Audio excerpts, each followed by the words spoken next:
Good morning, everyone. Welcome to day 2 of our Coastal Commission hearing here in the Santa Monica Mountains. We'll call this meeting to order, and I will ask to start with a roll call vote, please. All right, good morning. Commissioner Bochco? Here. Commissioner Dumlau? Here. Commissioner Hart? Present. Commissioner Jackson? Here. Commissioner Kelly? Here. Commissioner Lopez? Here. Commissioner Nothoff? Here. Commissioner Preciado's on his way, I assume. Commissioner Turnbull Sanders? Here. Commissioner Williams, which I forgot yesterday. Here. Commissioner Wilson? Presente. Chair Harmon? Here. And we have a quorum. Thank you very much. Now we'll move to the virtual meeting procedures, please. Good morning. This Coastal Commission meeting is occurring both in person and through Zoom. This meeting is also being webcast and can be viewed online at cal-span.org. If you have internet access and wish to watch or listen to the meeting only and not speak on an item, we recommend you use the CalSpan website. Those who wish to address the Commission today can do so in person through the Zoom platform or by phone. The speaker request forms may be found on the Commission's webpage. Paper forms and a scannable QR code for paperless submittal are available on the Commission staff table just outside the meeting room. For those on Zoom, we have posted virtual hearing procedures on the Commission's agenda webpage, which is a guide on providing comments via Zoom or by phone. Members of the public speaking during general public comment may be given up to 2 minutes to speak at the discretion of the chair. Requests to speak during the general public comment period will not be accepted after 9 a.m. on each day of the meeting. In order to provide the opportunity for the broadest range of public participation, you may speak on a specific topic one time only each month. Those speaking on an agenda item that is not general public comment are typically allowed 2 to 3 minutes to speak at the discretion of the chair. We will accept a request to speak on a regular agenda item up until the chair opens the hearing on that particular item. If you have internet access, please go to the Commission's webpage and click on the link to fill out a speaker request. If you do not have internet access or prefer to testify by phone, please call the Commission staff at 562-477-9089. Again, that number is 562-477-9089. Staff will provide you with the telephone call-in number and instructions for how to participate and provide testimony by phone. We will manage speakers coming in and out of the meeting through a meeting organizer. When it is your time to address the Commission, the organizer will invite you to turn on your video and microphone or provide instructions on how to unmute the phone. And Madam Chair, that concludes the virtual hearing procedures. Thank you very much, Chris. And now we'll move to agenda changes for today. Good morning, Chair Harmon and Commissioners. We have 10 changes to the agenda noted on the agenda changes memo posted on the online agenda, but are removing 2 of the items from those proposed for the consent calendar in response to concerns that were recently raised. The 2 items that are no longer moving to the consent calendar are combined item 8b, 9a, the consistency determination and CDP application for the Russ Creek and Centerville Slough Restoration Project, and combined item 17b, 18a, the consistency certification and CDP application for the City of Long Beach dredging project. Again, that's combined item 8b, 9a, and 17b, 18a. The other agenda changes are correctly reflected in the agenda changes memo as follows. First, item 11a has been moved to consent, a time extension for a County of Santa Barbara LCP amendment covering agricultural enterprises. Next, item 11b has been moved to consent, a time extension for a Santa Barbara County LCP amendment focused on cannabis odor regulations. Next, item 11c has been moved to consent for another time extension for Santa Barbara County LCP amendment focused on telecommunications facilities. Next, item 16a has been postponed for an appeal of a City of Los Angeles Department of Public Works project. Item 16b has also been postponed for another appeal of a City of Los Angeles Department of Public Works project. Item 17A has also been postponed for a CDP application by the City of Los Angeles Department of Public Works. And finally, item 17C has been moved to consent for a CDP application involving development on a bluff in Torrance. This concludes the agenda changes to today's agenda, and that brings us to item 4, general public comment. With that, I'll turn the mic back over to you, Madam Chair. Thank you very much, Mr. Teufel. Okay, thank you, Chris. Let's begin. For members of the public, I'll be announcing the names of the upcoming speakers and invite you to speak when it is your turn. Each speaker will be allowed 2 minutes during general public comment at the discretion of the chair. In order to allow for live video testimony on Zoom, we will be bringing you in as panelists. As we bring you in, your Zoom will reload. This may take a moment. To speed up this process, we will bring several people in at a time, but please remain muted and keep your video off until we ask you to speak. After your time is up, you'll be moved back to attendee mode. For members of the public present in the room, I'll call your names in the order that they appear on our sign-up list. When you hear your name, please line up behind the podium and introduce yourself when you approach to speak. There is a raise your hand function that will help us find you in the attendee list on Zoom. If you are using a phone for audio, you can raise your hand by dialing *9. If you are participating by Zoom, you should see a button on your Zoom screen. If you have signed up to speak for this item and are able to do so, please raise your hand. When it is your time to speak, we will invite you to unmute and turn on your camera. You can unmute yourself on a phone by dialing *6. So looking at the list we have today, we have a total of 13 speakers for general public comment, and we have 6 in person that we're going to start with. So we'll have Celeste Rios, Bridalman Daniel, and Paul Grisanti to start. So Celeste Rios.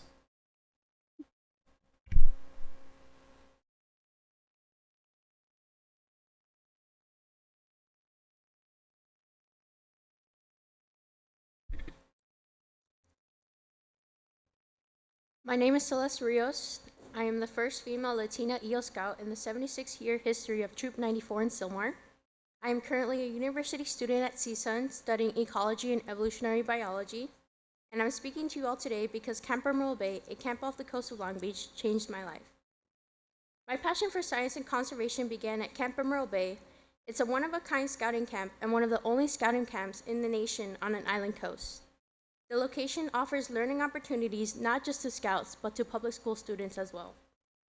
It was the first place where I explored marine life hands-on, hiked through preserved land, and realized I wanted to become a wildlife biologist. As a young Latina in STEM, that experience wasn't just educational, it transformed and inspired me. Camp Emerald Bay is the only facility of its kind serving youth in Los Angeles, particularly those from low-income and first-generation backgrounds. There are hundreds of stories I can tell you about how this camp changed lives. As a Mayor Badge counselor, I've worked with kids who are visiting the island for the first time with me. I've taken ferries with children who have never camped or ever dreamed of visiting an island due to their financial circumstances. And while Emerald Bay may just seem like a camp, it has become a core memory for so many lives. It's a place that opens doors and creates future leaders and scientists. I can attest to you that this camp builds good people.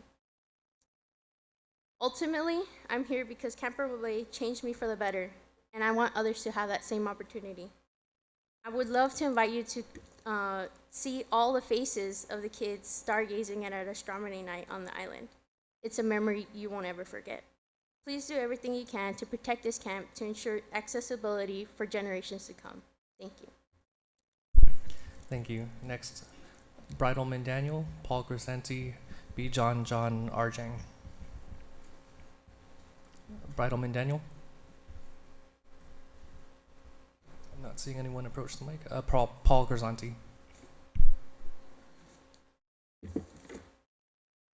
Good morning, Chair Harmon, Commissioners, and staff. My name is Paul Grisanti, past president and current director of the board of Smart Coast, California, as well as a longtime Malibu resident, business owner, and former member of the Malibu City Council. I appreciate the opportunity to speak with you in person today.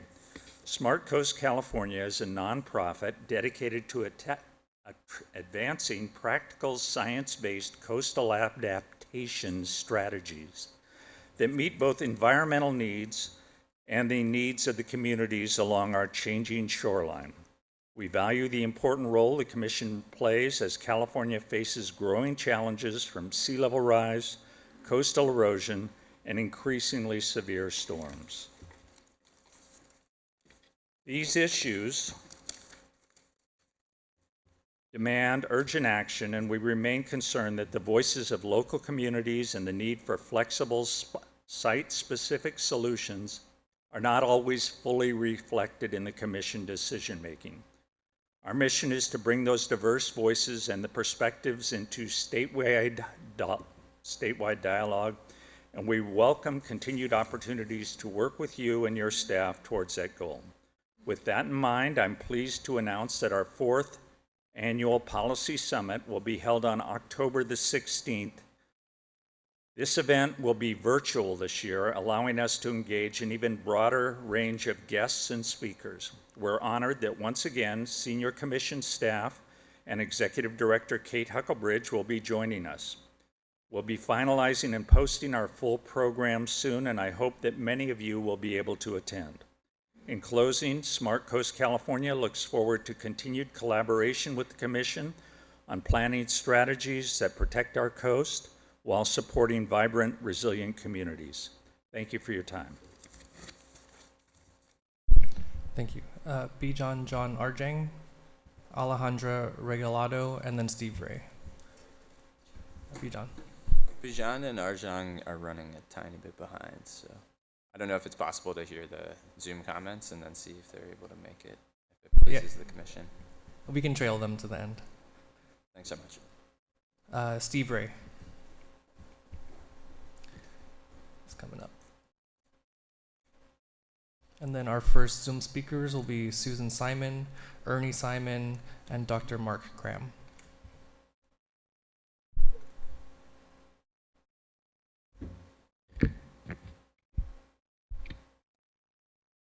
Well, good morning, Madam Chair, Commissioners, and staff. I'm Steve Ray. First, let me apologize again for my voice. My doctors are working on it, so there's hope for the future. First order of business is good. I want to, on behalf of me and all of my many associates out here, welcome and congratulate Commissioner Nutthoff on her reappointment to the Commission. Good to have you back for another 4.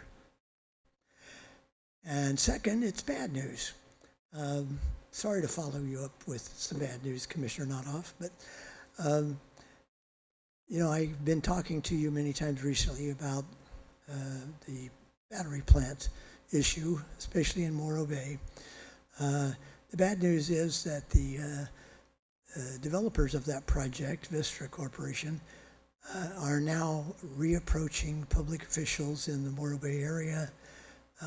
And while they haven't announced what they want to talk about, we can certainly speculate with a degree of certainty that it's about they're coming back for another pass at building a battery plant on the coast in Morro Bay. This is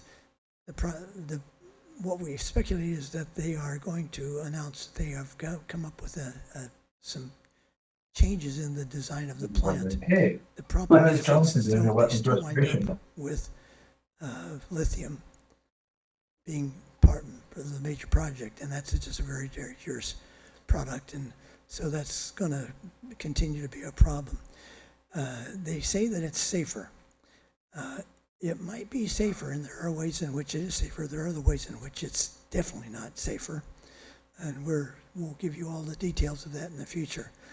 But we just want to remind you as you start to look at this and hear about this again, that safer is not the same as safe. Thank you very much. Thank you. Now moving on to our Zoom speakers. We have Susan Simon, Ernie Simon, and then Dr. Mark Cram. Susan Simon.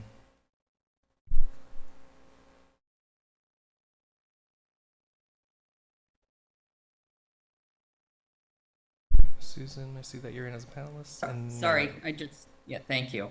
Good morning, Coastal Commissioners. My name is Susan Simon, co-chair of the Embarcadero Coalition.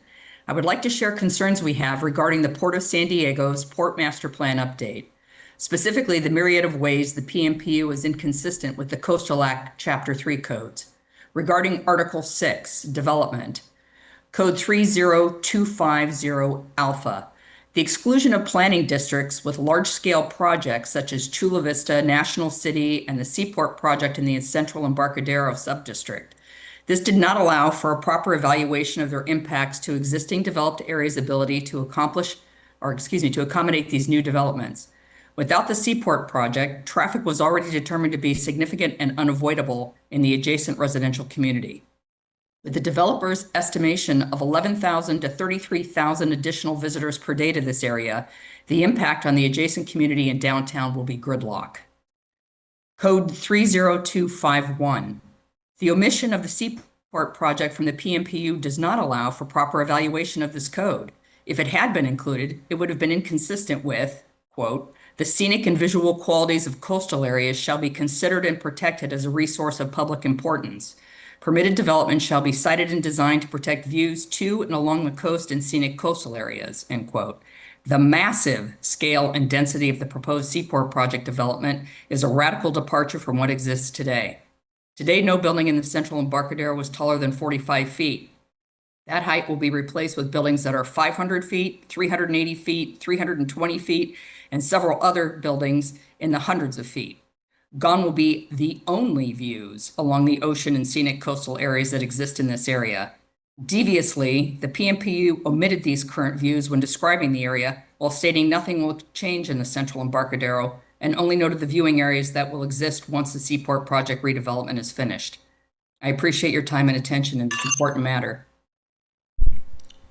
And then Ernie Simon, who I believe has indicated that you're sharing your device. Yes. Yes. And go ahead. Good morning, Coastal Commissioners. My name is Ernie Simon, and I am a member of the Embarcadero Coalition. I'd like to continue with the previous speaker's comments regarding the myriad of ways the PMPU is inconsistent with the Coastal Act Chapter 3 codes, specifically regarding Article 6, Development. Code 30250C, due to the concerns listed in 30250A, and to be consistent with this code, the Seaport project should either be dramatically scaled down to balance the development and recreation areas or moved to Planning District 2, Harbor Island, which is located on the water with some hotels and nearest to the San Diego airport. The Port of San Diego advised it plans to run a circulator through this area, so this could dramatically decrease VMT and GHG.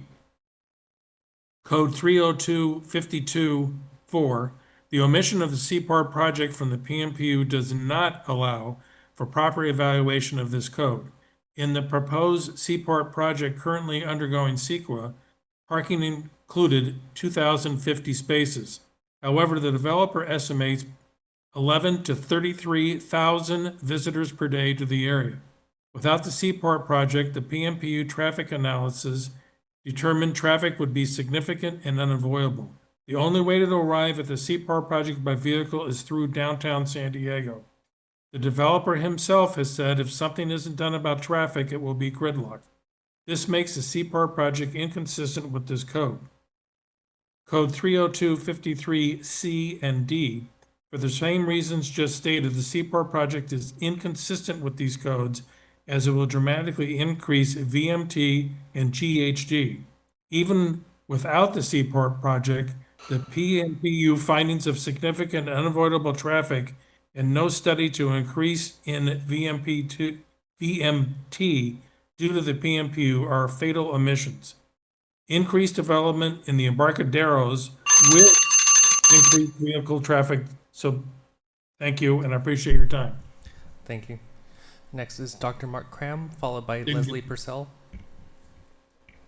Good morning, Commissioners. Please display my first slide. Give us a moment to bring it up. Okay. Please let me know when you have. And then we'll start your time when it comes up. And go ahead. Good morning, Commissioners. Thank you for the opportunity to express my opposition to the proposed development at 501 Sandpoint Road in Carpinteria. My name is Dr. Mark Cram, and I'm an environmental scientist with over 40 years of professional experience managing environmental assessment and remediation projects. I visited Sandpoint Road on many occasions. I was surprised to learn that the commission approved new development on the very eastern end of the sand spit next to the outlet of the Carpinteria Salt Marsh. That small piece of land is an integral part of the wetland ecosystem. It is the wrong location for the proposed structure due to the environmental sensitivity and close proximity to the ocean and marsh channels that will become more important with sea level rise. Please advance the slides. In slides 2 and slide 3, we see unpermitted construction activities. Slide 4, the next slide, shows the applicant's makeshift sign that reads restoration in progress. Slide 5 shows the notice of violation issued by Santa Barbara County. How is it that the applicant was allowed to deploy heavy drilling and testing vehicles, remove vegetation, and cover sensitive habitat without permits, biological oversight, or cultural resource monitoring? The mission of the commission is to protect our coastal environment, particularly sensitive habitats. This situation is troubling given that commission staff formally acknowledged that the project is inconsistent with the Coastal Act. I respectfully request that you reconsider your approval and require a comprehensive environmental impact assessment. Due to the sensitive nature of this unique location and the lack of similar settings in Southern California, this project requires the highest level of scrutiny, assessment, and protection. Thank you for listening to my concerns. Thank you. Next is Leslie Purcell, and then I'll begin calling names that we haven't been able to find either in person or Zoom. So, Leslie Purcell. Yeah, can you hear me? Yeah, we can hear you. Great, thank you. It's Leslie Purcell. I just had a couple of things. I appreciated the discussion yesterday on the fireworks, and I would support the commission doing what it can to move our communities away from using these large explosive fireworks. I believe in Europe they have quiet fireworks, which would be much better. And also, as was mentioned yesterday, the drone shows are a possibility. And I do know of a dog that ran away and actually was hit by a car during our last 4th of July excursions into the fireworks in Ventura area. So the other thing I wanted to bring up, and this is just something I realized yesterday, I, as a public member, I'm a little bit not quite clear on the consent calendar. And I know yesterday there was nothing listed under the consent calendar unless you went to agenda changes. And there's also listing for consent calendar, which there is something for today, and then consent calendar removed from regular calendar. And I don't know if there's a way to clarify that for the public, but I just find that a little bit, just a little bit disconcerting to not quite understand that process and when it's posted and becomes obvious to the public. So thank you very much. Okay, thank you. Going back to call names that we have signed up that we aren't able to find. On Zoom, we have Mike Zertucci, Sandy Manich, Diana Sandoval. If I've called your name, please raise your hand. Again, Mike Zertucci, Sandy Manich, Diana Sandoval. All right, I'm seeing one hand raised under the name iPhone. I'm going to allow you to unmute. Please state your name so that we can identify you. Sandy Manich. Okay, go right ahead. Okay, you guys ready for me to speak? Yes, go ahead. Okay, so I spoke, oh gosh, I don't know the date. It was about 2 weeks ago, and one of the commissioners brought up a question regarding the way that I had worded. Want to introduce myself. I'm addressing the mooring issue and the permit discrepancy and discrimination between moorings and residential piers. And I spoke a couple of weeks ago, and one of the commissioners brought up the city of Avalon as a comparison, and we totally welcome the comparison of Avalon or other cities and the way they handle their moorings, because in Newport Beach, we have been a harbor commission who, sorry, I'm getting a call, a harbor commission who used private marinas as a comparison for fees to our moorings that have no services. That's what we have been subjected to here in Newport Beach. So we really welcome the comparison that the commissioner suggested of Avalon and other tideland uses. So in any case, what I wanted to say is that when I said that we own the mooring, what I meant to say, I clarified later, but that was not brought up. We own the permit to operate the mooring, just like the residential piers own a permit to operate. I own the gear, all of this mooring equipment. I'm on my boat right now. I own that gear. I pay to maintain that gear every other year as required by the city. It has to be inspected every other year. That's another discrimination. The piers, the residential piers, don't have that requirement of inspection. But what I'm saying is it's the same. My equipment on the tidelands, they have their dock equipment on the tidelands. It's same. It's another reason for discrimination.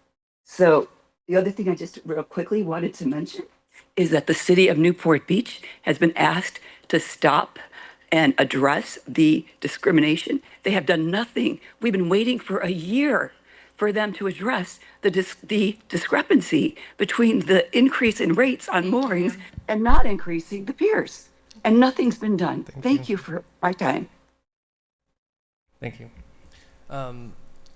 Another call for Mike Zertucci or Diana Sandoval. If you're on Zoom, please raise your hand. And then back to the in-person speakers that we were missing. John Arjang, Alejandra Regalado, and Bridalman Daniel. If you're in the room, you can come up.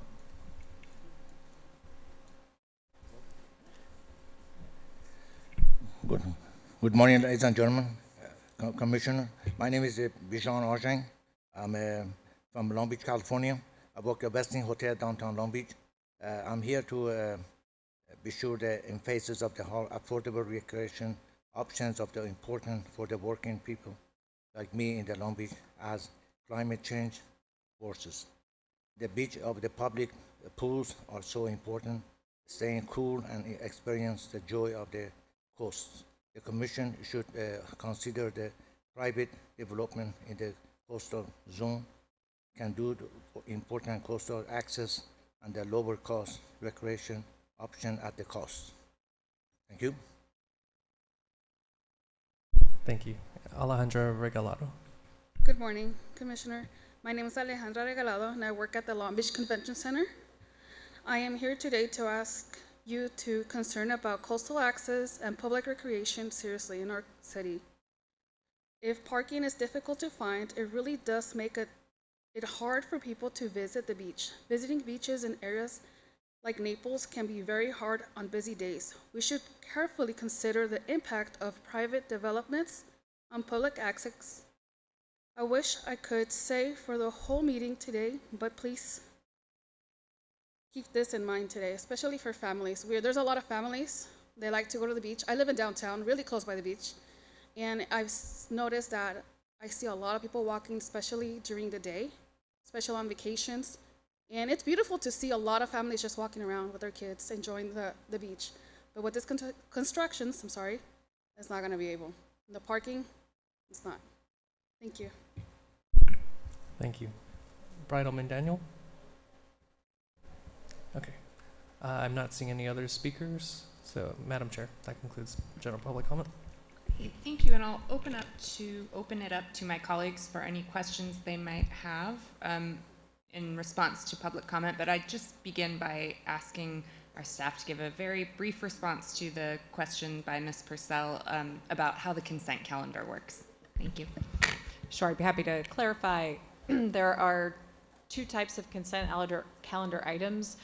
The first are items that are on consent. There's a little bit of a different staff report format, and those are noticed as on consent. And and then there's a process for those particular items. We take that item separately. Then there are items that are moved to consent. So those are originally on the regular calendar. They're noticed as such, and close to the hearing, if we are generally in agreement with the applicant and there's not significant opposition, then we can move it to the consent calendar. So that's generally the process. Thank you, Director Huckelbridge. Commissioner Notoff. That was my question too. Since I have the mic, I just want to say how it was very nice to see the scouts from Camp Emerald Bay. Commissioner Turnbull Sanders. Just maybe to have staff further clarify on the consent calendar how items are pulled off of the consent calendar. Because I think that happened That was this a good morning, so that was another twist there. So items can move to consent and they can come off consent. And there are a couple of ways as staff we can pull things off consent if we think, if for example, there's opposition that we weren't aware of that comes in, we can, excuse me, pull it off consent. Also, I believe it's 3 or more commissioners for CDPs. Okay, so for CDPs, 3 or more commissioners can elect to pull things off consent and hear it on the regular calendar. For all other items, it's only 1 commissioner that wants to have a full hearing, and then it can get pulled off consent. Thank you. Commissioner Lopez. Thank you. I too just want to thank the scout who showed up, the first female Latina from Silmar, but really connecting with the ocean meant a lot to me. Thank you so much for coming and sharing your story today. It resonated. Commissioner Wilson. I might have mentioned that my kid's 4th grade teacher went to that camp and was their favorite teacher because he talked about it all the time. So it inspired him from a science perspective, a life sciences perspective, and it's had impact on generations of kids, at least in my community, and I'm sure many others. Wonderful. Okay, so now we will move to the consent calendar, please. Thank you, Chair. The next item, item 5, is the consent calendar for all districts on the agenda today. We have 1 item agendized on the consent calendar today, a notice of impending development at the University of California, Santa Barbara main campus for the installation of gravel pads, shed structures, and associated fencing. We're not aware of any opposition to this item and therefore asking whether 4 or more commissioners object to the approval of the item agendized on the consent calendar today. Thank you, Mr. Teufel. Do any commissioners have any ex partes to report? Seeing none, are there any members of the public who wish to speak on this item? There are no speakers for this item. Okay. Do any commissioners wish to remove this item from the consent calendar? One question was 8A on the consent calendar. Right now, we're just doing the item that was agendized for consent, and then we'll move to those items that. Okay. Perfect. So, questions or motions? Just to clarify, the only item on consent that we are voting on now is the Santa Barbara. 5A, yeah. Okay, thank you. Move consent. Second. Thank you. That's a motion by Commissioner Wilson, a second by Commissioner Turnbull Sanders. Is there any objection to unanimous consent on this item? Seeing none, the regular consent calendar is adopted, and that brings us to the consent calendar for items removed from our regular calendar. That's right. Thank you for that. And just to clarify further, those items that I noted during the agenda changes portion that we were removing from the consent calendar are going to be heard during the regular agenda. And so we'll do staff presentations and applicant presentations for those items. So item 6 is for items to be moved from the regular to the consent calendar, as I described earlier, for all districts on the agenda today. As mentioned during the agenda changes earlier this morning, there are 4 items staff recommends be moved to the consent calendar.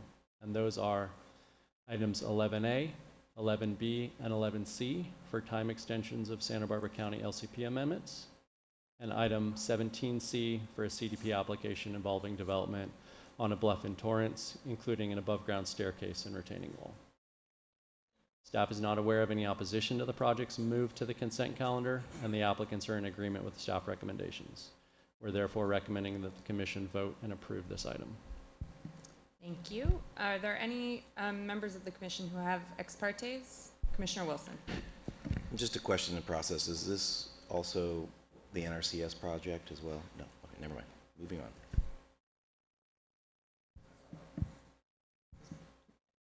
on.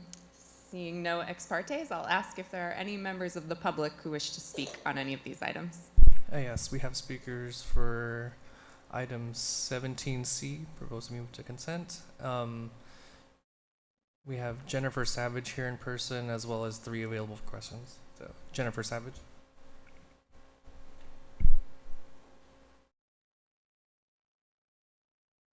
She's coming up.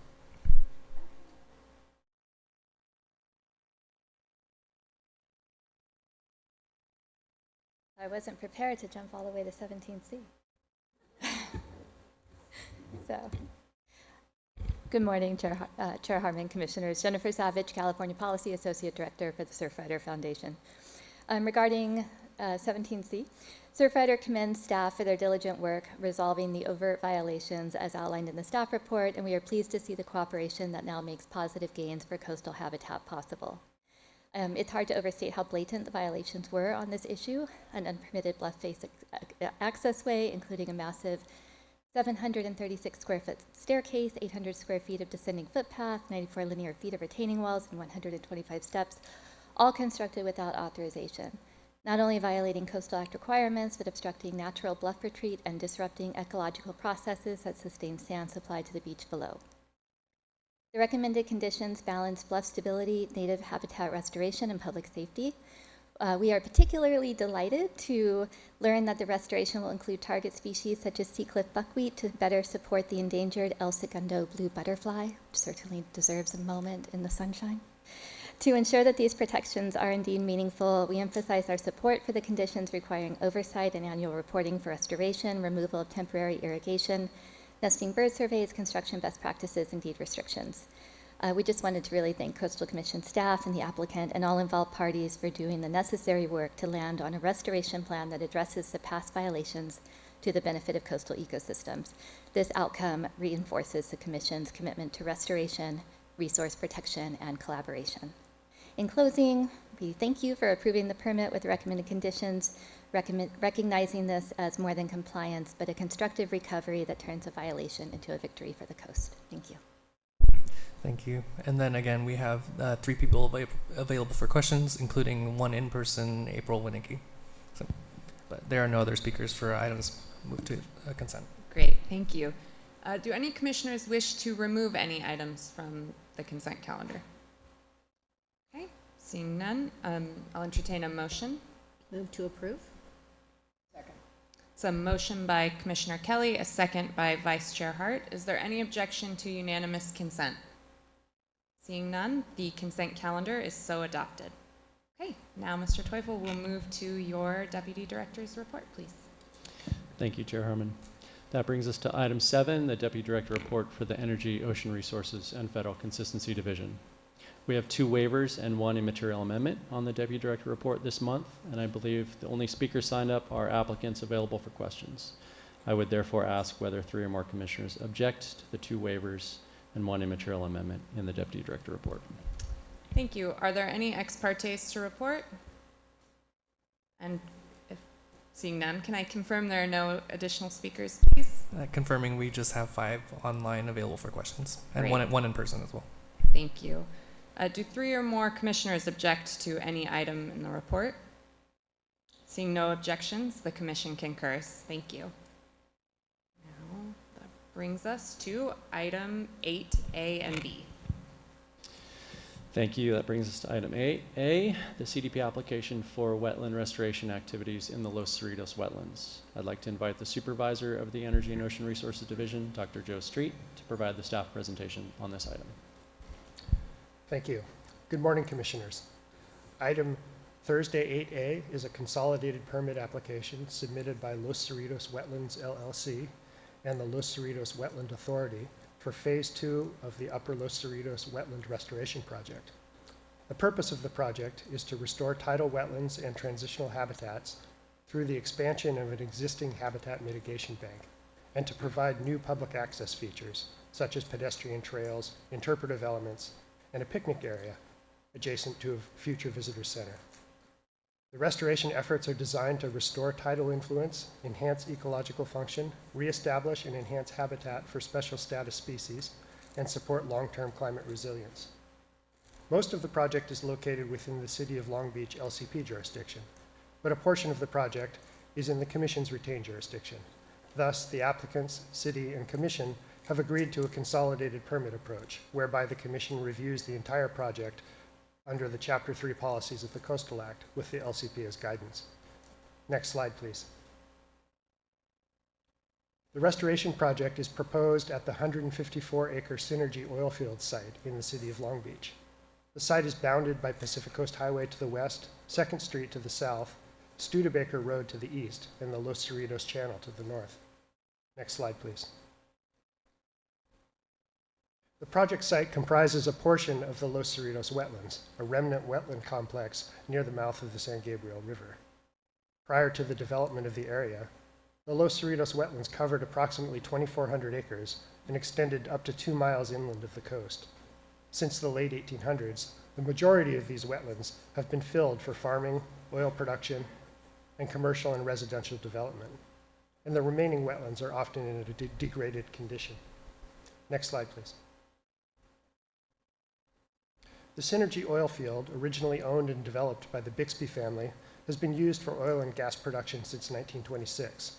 The southern portion of the site contains oil production facilities, compacted dirt roads and parking lots, an office building, as well as limited tidal wetland areas, non-tidal wetlands, and vegetated and non-vegetated flats. Next slide, please. The northern portion of the site contains Steam Shovel Slough, a relatively pristine area of intact southern coastal salt marsh that is separated from the oil field by an earthen berm. On the northwest edge of the site, a tide gate and pipes restrict tidal influence into the oil field area. Consequently, existing wetlands in the project area are predominantly non-tidal, seasonal wetlands with much bare ground. The proposed wetland restoration will occur on the southern portion of the site, outlined in red on this slide. Next slide, please. The project builds on the Phase 1 Los Cerritos Wetland Oil Consolidation and Restoration Project that was approved by the Commission in 2018. While tidal restoration was previously contemplated for the entire site, the Phase 1 project included restoration in just the northern area shown here, with a sheet pile wall and berm separating the restored area from the active oil field. Approval of the Phase 1 project led, eventually, to the establishment of the Upper Los Cerritos Mitigation Bank in 2023. The Phase 1 CDP included the gradual removal of oil infrastructure over a 20-year period. The applicants have since accelerated decommissioning and now propose to restore the wetlands across the full site, expand the mitigation bank, and increase public access, many years ahead of schedule. Next slide, please. The main components of the proposed Phase 2 project include the following: construction of new tidal channels, shown here in blue, removal of roads and berms, shown in yellow, and plantings to reestablish an additional 77 acres of tidal wetlands, as well as transitional and upland habitats. It also includes construction of a perimeter berm along the southern and western margins of the project area, serving to protect flooding of adjacent lands and limit impacts to the wetlands. It also includes post-construction planting, irrigation, maintenance, and adaptive management for the restored habitat areas. To improve public access, the project would raise the elevation and reconfigure the visitor center complex, shaded here in purple, and realign a proposed pedestrian trail and picnic area. It would also preserve the Bixby Discovery Well No. 2 as a historic feature with interpretive signage and a pedestrian trail connecting to the visitor center. Next slide, please.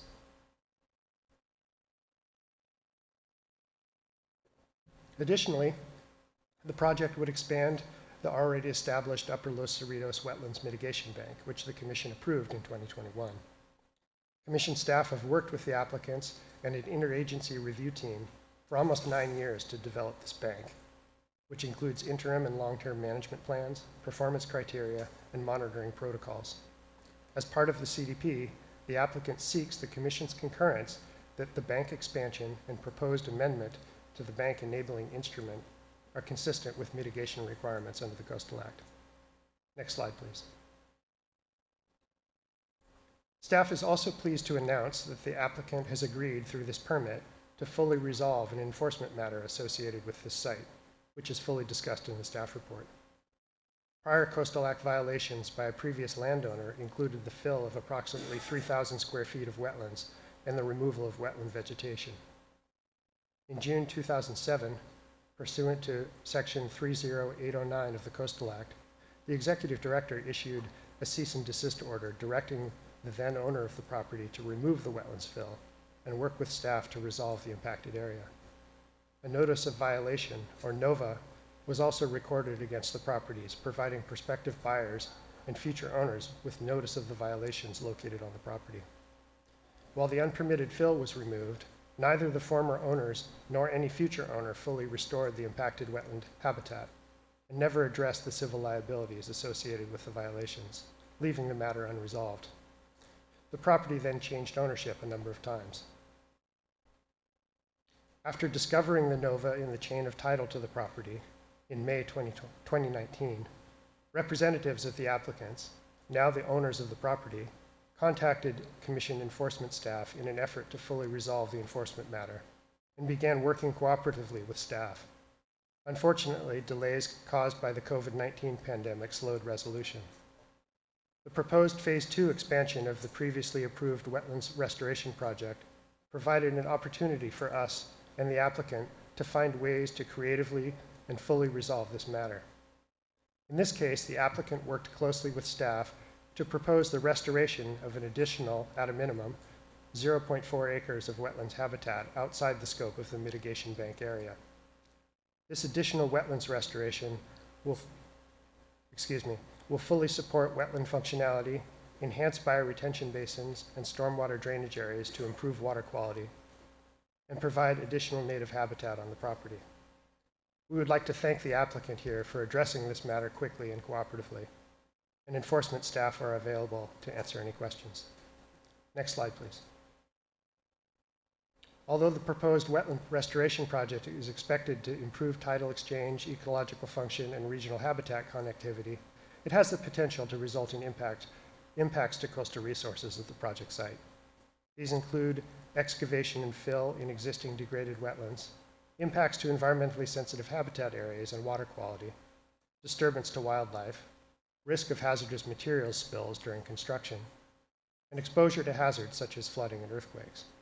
And also, there are potential impacts to cultural resources. To ensure impacts are avoided, minimized, or mitigated, staff recommends a series of special conditions. Notably, special conditions 2 and 3 require submittal of final project plans and a final accounting of wetland impacts, which are to be mitigated pursuant to an updated wetland restoration and mitigation plan. Next slide, please. Importantly, the final plans must also include detailed plans for the visitor center area and, if necessary after surveys, incorporate project changes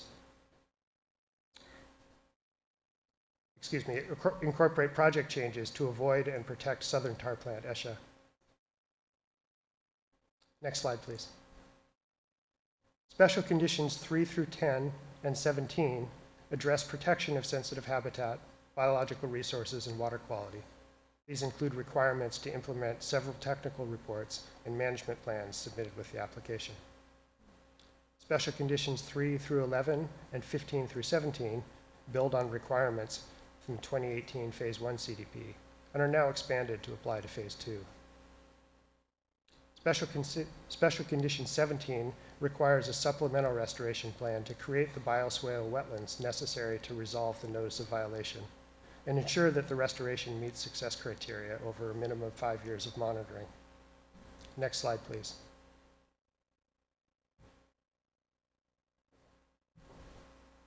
During the CDP review process, Commission staff contacted representatives of 32 tribes with known cultural ties to the project area. These tribes were from the tribal consultation list provided by the Native American Heritage Commission, or the NAHC. A tribal member from the Rincon Band of Luiseno Indians responded that the project was not within the band's specific area of historical interest. A tribal member from the Gabrielino Tongva Indians of California communicated that they have been an active tribal participant in the Phase 1 project and would continue to be involved in the Phase 2 project. Another tribal member from the Juaneño Band of Mission Indians, Ashemen Nation Verdes, made recommendations through participation in the Phase 1 Tribal Advisory Group and would continue to be involved in the Phase 2 project. Project activities, including earthwork and site grading, could disturb or unearth previously unknown archaeological and cultural resources present at the site. To address these concerns, an archaeological monitoring and mitigation plan was prepared as required under the 2018 CDP, and it fully covers the currently proposed project area. This condition carries forward the provisions included in the plan and requires that the applicants continue to implement the required monitoring and resource protections, including active tribal participation. In addition, Special Condition 13 requires the applicants to include a tribal educational component within the visitor center to educate the public on tribal history and culture in the Los Cerritos wetlands.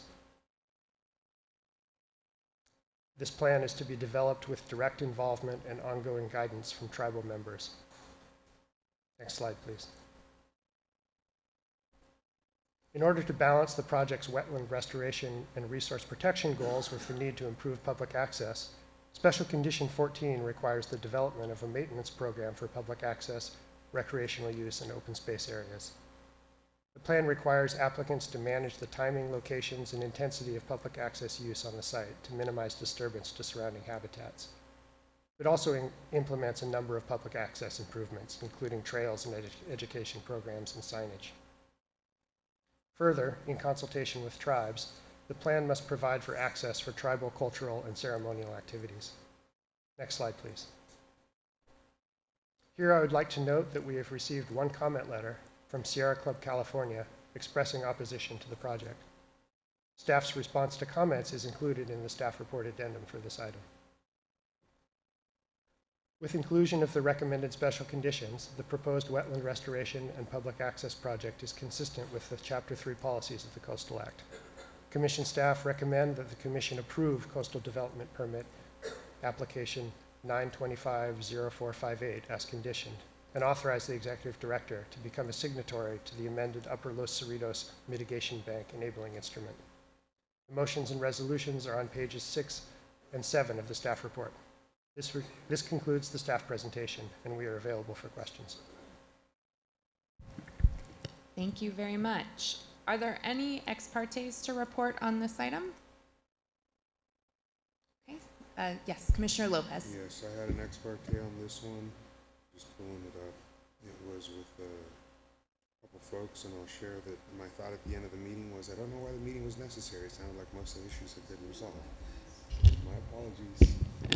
All right, so on the 11th of August, I met with John McKeown, Shauna Schaefer, and Pete Zach on this project, which mostly just outlined what was in the staff report and didn't have any questions. It was a 15-minute meeting. Thank you. Okay, now I will open the public hearing. Our staff presentation was incredibly thorough, so I propose 3 minutes. If that works for folks, let me know. Good morning, Chair Harmon, members of the Commission. I'm Shauna Schaffner, Chief Executive Officer of CAA Planning, and I represent the project applicant today. We do have a joint presentation. I'm joined by Chad Oberle from the Los Cerritos Wetlands Authority, but I think we can be pretty quick. I was originally going to request 7 minutes with 2 for rebuttal, a total of 7 minutes, but I think we can do it shorter than that. Let's go with 5 and we'll just see how it goes. Thanks. That sounds great. Before I hand it over to Chad, I would like to thank Coastal Commission staff, including Jonathan Bishop, Dr. Joe Street, and Andrew Willis for working with us in a very collaborative way. So we appreciate their efforts. Good morning, Commissioners. My name is Chad Oberle, and I'm here representing the Los Cerritos Wetlands Authority, which is a joint powers authority comprised of the Rivers and Mountains Conservancy, State Coast Conservancy, and the cities of Long Beach and Seal Beach. And we've joined as co-applicant for this permit application alongside LCW LLC.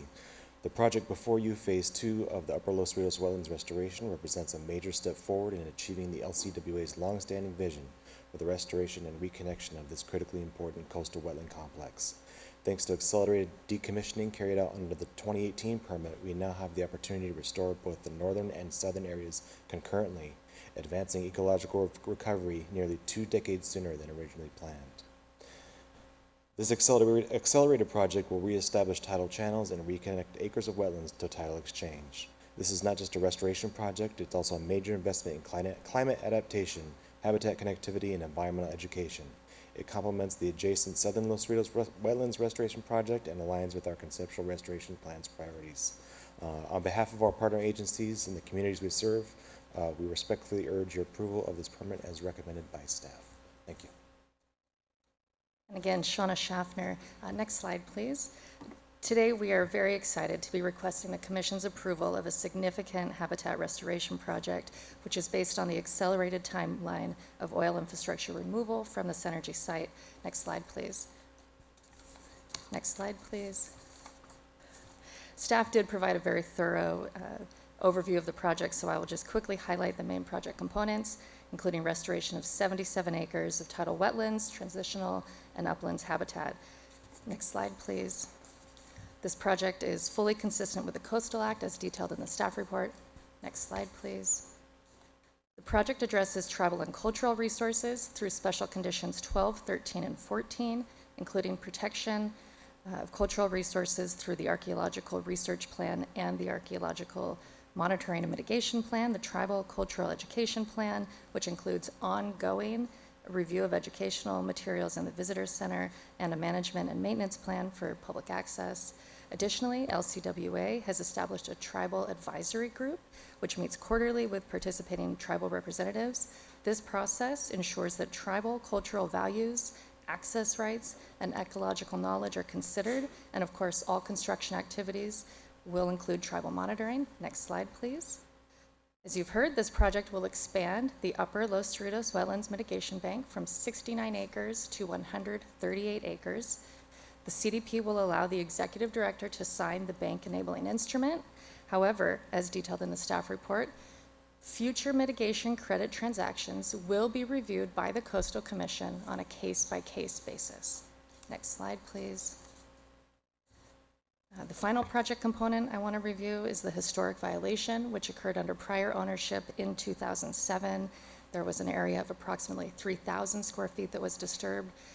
We are proposing a 6-to-1 mitigation on site and outside of the mitigation bank to address this historic violation.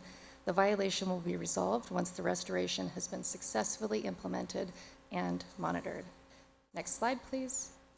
We have reviewed the special conditions of approval, including those that are amended in the addendum, and we are in full agreement. Next slide. This project has great ecological benefits, enhances public access and tribal access, and we urge the Commission's approval consistent with the staff recommendation. Thank you, and I'm available for any questions. Thank you so much.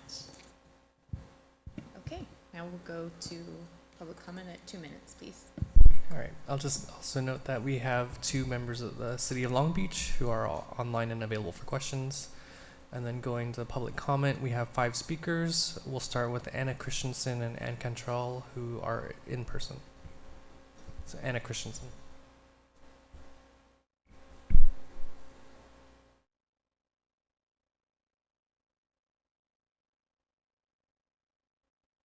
And then following them, our Zoom speakers will be Tina Calderon, Michelle Black, and Elizabeth Lamb.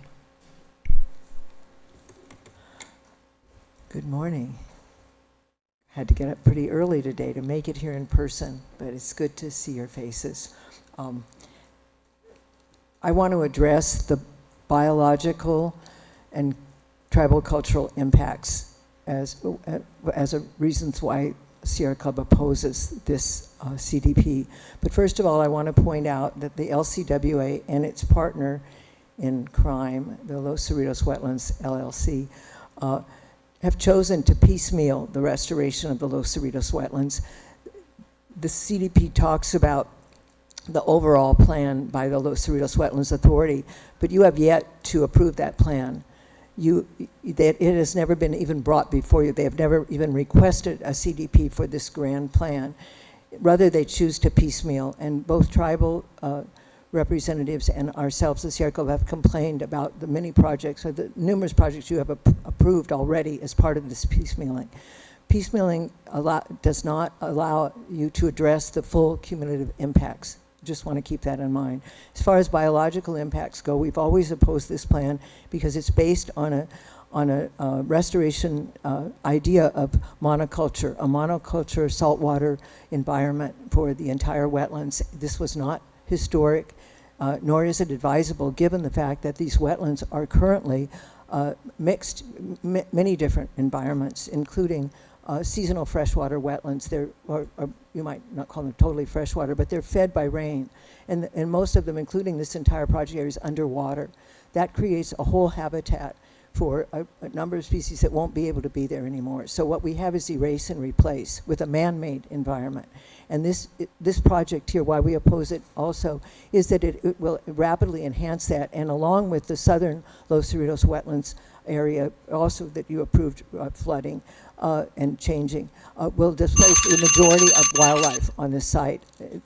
With the tribal concerns, don't deny access, give some land back, at least share co-management. It's about time we caught up. Thank you. With tribal sovereignty.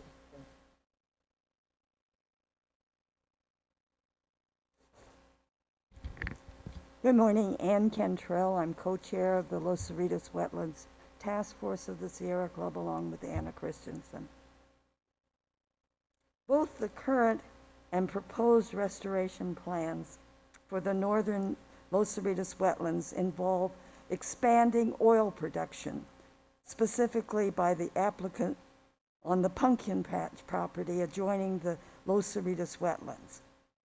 We ask that the CDP be postponed or denied until conditioned to address the impacts of this, the mitigation bank and SB 1137. We demand that the Los Cerritos Wetlands LLC not be allowed to purchase mitigation credits from the bank to offset methane gas pollution from its oil productions. 2, that the LCW LLC comply with SB 1137 and not seek or receive an exemption due to the involvement or the fact that the Los Cerritos wetlands restoration involves oil drilling on the Pumpkin Patch.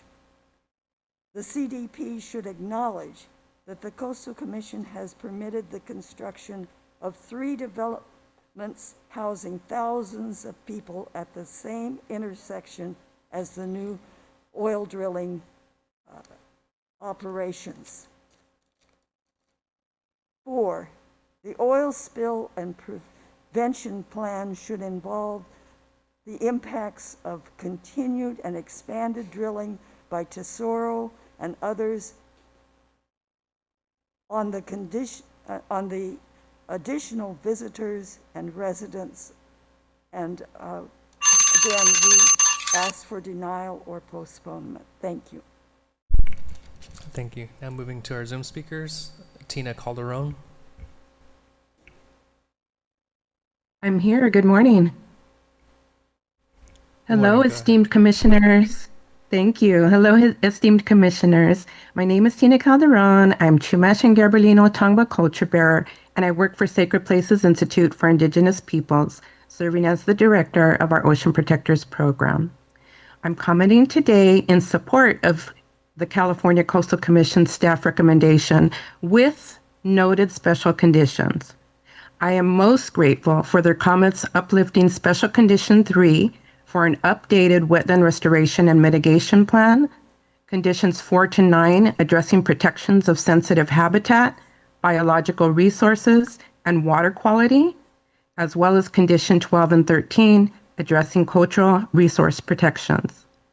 The lands and wetlands in this area have always been a very important territory and ecosystem to the Tongva peoples. So restoration, while protecting the habitat, waters, and cultural resources of Puvungna, is critical. I trust the interpretive signage will incorporate not just tribal input, but Tongva-specific knowledge, language, and historical connection prior to the harm done to this important ecosystem. I thank you for the opportunity to comment on item number 8A for the Los Cerritos Wetlands LLC coastal permit application number 9-25-0458. Thank you and have a wonderful day. Thank you. Next, Michelle Black. Good morning, Commissioners. Michelle Black, Carson's Black and Mintier, on behalf of the Los Cerritos Wetlands Land Trust. And we're here in support of staff's recommendation to grant the CDP for the Southern Synergy Energy oil field site. The project previously proposed restoring 154 acres of the historic Los Cerritos wetlands in pieces, beginning with the northern half of this energy site and phasing out oil operations and restoring the southern half over 20 years. While we were happy to see plans to remove outdated oil infrastructure and to, importantly, fund the restoration of the wetlands, let's be honest, 20 years is a pretty long time. Now, however, the project provides for the simultaneous restoration of both pieces, all of the acreage, with work on the southern portions beginning as early as next year. And I think the plan is to have all oil operations cease by March and pipelines out by April.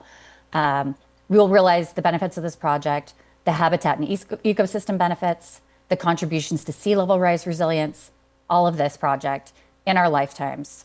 Not just in our lifetimes, but very, very soon. Thank you for your time, Commissioners. We ask you to please support the staff recommendation to accelerate the restoration of Los Cerritos wetlands. Thank you. Elizabeth Lamb.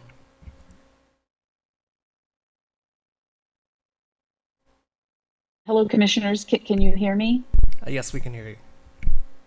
Thank you for your time today. My name is Elizabeth Lamb. I'm the Executive Director of the Los Cerritos Wetlands Land Trust. We are a local grassroots organization dedicated to protecting and restoring Los Cerritos wetlands. We did send in a letter of support, but I'm afraid we missed the deadline. But I do want to communicate with you that we do support this agenda item. We do support this project, and in this case, this is actually an improvement over the previous iteration of the project because it removes all oil operations within the mitigation bank area. We've been involved in the planning and execution of this project. We are so excited to see the restoration of tidal wetlands, wetland, upland transition zones, and more. So we support this project, and thank you for taking the time to hear my comments. Thank you. There are no more speakers for this item. Thank you very much. I'll bring it back to the applicant. She'd like to make some closing statements or respond. Yes, thank you, Chair Harmon. Again, Shauna Schaffner.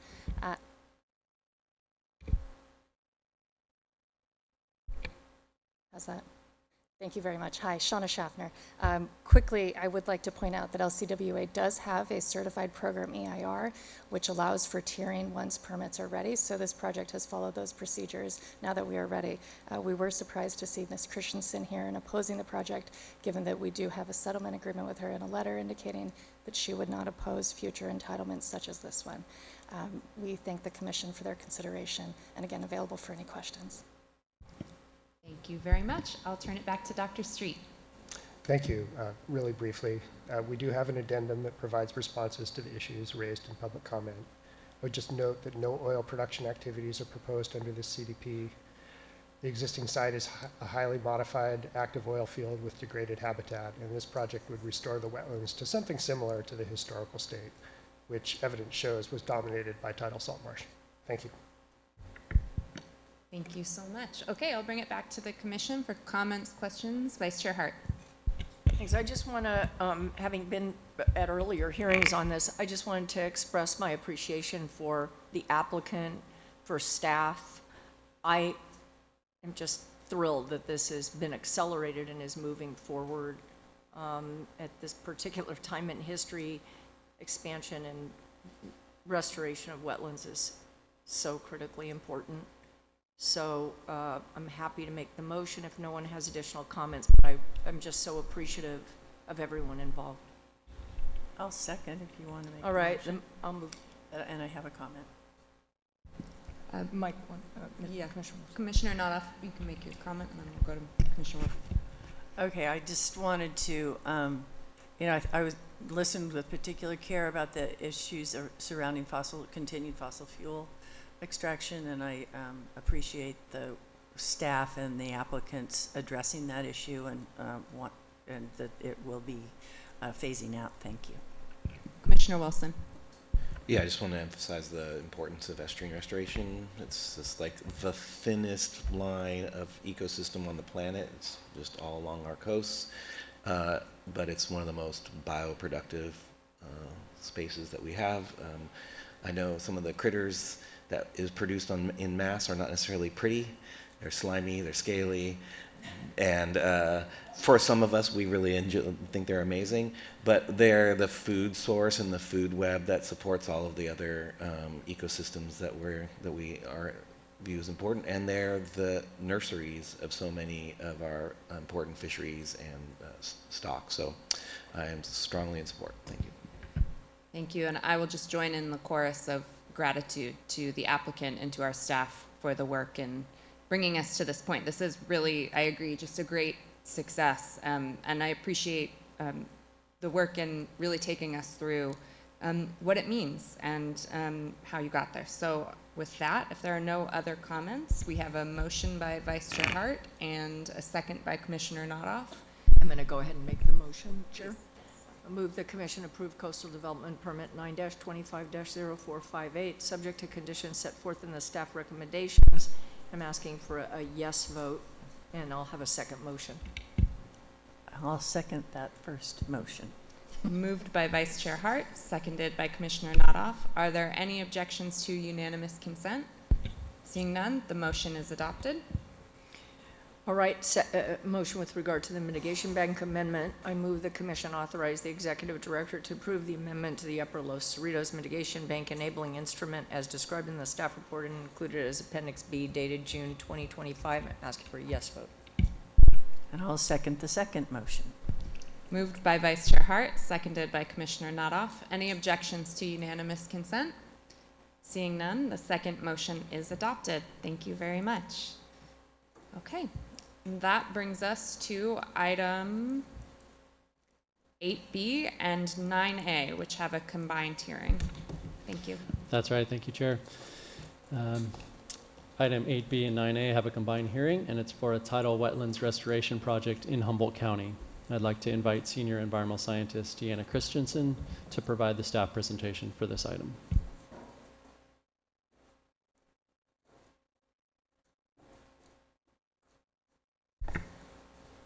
Good morning, Commissioners. The Natural Resources Conservation Service, or NRCS, has submitted a consistency determination, and the Wildlands Conservancy and Russ Ranch and Timber LLC has submitted a coastal development permit application for their joint efforts to implement the Russ Creek and Centerville Slough Restoration Project. The project's located west of Ferndale and just south of the mouth of the Eel River, shown on this slide. The project area is over 1,500 acres, and it's outlined in yellow here. Next slide, please. The applicants propose to restore full tidal connectivity to an approximately 4-mile-long extent of current and historic areas of Centerville Slough Channel, and thus reconnect a significant area of former tidelands to the Eel River estuary. The expanded area of tidal influence and tidal marsh habitats is expected to significantly benefit native fish, wildlife, and plant communities, including a number of special status species such as salmon, steelhead, and tidewater goby. An earthen setback berm with an access road and trail on top would serve to bound the restoration area and protect surrounding agricultural properties from tidal flooding. The proposed project also includes dune, riparian, and wetland habitat enhancement activities. Next slide, please. New and improved public access amenities are also proposed, shown on this slide, including 2 kayak launches, over 3 miles of trail with overlooks and interpretive signage, and dedicated beach access easements. Next slide, please. Almost all the project area and surrounding area are agricultural and non-agricultural wetlands. Under Coastal Act Section 30233, the diking, filling, and dredging of open coastal waters and wetlands may only be permitted for certain uses, of which restoration purposes is one. The proposed project is similar to other projects approved by the Commission within the Eel River Estuary and Humboldt Bay, which include dredge and fill within former tidelands for habitat restoration, with the construction of berms to establish the boundary of the restoration area. Next slide, please. One of the unique challenges with the proposed project is its proximity to a dynamic shoreline environment. The site is low-lying, and the beach fronting the project area is one of the fastest eroding shorelines in the state. These images show that the position of the shoreline relative to the barn structure located on the upper beach has changed dramatically in the last 10 years by about 300 feet. Next slide, please. Over the past 2 decades, the site has also been subject to more frequent and significant dune overwash events, during which high storm waves from the ocean wash over and through sections of the dunes along the project's western boundary and extend far inland in some areas, inundating large portions of the project area, as can be seen on this slide. Next slide, please. Given the existing and projected coastal hazard conditions within this agricultural landscape, the location and configuration of the proposed setback berm was carefully considered by the applicants and Commission staff to ensure it primarily supports allowable habitat restoration purposes and will avoid functioning as a structure that alters natural shoreline processes or inhibits the natural migration of the dune system over time under changing conditions, including sea level rise. However, there remains some uncertainty with how the project will function over time. It is possible that the proposed setback berm bounding the restoration area could eventually create an artificial barrier for wave overtopping and prevent the natural migration landward of the beach and dune system. Beaches and wetlands disappear if they are squeezed between rising sea levels and a fixed line of development on the shoreline, resulting in loss of important coastal resources such as sensitive habitats and public access.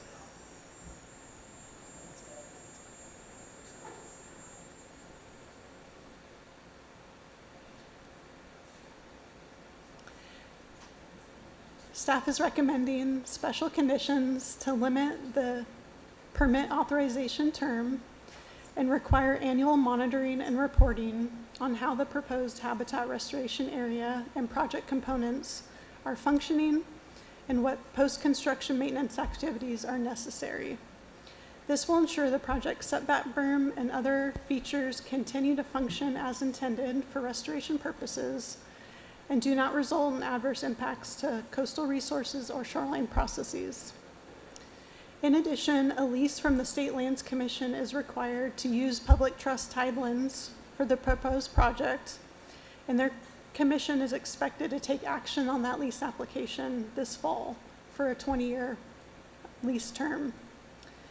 Commission staff is recommending special conditions to require the applicants provide evidence of lease authorization prior to construction and to limit the term of commission authorization to the same 20-year time frame of the lease, to make sure authorization remains in place and to provide opportunity for the commission to evaluate the status of the project and affected area over time and at that time. Another challenging aspect of this application is that violations of the Coastal Act and the Humboldt County Local Coastal Plan exist on the subject property, including various channels, berms, and levees within wetlands that had not received all required authorizations. Commission enforcement staff conducted a site visit and worked cooperatively with the applicants toward resolution. The applicants are proposing to fully resolve these violations through the subject permit and CD action by including additional restoration and public access improvements that mitigate impacts to resources resulting from the violations and also address the Commission's claims of monetary penalties. The applicants are proposing to remove and restore all identified unpermitted development within the project area and take additional action, including but not limited to the restoration of approximately 15 acres of sand dune habitat, removal of dilapidated pre-coastal act barns, the creation of 3 miles of new walking trails, an offer to dedicate a 4.5-mile, 100-foot wide public access easement from Centerville Beach to the south to the mouth of the Eel River, and an additional 20 acres of public access directly adjacent to Centerville Road and Centerville Beach. Staff is recommending a number of special conditions to memorialize all of the applicant's commitments, ensure they are implemented, and to ensure coastal resource impacts during construction and maintenance activities are avoided, minimized, and adequately mitigated, consistent with the relevant Coastal Act policies. In conclusion, staff is recommending that the Commission conditionally approve the subject coastal development permit and conditionally concur with this consistency determination. The motions and resolutions can be found on pages 7 and 8 of the staff report, and we are available for questions, and that concludes our presentation. Great. Thank you very much. Appreciate it. Okay, I'll ask if there are any ex partes on this item. Commissioner Wilson. Yeah, it wasn't in here, but I think this one came to us before and it was pulled. So I did have an ex parte in July of 31st of 2024, meeting with Nathan Key from NRCS, Doreen Hansen and Jill Demers from Humboldt County RCD, Connor Shea from U.S. Fish and Wildlife, and Jeremy Shaliva and Andrew Hilton with the consulting firm GHD. It was just an overview of the project, what was going on. There were some general questions and answers to clarify project components from me, and we discussed some of the effects on the adjusted agricultural properties as they relate to the reclamation versus restoration. So it was just general comments. So I just wanted to make sure it was in the record. Thank you. Thank you very much. Seeing no other public comments, I'll open the public hearing and ask the applicant how much time they would like. And then we have in person Nate Key and Emily Afria.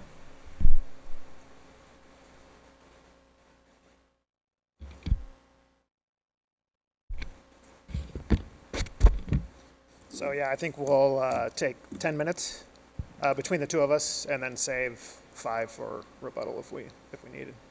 Okay, thank you very much. So yeah, thank you. I think Deanna did a pretty good job covering a lot of the project components. I have a presentation. It's coming up here. Sir, could I ask you to speak as closely into the mic as possible? There's some acoustic issues. Thank you. Is this better? Much. All right. All right, good morning, commissioners and staff, and thanks for reviewing this project with us today. Again, my name is Nathan Key, and I represent the USDA Natural Resources Conservation Service. Next slide, please. So yeah, we've been working with a great team here for over a decade to bring this project before you. Those project partners include the Humboldt County Resource Conservation District, who is our CEQA lead agency. We have the Wildlands, Conservancy, Russ, Rancho, and Timber as the landowners. And then we have a technical team of GHD, the Fish and Wildlife Service, and Mike Love and Associates. Next slide, please. All right, so real quickly, we're gonna cover the project site, some existing conditions, goals and objectives, and then try and fill in some of the project components. Next slide, and then go one more, please. All right, so this map here provides kind of an overview of the Eel River estuary. So there's been multiple landscape level kind of conservation efforts in the estuary. Up at the top in purple is the California Department of Fish and Wildlife's Ocean Ranch Unit. Directly below that is the Cannibal Island Restoration, which I believe was approved by the Commission in September of 24. And then the yellow at the bottom is the Salt River Restoration Project, which is ongoing with the Humboldt County Resource Conservation District. And then directly adjacent to that in green is the project we have before you today. And so some of the reasons why these larger projects are needed in the Eel River estuary is 90% of the tidal wetlands in the lower Eel River estuary were diked and drained by the 1900s, contributed to a decline of salmonid populations. Tide gates currently block anadromous fish habitat access to historic spawning areas. The north coast of California has the highest rate of sea level rise on the west coast of North America, which is compounded by local ground subsidence. Regional collaboration efforts are ongoing to control the spread of Spartina throughout the Eel River and Humboldt Bay. And then all these multi-benefit projects restore tidal and fluvial connectivity that reestablish ecological processes beneficial to native species and improve water quality, drainage, and resiliency to sea level rise. All right, next slide, please. So this is an overview of the project area. So approximately the black line outline up there is the approximate project area. Then the area in blue is the area that's encumbered by by 5 NRCS easements. And so NRCS started this process back in 2015, acquiring our first couple easements. We're now up to 5, making up that blue polygon. And so with those easements, we have perpetual conservation easements that essentially eliminate all development. They're completely habitat focused, focusing on wetland functions and values, and then also restoration. And as an agency, we have, this is a voluntary program, so landowners come to us and apply for voluntary conservation easements, which they're compensated for, but they're essentially retiring this land from ag production and allowing us to move forward with a restoration design. And nationwide, I believe, NRCS, I think we hold about 3 million acres under this easement program. This is really a great example of a public-private partnership. We've had a great relationship, a great team here that's kind of pulled this project together. We have a conservation organization in the Wildlands Conservancy, a traditional ranching family in Russ Ranch and Timber, and it's really been a collaborative effort to bring this project together. All right, next slide, please. Actually, let's go to slide 11 to save Emily some time. Next slide. Yeah, right here. So this is kind of the existing site conditions. This shows the picture there in the lower left is kind of a great illustration of the waters from the eel, and you can see kind of that dark stained sediment-rich water, and then our project area there above it, which is separated from the Eel River by an existing dike that prevents sediment from reaching our project site. And with that, there's the land outside the levee within the eel is quite a bit higher than the land that's sediment starved behind this current dike system. All right, next slide, please. Just another view looking kind of northwest. And the brown line there is the existing berm that separates the Eel River from the project area. The red triangle is the existing tide gate, and then everything to the left of that red triangle is the section of levee or section of berm that will be removed to reintroduce tidal functions to our project area. Next slide, please. Next slide. All right, so real quick, the project goals are to improve geomorphic and ecosystem function that will enhance habitat for native fisheries and aquatic species, support waterbird and wildlife species, increase resiliency to changing geomorphic and climatic conditions, enhance existing tidal wetlands, restore marginal dike pasture land to a mosaic of natural habitats, including estuarine and tidal slough channels, freshwater streams, all within the context of promoting the resilience of the project area. Next slide, please.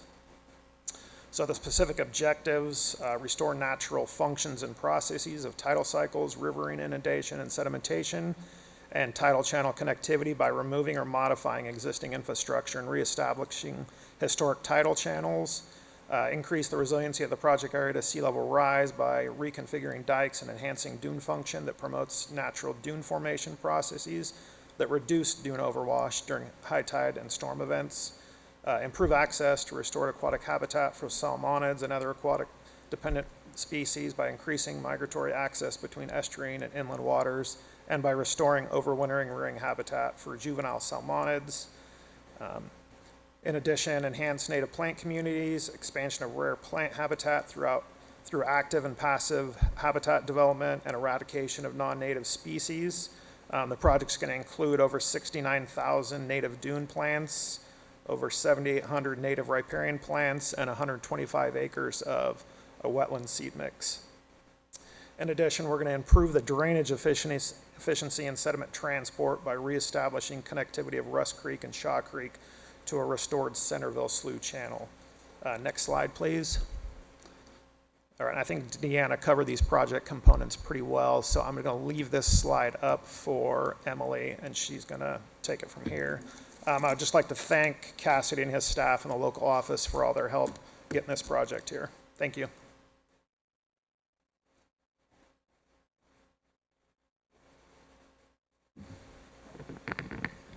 Good morning, Commissioners. My name is Emily Afriet, and I am the California North Coast Regional Director for the Wildlands Conservancy. My office is located at the Eel River Estuary Preserve, which Wildlands acquired in 2008, specifically to enhance free coastal access and restore critical habitat in the Eel River Estuary. The Wildlands Conservancy believes that free access to nature is a birthright. Our preserve system, which includes 23 locations in California, including 4 on the North Coast, was created to preserve and restore biodiversity, build climate resilience, and to provide space for all people to immerse themselves in nature at no cost.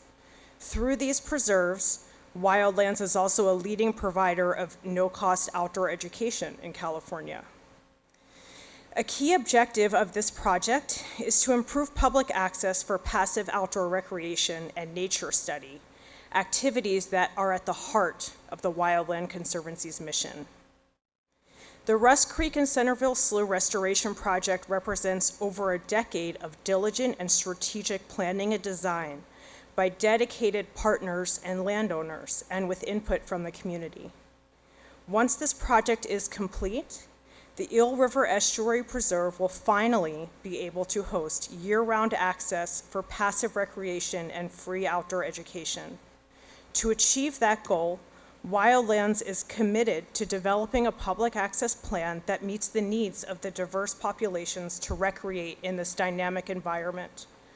Wildlands staff will also engage in various local outreach activities to promote the enhanced access opportunities, and more broadly within the entire Eel River watershed through our Eel River Emerald Necklace project. This great western river deserves a landscape protection program as inspiring as the ancient redwoods on its banks and the magnificent landscapes that rise from its shores. The Russ Creek and Centerville Slough Restoration Project will get Wildlands one step closer to achieving our goal within the watershed, to acquire a system of preserves along the Eel River between Dos Rios and the Pacific to protect and restore biodiversity and to provide well-managed recreational opportunities. Visitors will approach magnificent forests and breathtaking views by way of the river and so change the dynamic of their nature experience. Thank you. Thank you very much. Okay, now we'll move to public comment, please. Yes, for public comment, we have first 3 members of the Yacht tribe who wish to speak. Brian Mead, Michelle Vassell, and then Ted Hernandez. And they're on Zoom. They're moving in as panelists right now. And when you're ready, go ahead, Brian Mead first.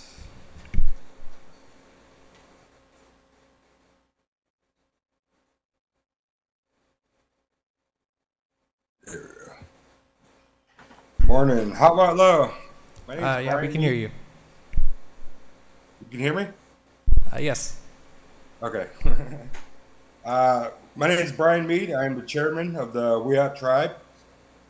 Our people have lived in relationship to the land and the waters here in Humboldt County since time of immemorial. Long before settlers We've had transportation systems, which included trail systems on land and water on the south end of the Humboldt Bay, trails connected to the bay and Table Bluff to McNulty Slough. The Yacht people use redwood dugout canoes across the Eel River and up to the head of Centerville Slough to the villages like Tatakwak. These sloughs were our highways, which we used to access subsistence fishing on our grounds. Our tribal members today include myself and my sons fish for eels, salmon, and surffish and sailfish and hunt waterfowl species who depend on these waters. Cultural resources are not just archaeological sites. They are also access to traditional food through the waterways and healthy ecosystems that allow our food to grow.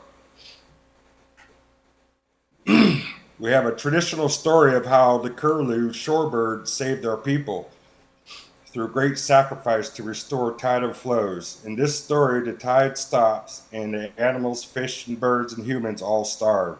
This story teaches us that salt water, marshes, and tidal influence are necessary for us all to live. Counter that with the settler colonial perspectives. I quote from an 1884 article in the Ferndale Enterprise. In order to make the land of any value whatsoever, it is necessary that all salt water should be kept off it. And it is to this end of this work is being done. The land is intersected by many small sloughs, and through the western end of the district runs white water known as the Centerville Slough. It is the intention to dam all these small sloughs near the point of where they branch from the main body of water, putting floodgates in the dams, thus forming a complete system of drainage, which leave the large body of the marshland as dry as the land on the adjoining hills. In the recent years, we have partnered and participated with local, state, and non-government partners to restore our salt marshes, like in the Eel River estuary, on the Ocean Ranch and McNulty Slough. The Russ Creek and Centerville Slough project, through build as a restoration project, is more of a reclamation project, and we will relocate a slough, opening up for more grazing land. We do oppose this project for that reason. Thank you. Thank you. Michelle Vassell and Ted Hernandez. Outletlow. My name is Michelle Vassell, and I'm representing the Yacht tribe as the tribal administrator. The Yacht tribe opposes the Russ Creek and Centerville Slough restoration project. We are concerned that the proposed restoration efforts are not adequate to restore and preserve wetlands that are an important cultural resource for the tribe. The Yacht tribe is a sovereign Indian tribe located in Humboldt County. The tribe's ancestral territory includes the Eel River estuary. This section of our territory contains the tribe's southernmost village sites, and traditional hunting and fishing grounds are located directly within the project area. The Eel River is central to our cultural identity. As a matter of fact, the word Yacht, the name Yacht, is the Salatlic word for the Eel River. The river and estuary provide water for fish and sustain tribal traditions and ceremonies. Approval of this project would significantly harm important tribal, cultural, and natural resources. The proposed restoration efforts do not adequately address the significant and long-standing violations of the Coastal Act in the project area. We are very concerned about the wetland reserve easements that purport to be protective of wetlands. In fact, they permit to, quote, limited livestock grazing in suitable habitat types on 1,200 acres of the property. We have not seen the easements. The details are important. We know only the amount of grazing that will be permitted under them is troubling. The use is inconsistent with the goal of restoring this area to its natural and wild condition, so we strongly oppose any continued grazing on the property. For these reasons, the Yacht tribe urges the Coastal Commission to deny the request for the consistency determination and deny the coastal development permit application. Thank you. Thank you. And Ted Hernandez. Hello, my name is Ted Hernandez. I am representing the Yacht tribe as the Tribal Historic Preservation Officer. The Yacht tribe opposes the Russ Creek and Centerville Slough restoration project. Our sovereignty and our interests were disrespected during the development of the project. The Natural Resource Conservation Services, as a federal agency, has a duty to engage in government-to-government consultation will potentially affect the tribes. The Commission's policies also require meaningful consultation with affected tribes. True consultation means engaging in early, meaningful discussions with affected tribes. This requires meetings with the Wiyot tribe and understanding the tribe's interests and concerns regarding the project and its potential impacts on tribal cultural resources. Before taking any action, a single letter sent by the applicant over 3 years ago informing the Wiyot tribe of the project do not satisfy these consultation requirements. The staff report fails to account for the Wiyot tribe's aboriginal use of the project area. For example, when discussing the baseline for whether the project qualifies as restoration under the Coastal Act, the report details the history of agricultural use by so-called pioneers, but unexpectedly fails to include the Wiyot tribe's use of this area long before and after this time. This omission shows the lack of respect for the Wiyot tribe. It demeans the importance of the wetlands to our culture. If the Commission intends to approve this project, despite our strong opposition, we ask that this proceeding be paused so that the Commission can investigate and understand the Wiyot tribe's ancient use of the occupancy of this property. That understanding is necessary first step in developing adequate measures to protect the tribal culture and natural resources, and cultural resources should be identified to protect before any restoration efforts begin. Thank you. Thank you. Moving on to organizations, we have in person Jennifer Savage, and then we'll go back to Zoom for Alicia Hammond. Hi, Jennifer Savage, Surfrider Foundation. We were going to speak in support of this particular item, but given the objections of the Wiyot tribe, I am going to instead urge the Commission to direct applicants to engage in consultation with the Wiyot and hold off until an acceptable path forward is found. It's really critical that the tribe support restoration efforts and projects that are taking place on their ancestral land. Thank you. Thank you. And then Alicia Hammond, when you're able to unmute, go ahead.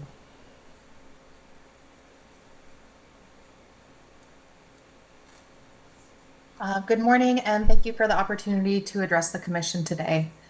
I'm Alicia Heyman, Executive Director of Friends of the Eel River.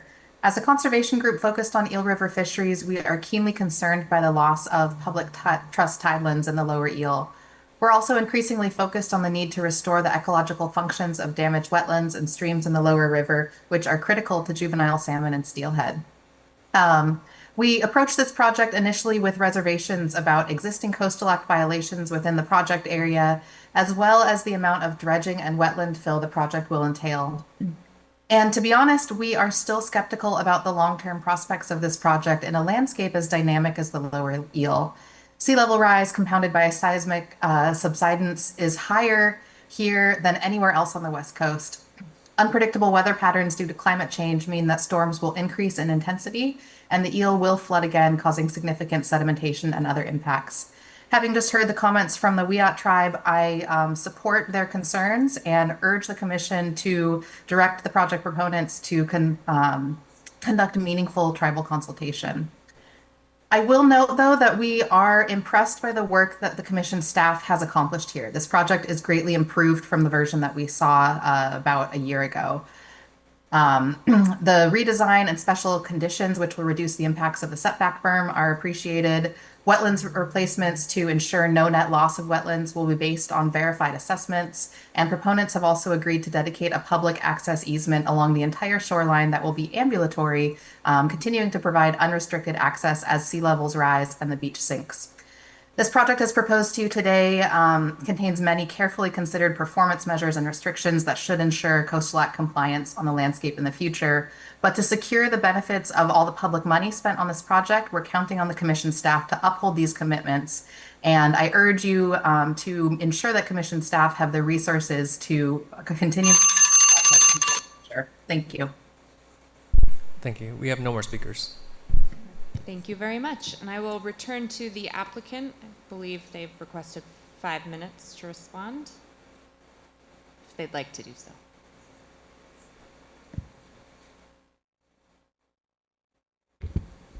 Yeah, thank you for the opportunity. So yeah, to respond to those comments. So we have, as a federal agency, we are required to complete or comply with Section 106. And how our agency typically does that is as we acquire easements, and in this case, the 5 easements were done over 3 phases, and we did complete our Section 106 consultation.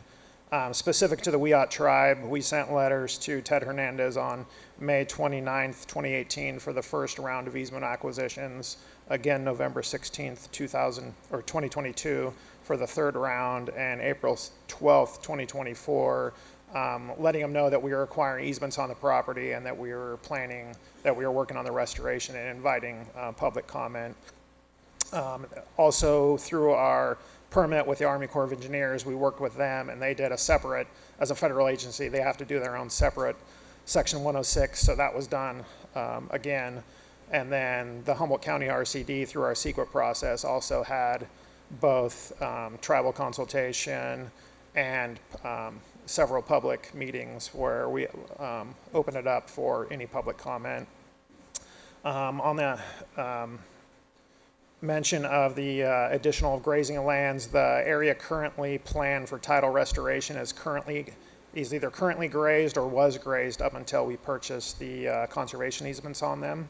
As far as grazing on the lands out there, only a small portion of the easement can be grazed outside the planned tidal restoration area, and it's subject to an NRCS written grazing plan that's focused strictly on habitat objectives, and in this case, shortgrass habitat for migratory birds, which is a very similar practice used on both state and federal wildlife refuges in the area.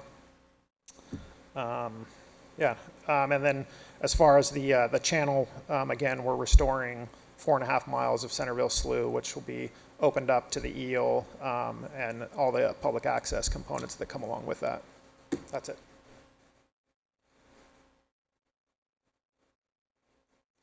Thank you. I'd just like to add, in addition to what Nate said, that we are fully committed to engaging with the Yacht tribe and other area tribes who are interested in this project. I think, like Nate explained, it's been done through tribal consultation. I think what I'm hearing is that they would like something more meaningful, and that is absolutely something that we are open and dedicated to making happen. So throughout the rest of the planning process and implementation and well into the future. Thank you. Thank you. That will close the public hearing, and I'll return to our staff. Yeah, thank you, Chair Harmon. So yeah, we take our tribal consultation process very seriously, and we really appreciate the perspective and expertise provided by tribal representatives. As we summarized in the staff report, we reached out to the tribes via letter and email in 2024 when the project was previously moving forward, and again in June of this year via letter, via email. And we did hear back from Mr. Hernandez of the Yacht Tribe Historic Preservation Office via email in June, stating that they were satisfied with the proposed activities and requesting that protocols be followed for inadvertent discoveries. So we ensured that those protocols were included in the applicant's proposal, as well as reflected in our staff recommended special condition 14. And we understood that that was satisfactory. And we also notified the tribe when the staff report was published and when this hearing was finalized, the agenda set. And as the applicants explained, they also conducted tribal consultation. And then regarding the comments about reclamation versus restoration, we just wanted to note that we understand the concern about the balance between the benefits that the project provides for agriculture or restoration within this really heavily modified landscape. Existing levees have really restricted, the natural tidal inundation across the site for a long time. And this project would open up over 500 acres of historic tidelands to full tidal connectivity, restoring over 4 miles of slough with public access included.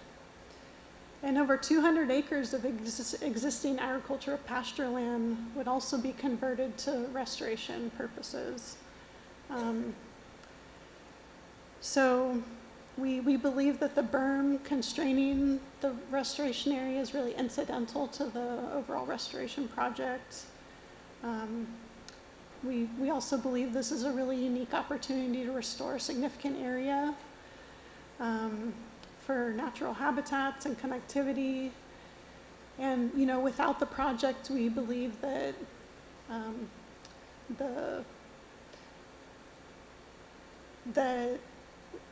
the ad hoc natural dynamics will continue in a way that's not really planned and won't really connect a significant area of habitat. So I think that concludes our comments, unless you have anything to add. Thank you, Deanna. I just wanted to note that the review period for this project provided by our NRCS expires at the end of this month. So if the commission were to decline to act today, it would be deemed concurred when that review period expires. And that, yeah, we feel like we've adequately addressed the concerns raised by the Yacht tribe in their comments this morning and as they notified us late last night. And yeah, that concludes my comments. Thank you. I would just also quickly note that the CDP would also be deemed approved by operation of law if the commission did not act today, and it would be approved without any conditions. Sorry, could you repeat? We can't hear you. Could you repeat that? Yes, I just wanted to add that the CDP would also be approved by operation of law if the commission does not act today, and if so, it would be approved without any conditions. Does everyone hear that? Okay, thank you. So we will bring it back to the commission and start with Commissioner Preciado. I'd actually like to wait to hear from Commissioner Wilson, but I do have a comment about the communications related to the Native American peoples. And well, then I'm just curious, in terms of moving forward, this seems to be a historic opportunity to recapture public land and public resources and restore them. And the only thing that surprised me is the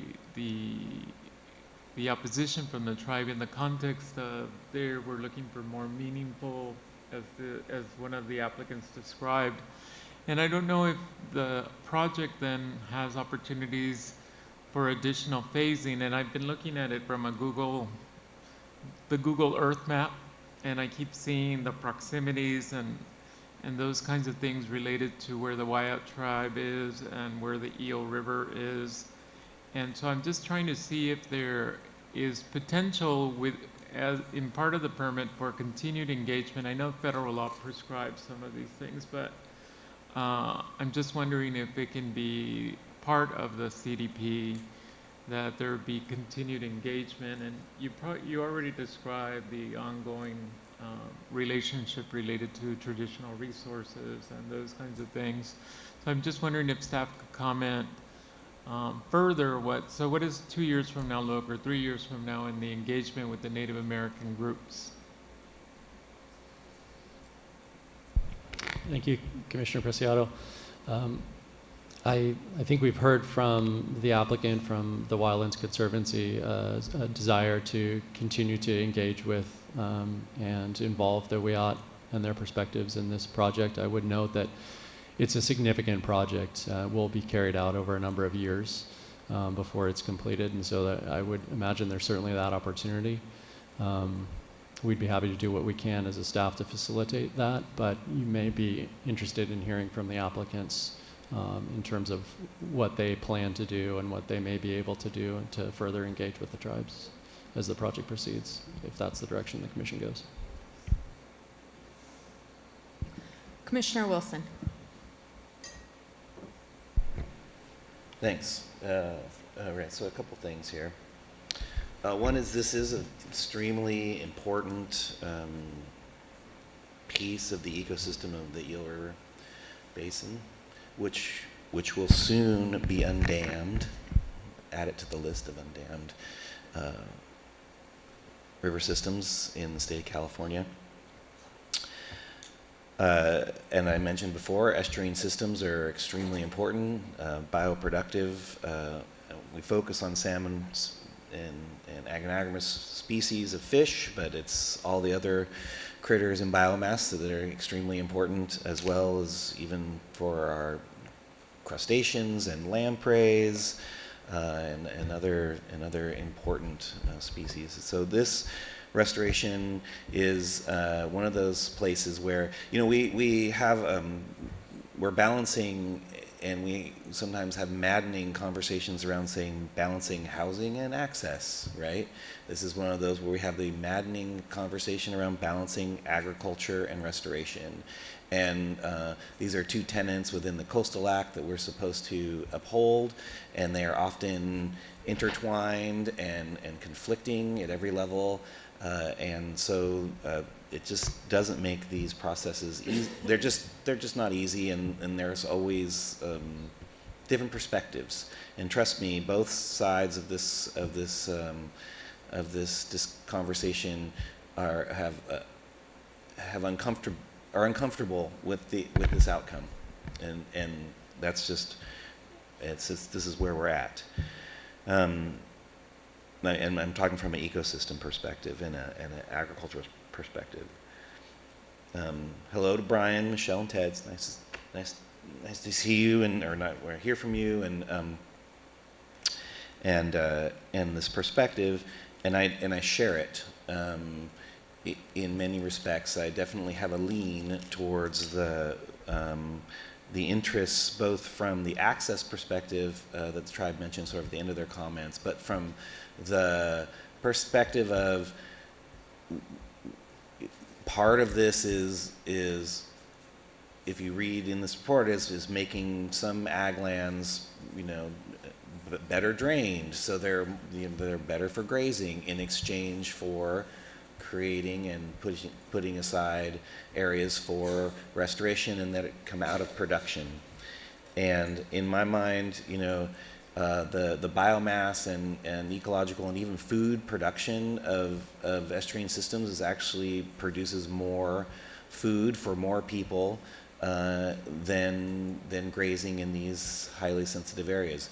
That being said, we have a lot of legal parameters and ownership constructs that have been created over hundreds of years. And so that creates this sort of it's just not a it is what it is, I guess what I would say. What I heard, I think Ted's last comment in there, Mr. Hernandez's last comment was around was it around use and access? Was that what they were getting at? Because I didn't quite get that, and I'm just wondering if there was any specific request in writing. Because I looked in our staff report, I don't see anything. Right? I don't have anything to draw from and bring it up in front of me to be like, this is what it is. These comments that we heard just now are the first time I've seen anything in reports, and this has been going on for some years. So we do have to take that into account. Also, I think what Louise, our attorney, said very clearly is this CDP will move forward whether we make a decision or not. What we're going to make a decision on today is whether it moves forward with conditions. And are those conditions better than the existing, what's written there now? And is that better for the ecosystem, for the, you know, all the things that we're trying to get going, and even for the resources that the tribe has mentioned is important to them? And from my perspective, that's a yes. But at the same time, if there is a condition that we can elevate both, not just the interface with the tribe, with the Yacht tribe, which, by the way, when you're talking about association, it encompasses the entire region. It's a very large space. It's not just where you might want to see on the word Yacht on a map there. It's much, much bigger. So it's not just the interface and sort of discussion, but I think what they're asking for is something around access. And I don't know if that's negotiable in this moment, in this space necessarily, but I would sure like to hear what we might have, or what the Wildlands Conservancy might be able to propose that could move us in that direction, because I think access really matters. It's not just access along the beach for everybody, but there's resources in those spaces. There's, you know, fishing and eeling and harvest of materials, you know, those sorts of things. And I just want to make sure that we, in this moment, because we have, our time frame is like, I'm sort of stumbling through this a little bit to give you a bit of time, which is, this is the moment when we can kind of squeeze that out if it's possible. And those are my comments.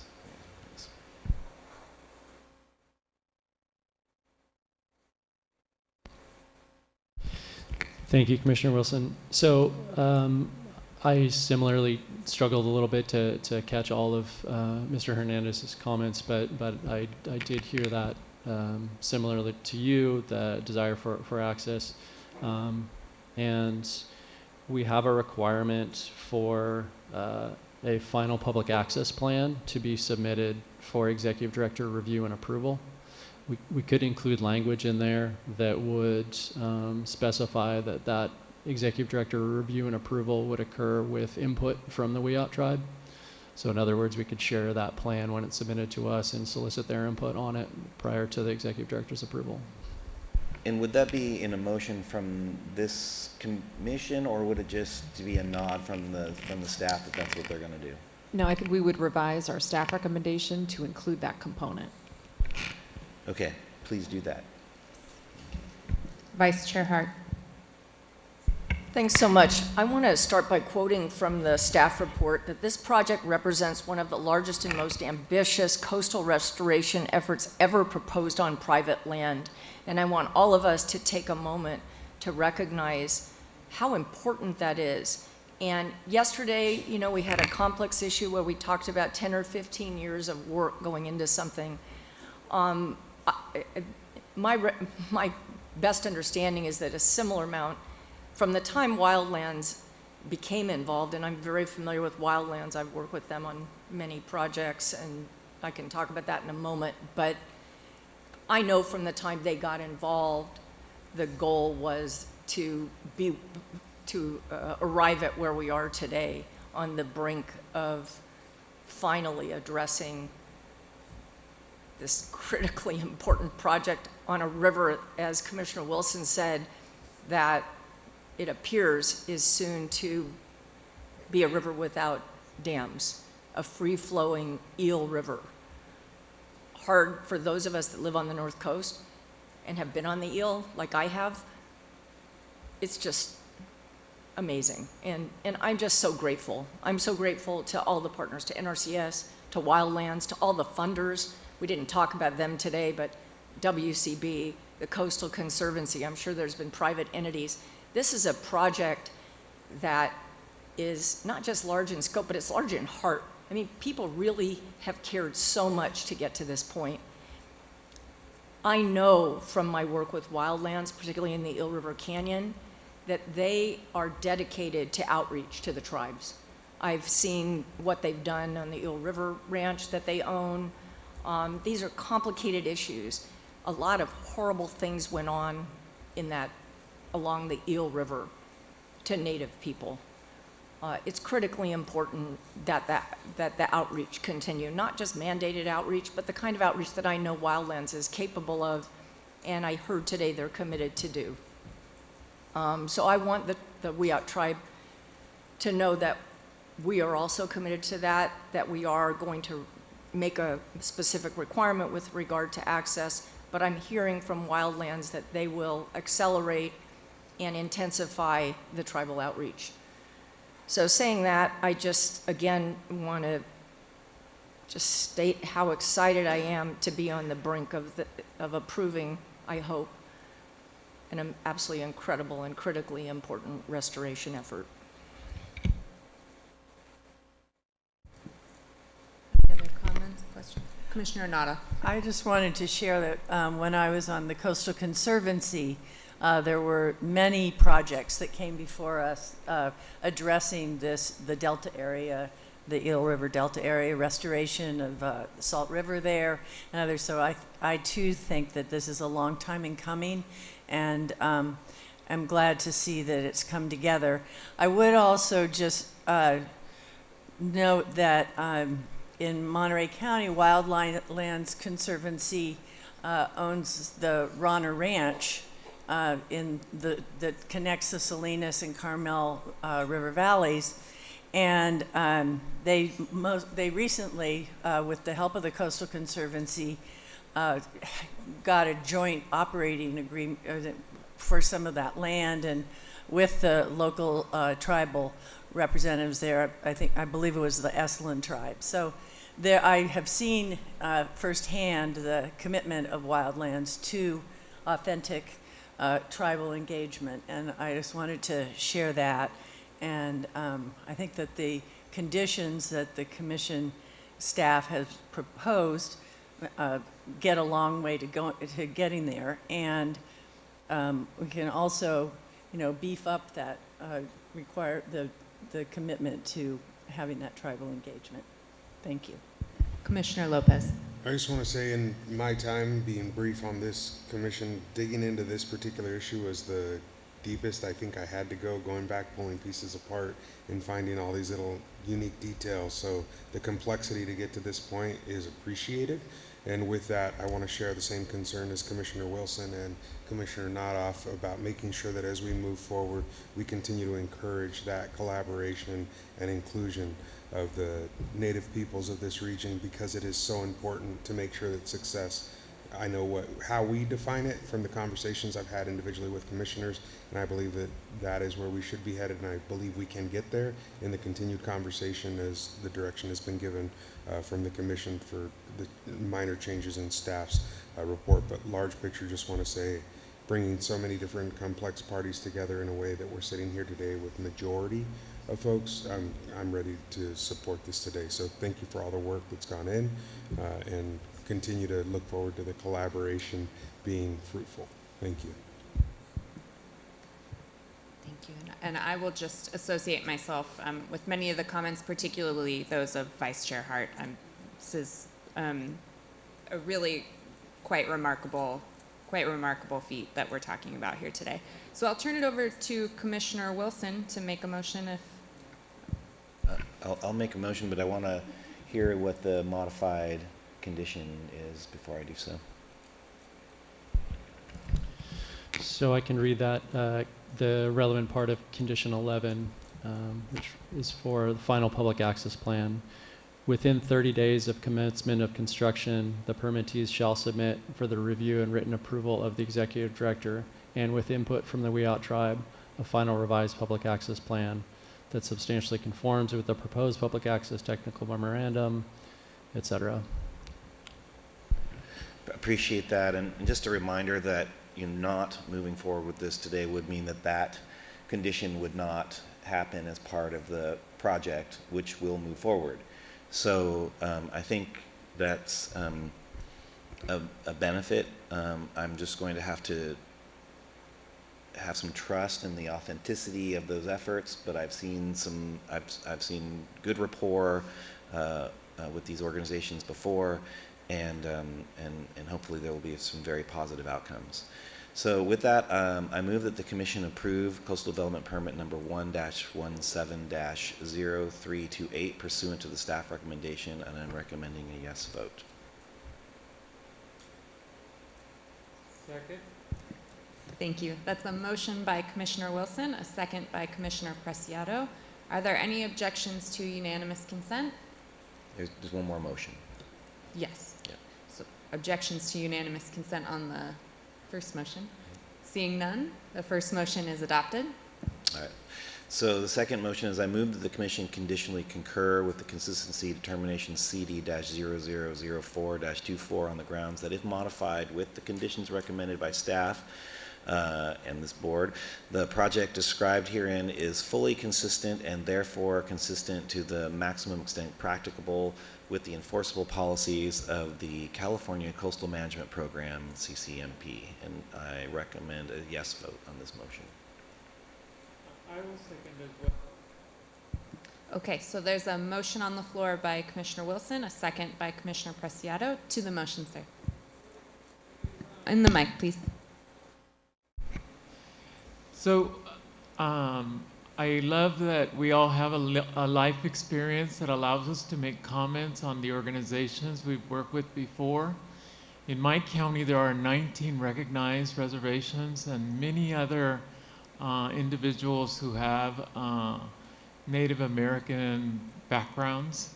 And so I just implore you to balance your remarks, or at least as you characterize the work, the benevolence of certain groups you're familiar with, that you also acknowledge that there might be benevolence in the American Indian groups that are seeking a foot at the table. And so it's not I'm not trying to be disrespectful or minimize the valuable comments that were made. I'm just trying to make sure that as we project the Commission's work with and our extended relationship with Native American tribes that we all have, that we value them in the same manner.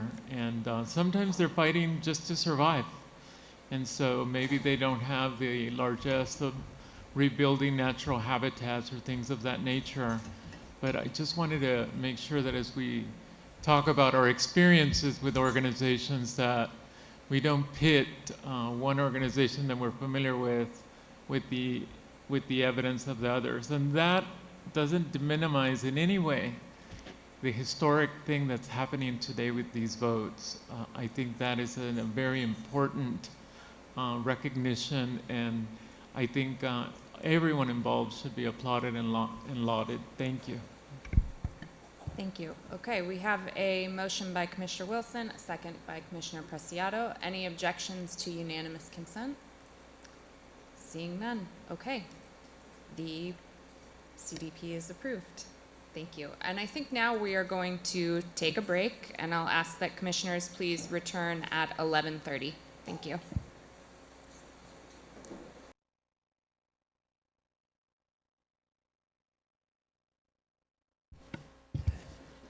Thank you. I will call this meeting back into session, and I'll start by announcing that I'm going to be recused from this item, and I'll be reading a very brief statement. I'm recusing myself from the hearing on CD number 006-25, United States Space Force, due to a potential conflict of interest under Government Code Section 87100. Turn the mic over to Vice Chair Hart. Thanks so much, Chair Harmon. We'll give you just a moment to step out before we take on item 9B, item involving the Department of the Air Force and U.S. Space Force. Who'll be presenting on this? Mr. Horn. I can't see your son. All right. First of all, I'll ask if there are any ex partes on this matter. Okay, seeing none, I'll take to staff for staff presentation, please. Thank you, Chair Hart. Good morning, Commissioners. This next item is 9B. Item 9B is a consistency determination, or CD, by the Department of Air Force's United States Space Force for SpaceX to increase its space launch activities on 2 launch complexes it leases at Vandenberg Space Force Base. The proposed project would increase the number of annual SpaceX rocket launches from 50 to 100, including up to 5 launches of its larger Falcon Heavy rocket. SpaceX would also begin operations at a second launch complex and would modify it for use, including through the construction of 2 new landing zones. The project would also include up to 12 additional landing events at the base, beyond the current level of 12, including 5 Falcon Heavy missions where 2 boosters would land simultaneously. The remaining first stage booster landings would occur at sea on a drone ship offshore of Mexico for those rockets that SpaceX can recover. On this slide, you can see an image of the relevant area of the base shaded in dark gray and the location of 1 existing and 1 proposed SpaceX launch facilities identified with white circles. Next slide, please. On this slide, you can see a comparison of Falcon 9 and Falcon Heavy rockets. Both are approximately 229 feet long and include reusable two-stage rockets with deployable legs and grid fins for re-entry and landing operations. The main difference between the two is that the Falcon Heavy consists of a center core with two side boosters rather than a single booster that the Falcon 9 rocket has. During landings for Falcon Heavy missions, the two side boosters would return to Slick 6 to land, while the center booster would typically be discarded into the Pacific Ocean. Next slide, please. At SpaceX's new proposed launch complex, Space Launch Complex 6, or Slick 6, several existing structures would be demolished and replaced with new facilities, including storage tanks, a rocket erector, water towers, hangar, transport road with rail system, and various other support facilities.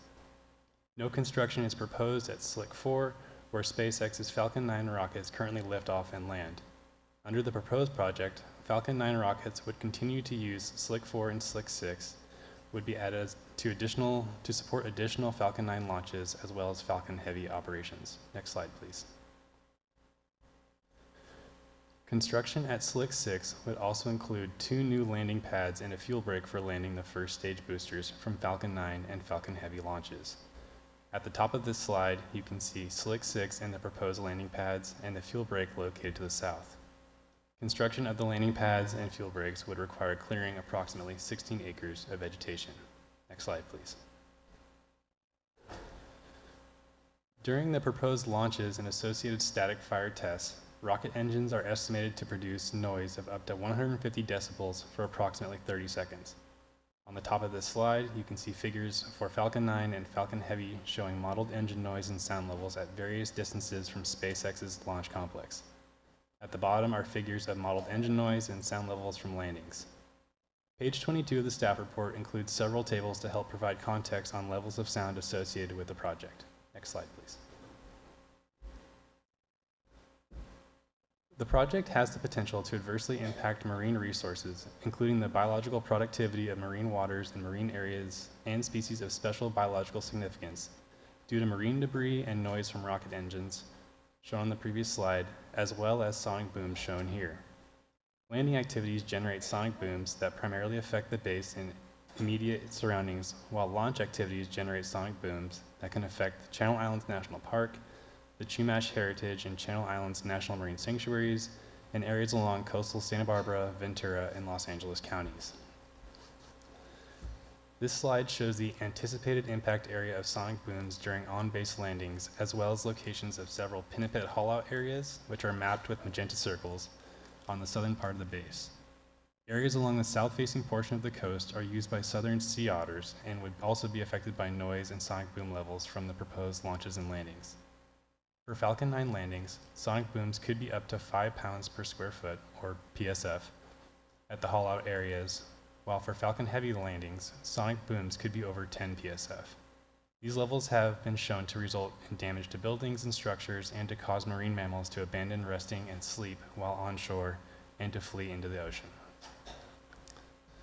The project also has the potential to adversely impact environmentally sensitive habitat areas, or ESHA, including those that provide habitat for rare and especially valuable species such as the endangered and threatened western snowy plover, California least tern, California red-legged frog, southwestern pond turtle, pallid and western red bats, and monarch butterfly. Such effects may include regular disruption of habitat uses roughly every 3 days as rocket launches and/or landings occur. This may result in habitat abandonment and/or reductions in wildlife productivity and populations. However, because the methods used to date by the Air Force for monitoring the effects of launch activities on wildlife and habitats have not been adequately designed or implemented, we cannot quantify the scale and scope of these effects. Additionally, the Air Force has not specified what conservation and protection measures it would implement to help avoid and minimize project impacts to terrestrial wildlife and habitats, instead referring to a yet-to-be-completed consultation process with the United States Fish and Wildlife Service that it expects to result in measures focused on species protected by the Endangered Species Act. The California Coastal Management Program, or CCMP, ESHA policies are not solely focused on Endangered Act species. However, and the Air Force has not included in its consistency determination an analysis of the project's compliance with those ESHA policies.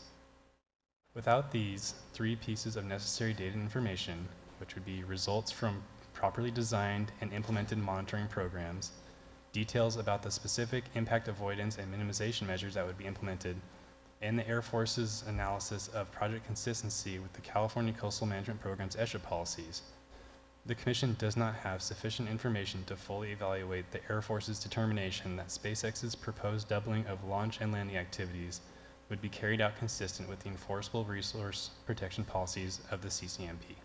Next slide, please. Similar to those impacts that would occur close to the launch and landing sites, noise and blast waves from launch-related sonic booms could result in impacts to off-base ESHA and marine resources over a broad area spanning the mainland coast southeast of the base and Channel Islands National Park, as well as numerous marine protected areas, parks, and coastal recreation areas in the region. This slide shows a compiled set of model outputs provided by DAF broken into several overpressure ranges above 0.5 PSF. These models clearly indicate the potential for widespread sonic booms at overpressure levels well above 1 PSF across the southern Central Coast region. For context, studies by the Air Force have shown damage to buildings and structures can occur with exposure to sonic boom pressure waves of 0.5 PSF and above. These levels of sonic booms are also associated with high levels of sound and have been shown to trigger reactions by marine mammals at haulouts, such as alert behavior, flushing into the water, and decreases in hearing sensitivity.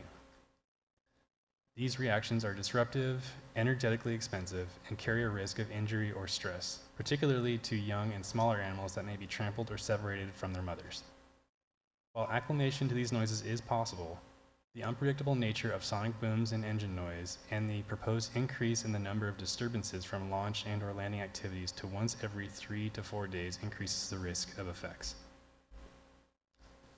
For the sensitive pinniped hollow areas on the northern Channel Islands and the mainland coast of Santa Barbara, the Air Force has stated that it will be implementing monitoring required in the National Marine Fisheries Service's updated 5-year authorization for rocket and missile launch activities from the base, which was issued in April of 2024. These requirements reduce the protectiveness of monitoring measures previously called for by the National Marine Fisheries Service and identified as necessary by the Commission as part of its conditional concurrence last year for 36 SpaceX launches, including eliminating regular launch event-based seal and sea lion monitoring near the launch complexes and reducing monitoring and avoidance requirements for haulouts at Channel Islands National Park. Although the Air Force previously committed to the Commission that it would carry out these efforts, it has not provided sufficient information in its current consistency determination to determine that they would be continued with the higher number of launches SpaceX seeks to carry out. SpaceX's proposed increase to 100 launches per year is also occurring well before sufficient monitoring data has been collected from a 36 launch per year cadence and made available to Commission staff to adequately evaluate the Air Force's determination that marine resources in areas of special biological significance are not currently being adversely affected by launch activities and would not be impacted as a result of the proposed increase. In fact, the Air Force is still developing and has yet to begin several wildlife monitoring programs. Further, the Air Force has not conducted comprehensive statistical analyses to determine if concerning trends can be identified in existing monitoring data or explained how implementation of monitoring after increased launch activities are already occurring may prevent impacts from being recognized.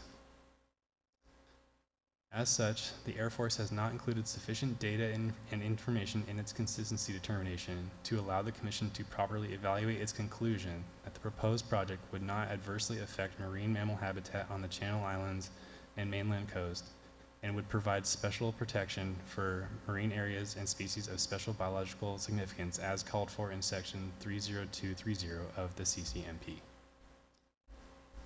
Commission staff would also note that the figures on this slide were generated for Falcon 9 launches. In order to evaluate the potential impacts of the proposed addition of the larger Falcon Heavy rocket, Commission staff asked DAF to provide figures showing modeled sound and sonic boom overpressure levels specifically resulting from Falcon Heavy launches. DAF declined to provide this necessary information and instead responded that Falcon Heavy launches are expected to be similar to those of Falcon 9, without providing an explanation of how this could be the case when Falcon Heavy includes firing 3 booster rockets simultaneously to achieve nearly 3 times the thrust and lift capacity of Falcon 9's single rocket. Next slide, please. Regarding the concerns previously raised about the appropriateness of reviewing the commercial space launch activities proposed to be carried out directly by SpaceX under the Coastal Zone Management Act's regulations that were established exclusively for federal agencies, Commission staff agree that the proposed project is not a federal agency activity. This slide graphically presents approximate launch and payload information for SpaceX launches at Vandenberg from 2018 through the end of July this year, with those shown to include U.S. government payloads in orange and all others in dark blue. Commission staff prepared these graphs using publicly available information about payloads. DAF's position is generally that, because it is a customer of and reliant on SpaceX launches and satellite network, SpaceX launches are a federal agency activity. However, this does not align with how federal agency activities are defined in the Coastal Zone Management Act's regulations or the manner in which the Commission has historically implemented those regulations. SpaceX is a privately owned company rather than a public federal agency, and the Air Force has not provided sufficient information to demonstrate that its activities should not be reviewed by the Commission under the established regulations for private entities carrying out development and affecting California's coastal resources. The Air Force has also not explained why SpaceX is not undergoing Commission review directly, but is required to do so with other agencies. SpaceX, and not the Air Force, is directly seeking authorization for the project from other local, state, and federal agencies, including the Santa Barbara County Air Pollution Control District, Central Coast Regional Water Quality Control Board, the Federal Aviation Administration, and the U.S. Space Force. In the 1990s and more recently, the Commission has directly reviewed previous commercial space launch projects on Vandenberg and has not considered those to be federal agency activities, and the Air Force has not provided sufficient information to indicate that a similar approach would not be warranted here as well. Next slide, please. This slide includes a general list of some of the additional key data and information that the Air Force should provide to allow the Commission to properly evaluate its consistency determination. The sonic boom assessment and minimization measures that would be implemented by the Air Force, the sensitive species and habitat avoidance and minimization measures from the pending U.S. Fish and Wildlife Service biological opinion, and the results from comprehensive monitoring analysis at the 36th launch per year level.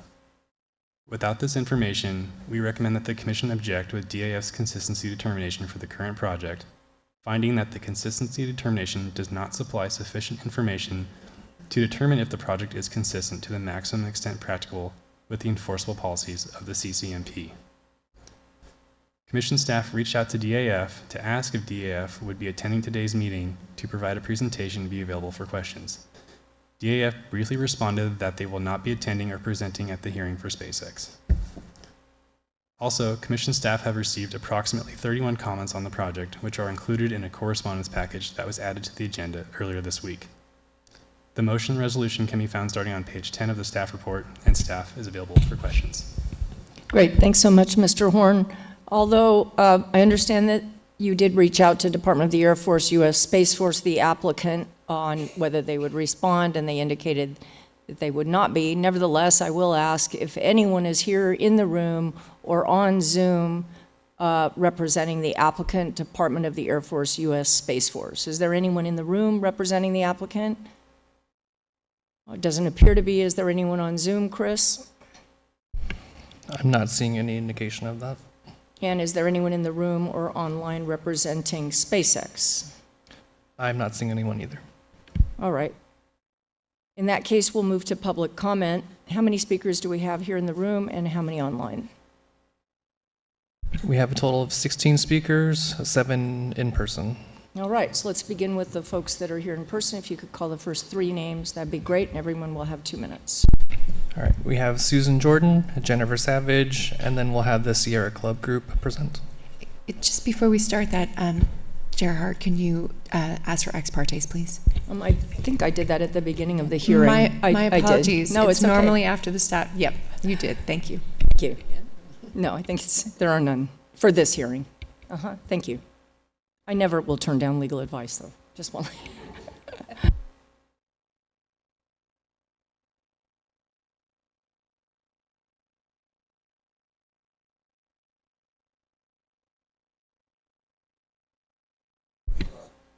There you go. Okay. Susan Jordan, California Coastal Protection Network. This application concerns me in several ways. First, in just 1 year, the DAF intends to triple the approved number of launches from 36 to 100 per year, going from an average of 3 launches a month to roughly 1 launch every 3 days. This is a significant increase that morphs from intermittent impacts to almost constant repetitive exposure. The anecdotal experiences that have been communicated to me, who I live here, that when these rockets launch, houses roughly 11 miles away in Lompoc shake, cabinets and pictures go askew in Carpinteria, roughly 75 miles away, and it's heard as far as Ojai, which is 97 miles away. I myself, at 63 miles away, was vaulted out of bed one morning by a launch. So it's critical that we understand more about the impacts in the coastal zone before more launches are approved. Second is the lack of information. The last time you concurred to increase the number of launches from 6 to 36, the DAF agreed to conduct monitoring and provide data to you, and they confirmed that commitment in at least 2 letters. Yet you have not received the information that might help you better understand the impacts of the DAF increase in launches. As it stands now, you can't evaluate that. Third, the DAF's insistence that all of these launches are federal agency activities when they clearly are not means that the vast majority, estimated to be roughly 77% of all launches, that do not carry any federal payload, do not receive the appropriate level of environmental review that California is legally entitled to conduct under the CZMA. I fully recognize the legal right of a private for-profit company to lease facilities and conduct private commercial activities on Vandenberg Air Force Base that directly benefit their company, which in this case is a company that operates globally, is still expanding, and is valued at $4 billion. But I also believe our coast is priceless, and once resources are damaged or worse, destroyed, they cannot be restored. So I urge you to object to this application. Thank you. Thank you. Jennifer Savage.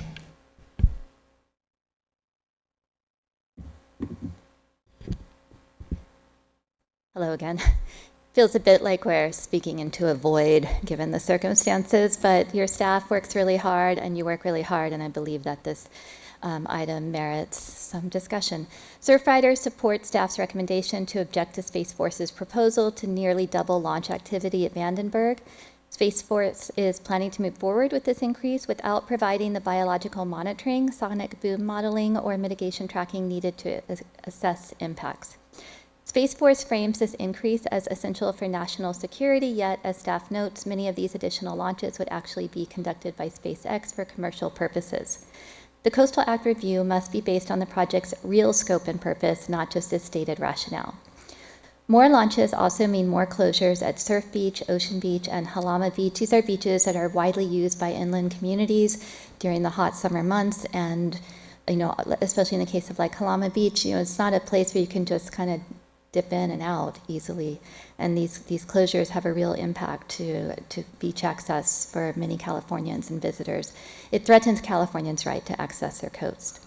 Staff analysis is thorough, consistent with the law, and grounded in sound science. Surfrider urges you to uphold their recommendation and require complete data, enforceable protections, and a plan that safeguards both coastal resources and public access to truly be able to evaluate a consistency determination. Our coast is too important to trade away for incomplete data and commercial gain. Thank you for your ongoing efforts to protect it.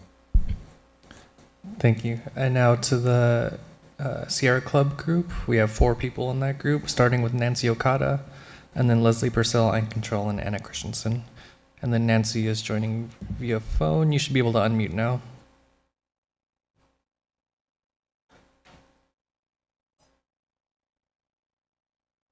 Oh, hi. Can you hear me? Yes, we can hear you. Let's see. Okay. I'm gonna have a double thing here. Just a minute. Yes. Okay. You can hear me now. I left the Zoom room. Nancy Okada, Sierra Club. We submitted to the commission a document that we also prepared at national level regarding the the DEIS that they issued, and there was a deadline in early July. That document somehow did not make it into your packet. It's quite extensive. It covers many, many areas of why we object to this, and we fully support the staff report and the staff's recommendation. So we are trying to find out what happened to that document that was supposed to be submitted by National, and hopefully you will be able to add it to your packet at some point. Thank you. Thank you. Leslie Purcell.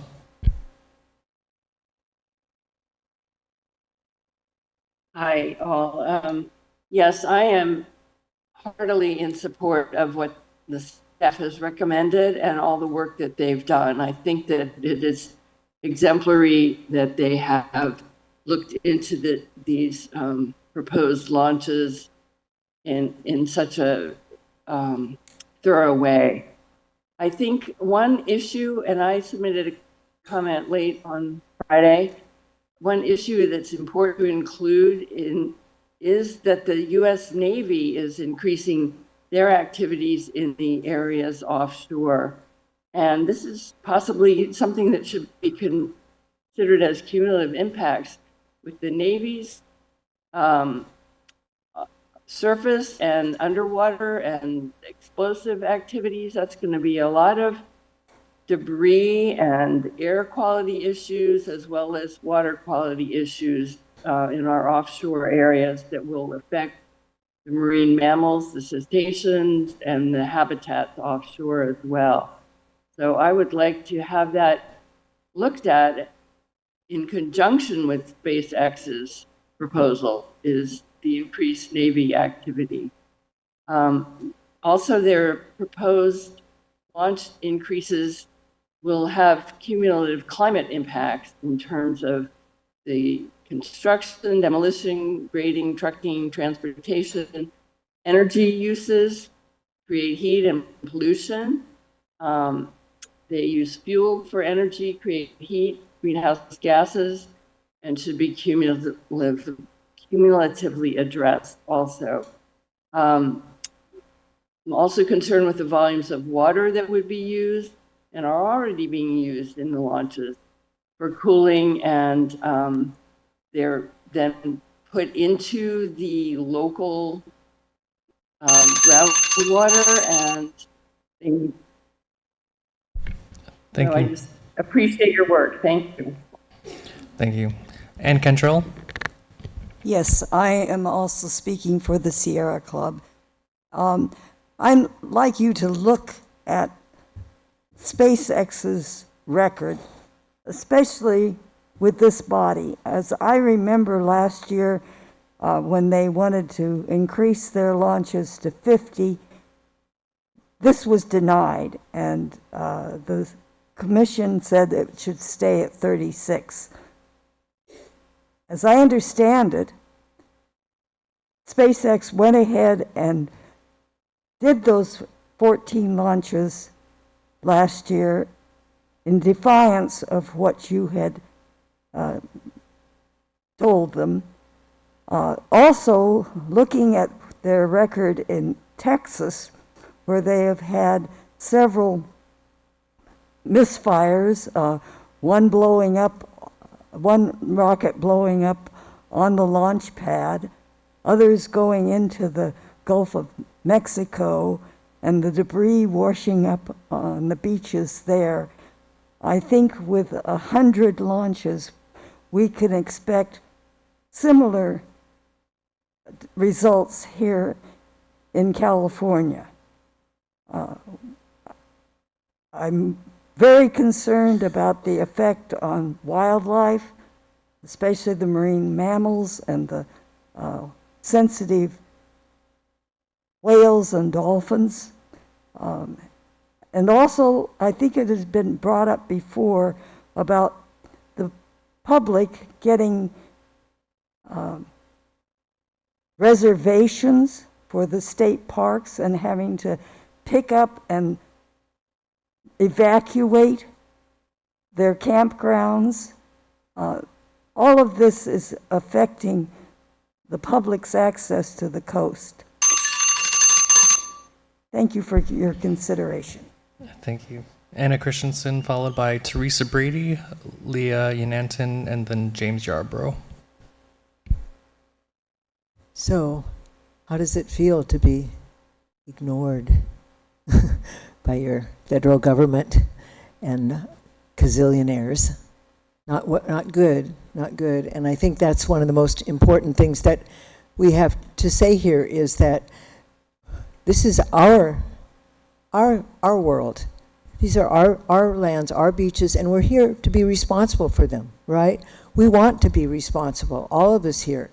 We want to protect. We're protectors. This can't be said for SpaceX. I'm sorry. They are exploiters. And they're exploiting the power and the relationship they have with the current administration and perhaps with the U.S. military to hurt us, to hurt our environment and to hurt our world.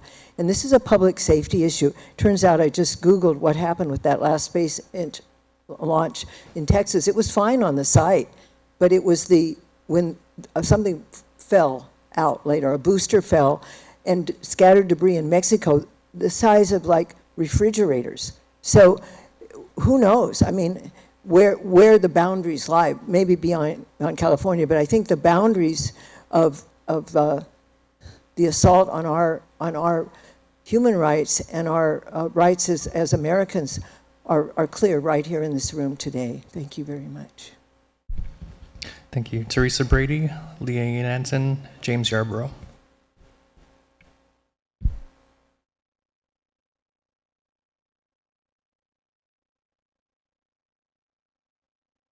Hi, I'm Teresa Brady, and I want to thank you, the Coastal Commission, for your protection of the coast.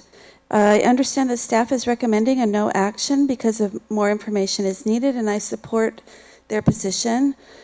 I support the no project alternative of no additional launches because marine mammals and other wildlife are already harmfully impacted by every launch that already occurs. An increase in launches will make this impact worse. I also question if all tribes that will be affected were consulted. And there was a recommendation among your communication packet that to limit the launches, the time of year for launches, to require that as a condition if and when these do happen, to avoid breeding season of seals, which is January to June, and to prevent all launches during those months. I especially appreciate the staff report aspect enumerating the deficiencies of the EIS addressing impacts on endangered species habitat of 100 launches a year, this being every 3 days, that there is a likelihood that endangered birds like snowy plover will abandon the habitat as unsuitable if they're disturbed every 3 days. The SpaceX launches are commercial as well, in your report, and several people have said it. Because of this, the launches should be subject to the Coastal Act. And thank you. Thank you. Leah Yananton.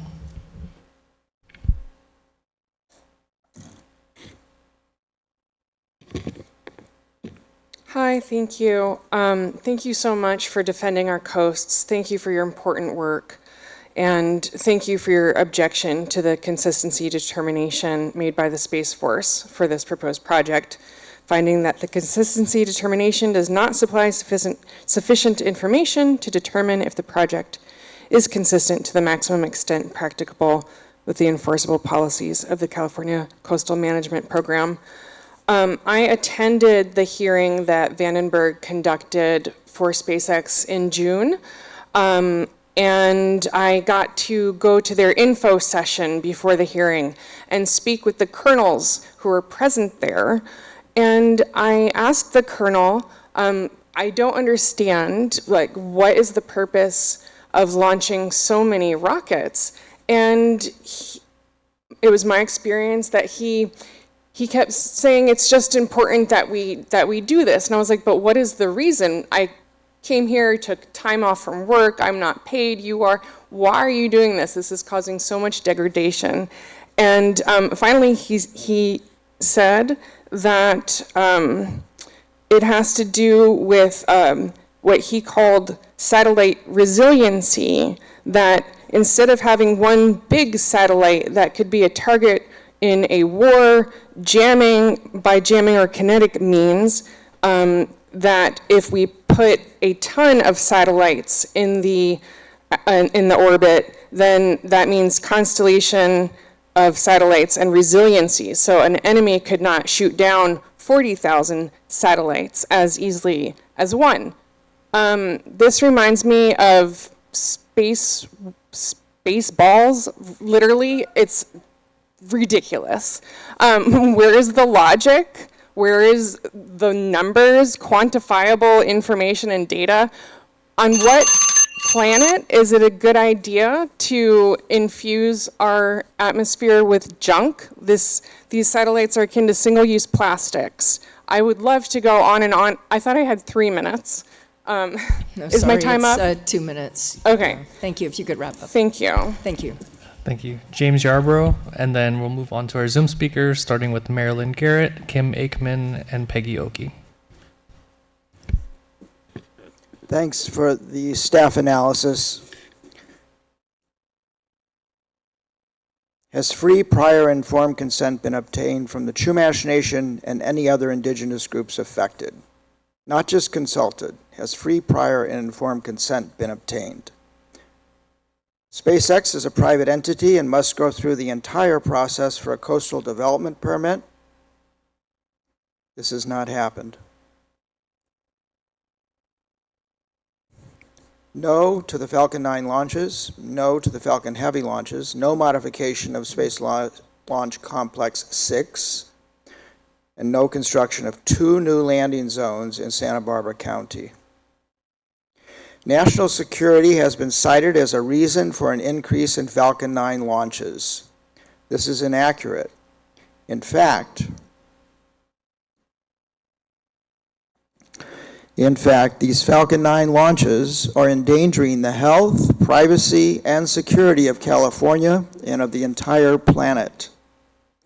We do not need more satellites, surveillance, or weapons in space. We need international, mutually verifiable reduction of satellites and weapons in space. Thank you. Thank you. Now moving on to our Zoom speakers, we have 7 left. Marilyn Garrett. You should be able to unmute now. I see you're on a phone. I'm calling you on a landline, and I want to thank the 2 women at the Coastal Commission office who facilitated this, because I don't have a computer or a cell phone. I want to commend the staff for their excellent report on the destruction involved in these projects. It was really outstanding. I concur with their objection to the project. And as I listen to people, I'm thinking of how the U.S. military is the biggest polluter in the world statistically. We have over 800 bases around the world and all kinds of military activity. This should not be allowed at all. More launches? No. More destruction? No. There should be no permits, no launches at all, and projects should be proved safe and not contaminating or polluting prior to any approval. The Coastal Commission has a sacred responsibility to protect the coast and all its inhabitants and wildlife creatures. And I want to give one reference here on ozone effects. In a 2020 paper titled The Environmental Impact of Emissions from Space Launches, a comprehensive review, Jessica Dallas and her colleagues at the University of New South Wales wrote that, quote, ozone depletion is one of the largest environmental concerns surrounding rockets from Earth, unquote. We need to stop what the military destruction is causing, and I thank you again for that outstanding staff report. Thank you. Next, Kim Aikman, followed by Peggy Oki, and then Nina Beatty. Kim, go ahead.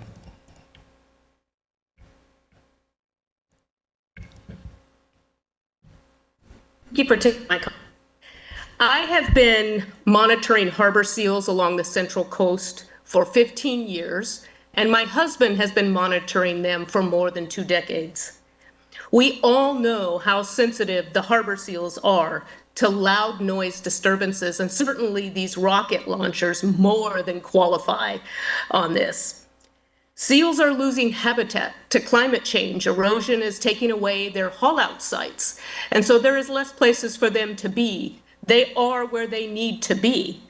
NOAA has coordinated with groups up and down the coast for the past 2 years, counting the harbor seal populations, because it has become alarmingly to us that their populations are dropping dramatically. These counts go on still, and that work is going on today. There is no mitigation for rocket launches that can protect harbor seals and other wildlife. They are sensitive to noise, and we have documented the negative and deadly effects of loud noise to harbor seal populations. The only mitigation would be to move these launch pads far inland out of the sound reach of harbor seals. But even then, it would be devastating to other populations in those areas. I support your objection to this proposal. Please protect our harbor seals, which are declining at an alarming rate, and the population is not even yet aware of this. Protect our coast. Thank you.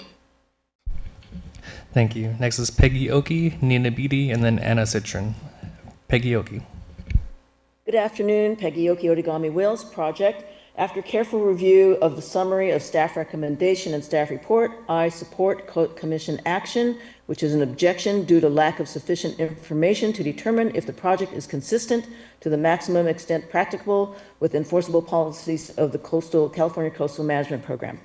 Despite Coastal Commission requests, the Department of Air Force has not detailed sufficient measures regarding significant specific effects that expanded launch activities would have on sensitive endangered marine and terrestrial species and habitats exposed to more frequent elevated levels of engine noise and sonic booms. With up to 100 Falcon launches and 24 landing events, that means 124 sonic booms annually.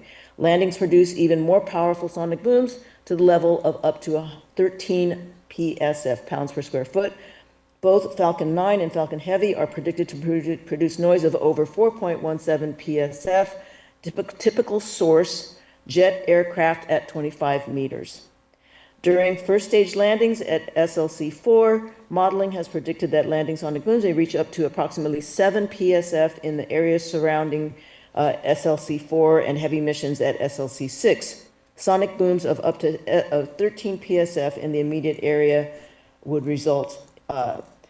Those sonic booms would be directed entirely at the ocean surface without impacting any land. I would like to point out from CCC Table 2 and maps in previous reports indicating sonic boom levels.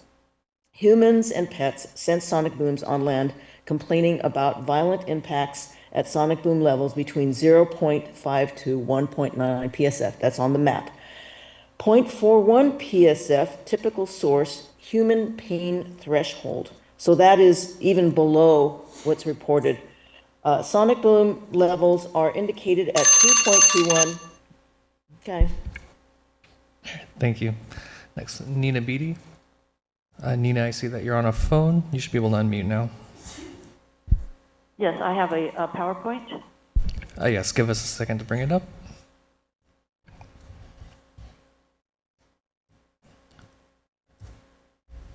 And go ahead. Okay. My name is Nina Beatty. Please support staff's recommendation to object. Next. Next slide, please. SpaceX disrespects the Earth and the ocean. Next. As well as Mars. Next. Some examples. Next. Next. Next. Next. Next. Next. Next. Next. Next. Next. Safety is ignored. Next. The in-house EIS has a conflict of interest. Next. Next. Explosive sonic booms damage buildings and impact wildlife and humans. Their rockets explode. Next. Their pollution are contaminating communities and farms. That SpaceX 5G radiation injures animals, plants, trees, and humans. Next. Causing cancers and short and long-term impacts to DNA damage, like DNA damage and sterility. Next. Next. Night sky impacts, debris, fallout. Next. SpaceX rockets increase climate change. Next. They damage the ozone layer with immediate ozone holes. Next. Long-term ozone destruction. Next. Their pollution blocks the sun from making more ozone. Next. And deorbiting causes ozone-destroying nitric oxide. Next. Next. The ozone layer repairs itself. Next. But not with the growing rocket pollution, including water vapor. Next. This is ozone now versus 1979. The orange-red is thick ozone. The dark blue is very little ozone. Next. The Air Force said no significant impacts. True or false? Next.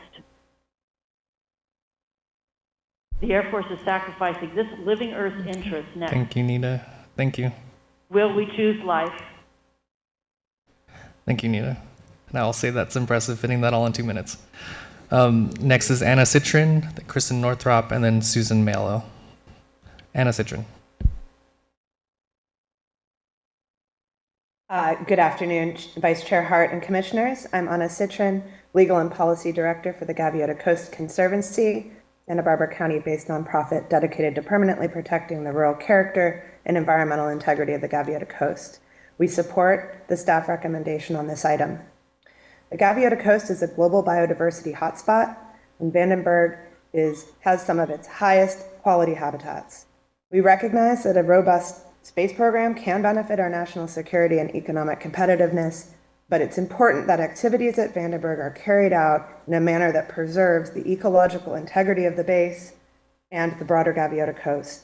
Our main concern over this proposed increase in SpaceX Falcon launches is that we still don't have adequate information about how the existing frequency of launch noise and sonic boom events is affecting populations of rare species, including the threatened western snowy plover that nests on beaches near the launch sites, as well as California red-legged frog, monarch butterfly, harbor seal, and many other protected species. Full implementation of the protective measures identified in the Commission's prior conditional concurrence is essential to understand these impacts and to develop effective mitigation strategies to reduce them. Further regulating SpaceX as a private company is appropriate based on the facts presented and would help ensure the enforceability of conditions that safeguard coastal resources. We urge all parties to work collaboratively to determine whether new impacts are occurring from the existing launch cadence and whether new measures are needed to avoid significant coastal effects before proceeding with this new SpaceX proposal. Again, we support the staff recommendation that there is insufficient information to concur in this SpaceX project. Thank you. Thank you. Our last two speakers, Kristen Northrop and then Susan Malo. Kristen Northrop. Good afternoon, Commissioners. My name is Kristen Northrop, and I'm here as Policy Advocate for Coastal Environmental Rights Foundation, also known as SURF. SURF was founded by a group of surfers for the protection of California's coastal resources. I'm here to voice support for staff's recommendation to object to the Department of the Air Force consistency determination for SpaceX's proposed expansion at Vandenberg Space Force Base. The project would nearly double launches from 50 to 95 Falcon 9 launches per year, add up to 5 Falcon Heavy launches, and construct new landing zones. Yet the applicant has not provided the information needed to ensure consistency with the Coastal Act's protections for marine life, sensitive habitats, and public access. Most launches would serve SpaceX's private Starlink network, not federal missions, and significant gaps remain in biological monitoring, noise and sonic boom data, and mitigation measures. Public access impacts are also substantial, with up to 17 annual beach closures and demolition events affecting nearby communities. Approving this expansion without missing data and proven safeguards would be premature and inconsistent with the Coastal Act. I urge you to adopt staff's recommendation and object to CD 000625. Thank you so much for your time. Thank you. Susan Malu. Ooh, that was.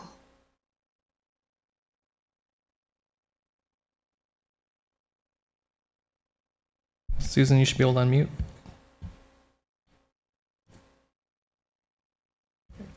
Okay, can you hear me now? Yes, we can hear you. Great. The California Coastal Commission has previously determined that there were insufficient findings for SpaceX environmental impacts of increased launches, particularly regarding sensitive marine and terrestrial species. I've previously submitted videos exhibiting an extreme response by harbor seals when a sonic boom occurs. It's their characteristic response of flushing out into the ocean. From the standpoint of noise generated by the rocket launches and landings not being adequately studied by SpaceX groups and complete failure to monitor deep sea effects, it should be acknowledged exactly what impacts can be anticipated. It is known that the expected sound level will be damaging to marine mammals from two different impacts.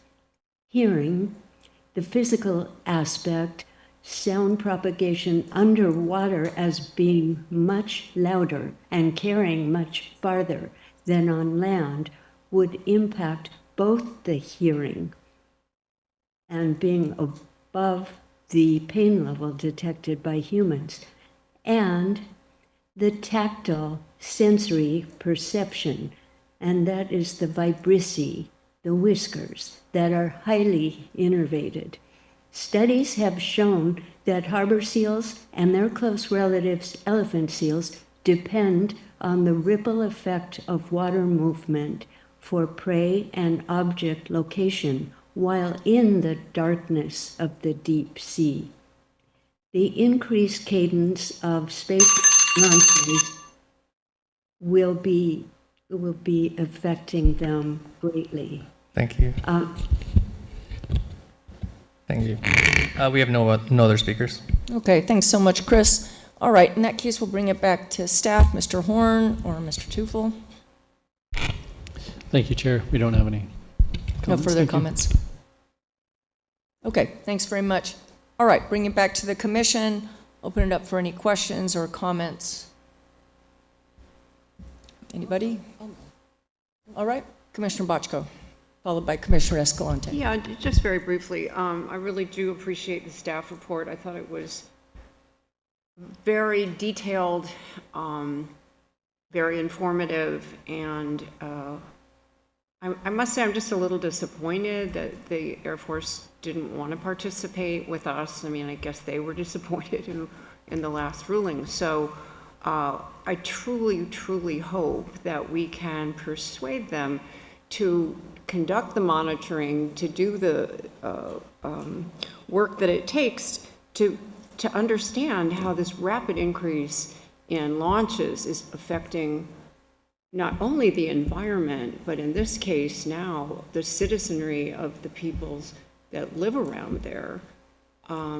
Sonic booms can be desperately unpleasant. I personally am old enough to when the jet airplanes in San Diego could break the sound barrier, and it was a very, very kind of upsetting experience, and luckily they've solved that problem. Anyway, I think in the name of defense is an important aspect, obviously, of life, but who are you defending? You know, and I think the people of Santa Barbara might say, well, you're not defending me. And obviously, the environment is very special. So I do hope that they change their minds and do start the monitoring and provide us with the information, especially since there's this great acceleration in numbers. Thank you. Commissioner Escalante. Thank you, Chair, and I'll be quick about it. Thank you, staff, again, for doing a thorough job on their analysis. And does feel a little bit like deja vu, but I feel like I need to reiterate the points that have always stuck out to me about this fast acceleration, and having been there and taken the tour and actually having had conversations with the officers there. And now, I don't know if the commissioners have gone through the correspondence file, but there's a few letters from some impacted community members that are just incredibly compelling and worrisome as to how dire those impacts are on their lives. So the sonic booms and their impacts on California's people, wildlife, and property are extremely concerning. The environmental pollution from the debris and the fuel emissions are also significantly concerning. And the negative impacts on public access, natural resources, and environmental health warrant our scrutiny under California's standard of review. Thank you. Thank you. Commissioner Noddoff, followed by Commissioner Wilson. Thank you, and thank you for the public input. I believe we were in this room when we concurred with the consistency for 36 launches, and at that time we asked for monitoring to allow us to evaluate going forward, and without that monitoring, the Commission lacks critical information necessary to determine whether the proposed project would be consistent with the enforceable policies of the California Coastal Management Program, particularly those focused on protection of sensitive marine and terrestrial species and habitats, as we've heard from testimony today.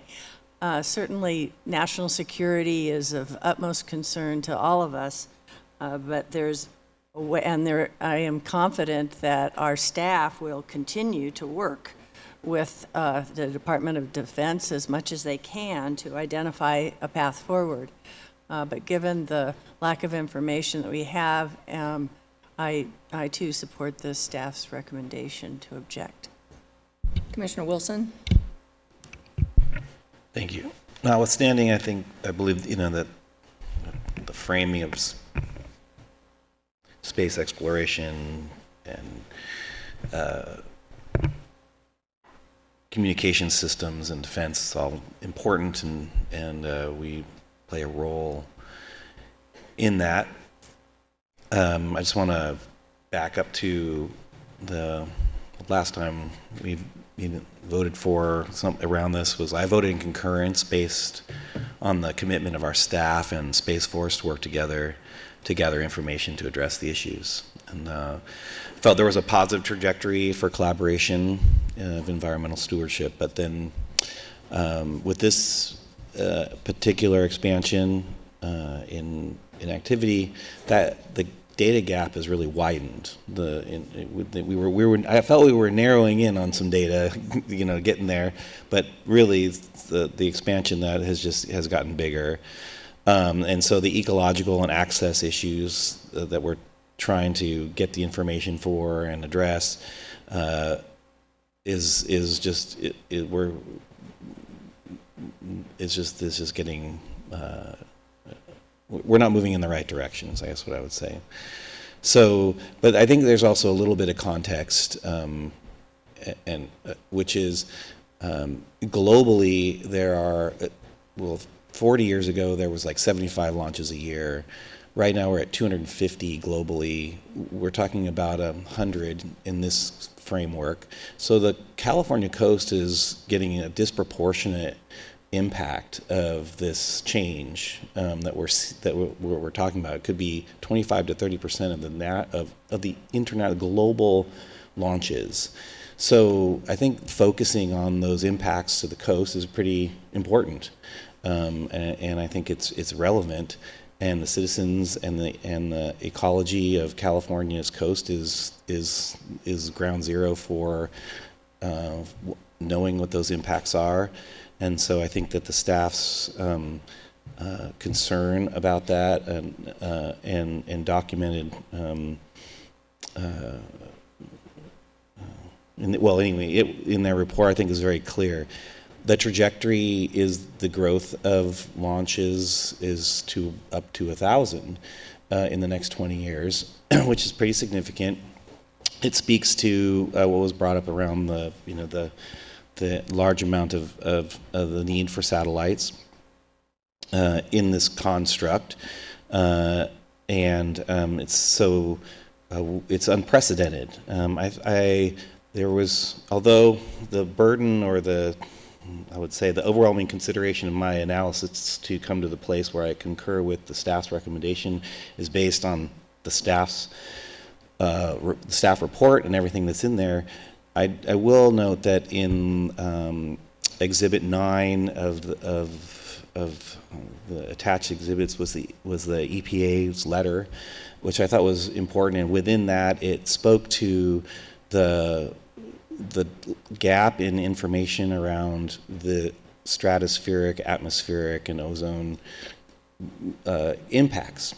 And it was, I was trying to look at that through the lens of Section 30253A, B, and C, as well as Section 30270 of the Coastal Act, and the impacts that associated potential climate impacts might have.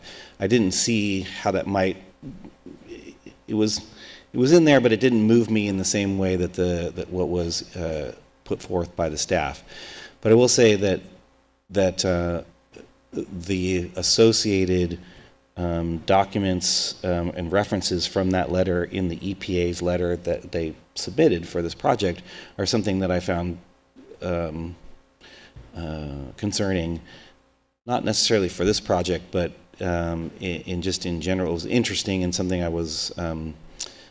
thought was in need of more information. Because, frankly, if this does have a climate impact, it's not just on our coast; it's on all coasts, right? And so I think that in looking at the trajectory of what's predicted for this industry, I think it's something that could have relevance, and the fact that the California coast is such a significant portion. It's not like we're talking about one car that's either gas or electric. We're talking about a whole industry of which a huge portion of the impact is concentrated on the California coast.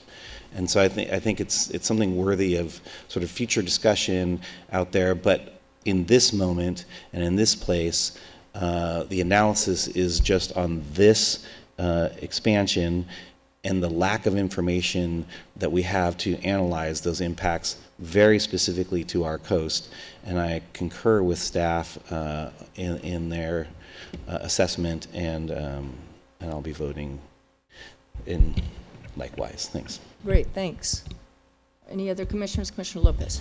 Yeah, I just want to say that obviously I'm new here since the last time that issues regarding this particular operation were brought up, but that for me, I hope as we move forward, there's a continued willingness and openness to foster and rebuild the relationship that once existed, because I'll share that about 4.5 years ago, a tractor cut a single piece of fiber in my community. Right, a piece of AT&T's fiber optic network running down my valley got snipped, and we found out that day that everybody ran on that. 911, AT&T, T-Mobile, Verizon, everybody just rented everybody else's line.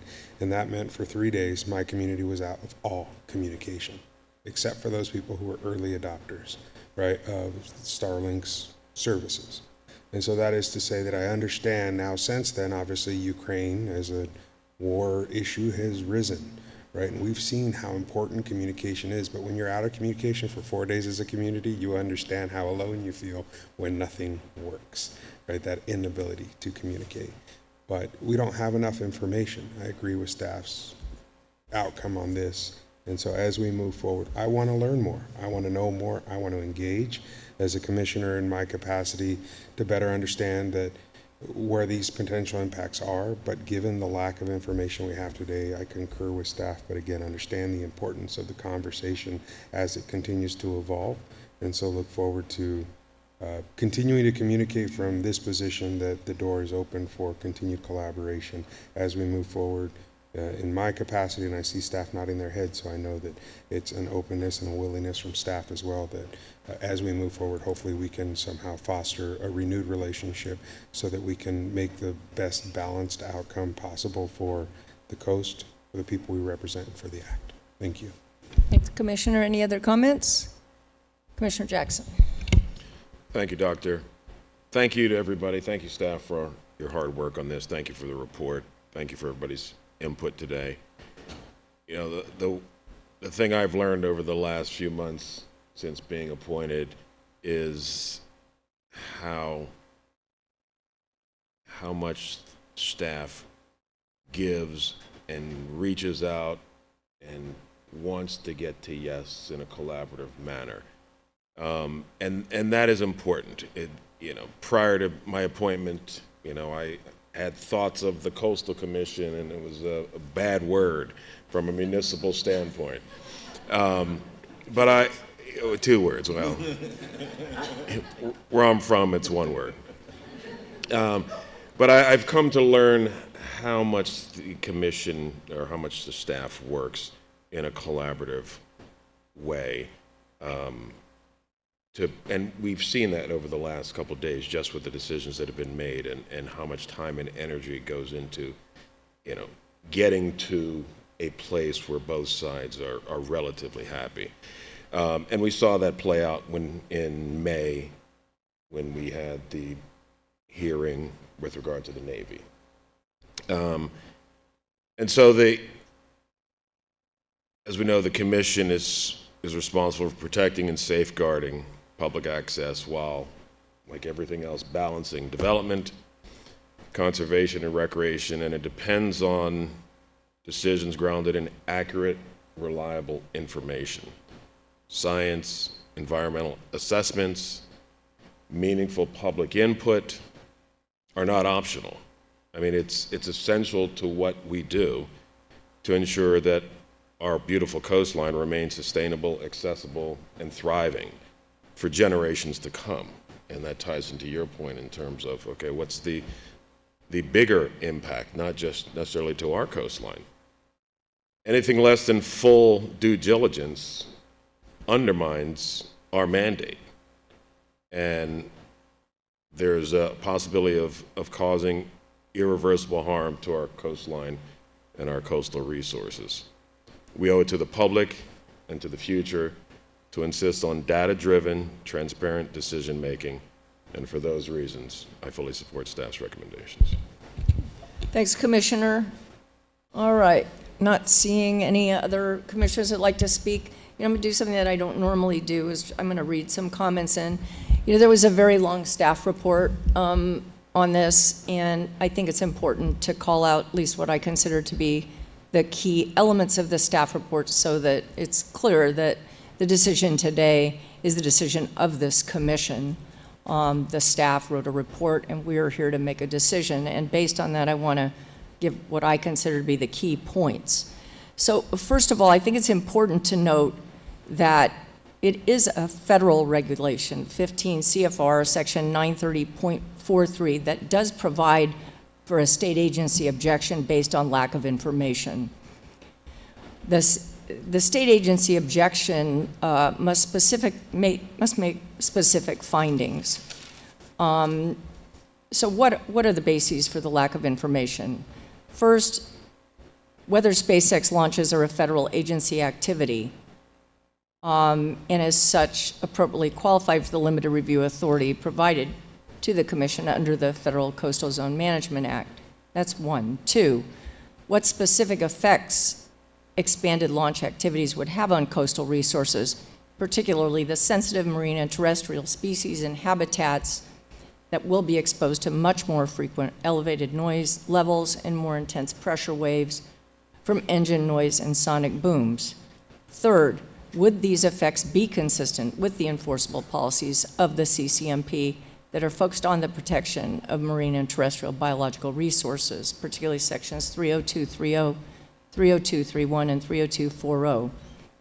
So staff has reviewed, and the commission today is making a decision that the CD, as presented to us by the Department of Air Force, does not include sufficient information to resolve these issues, and therefore to allow us to adequately evaluate the determination that they have made, the Department of Air Force has made, that SpaceX's proposed increase in launch activities are consistent with the enforceable policies, the CCMP.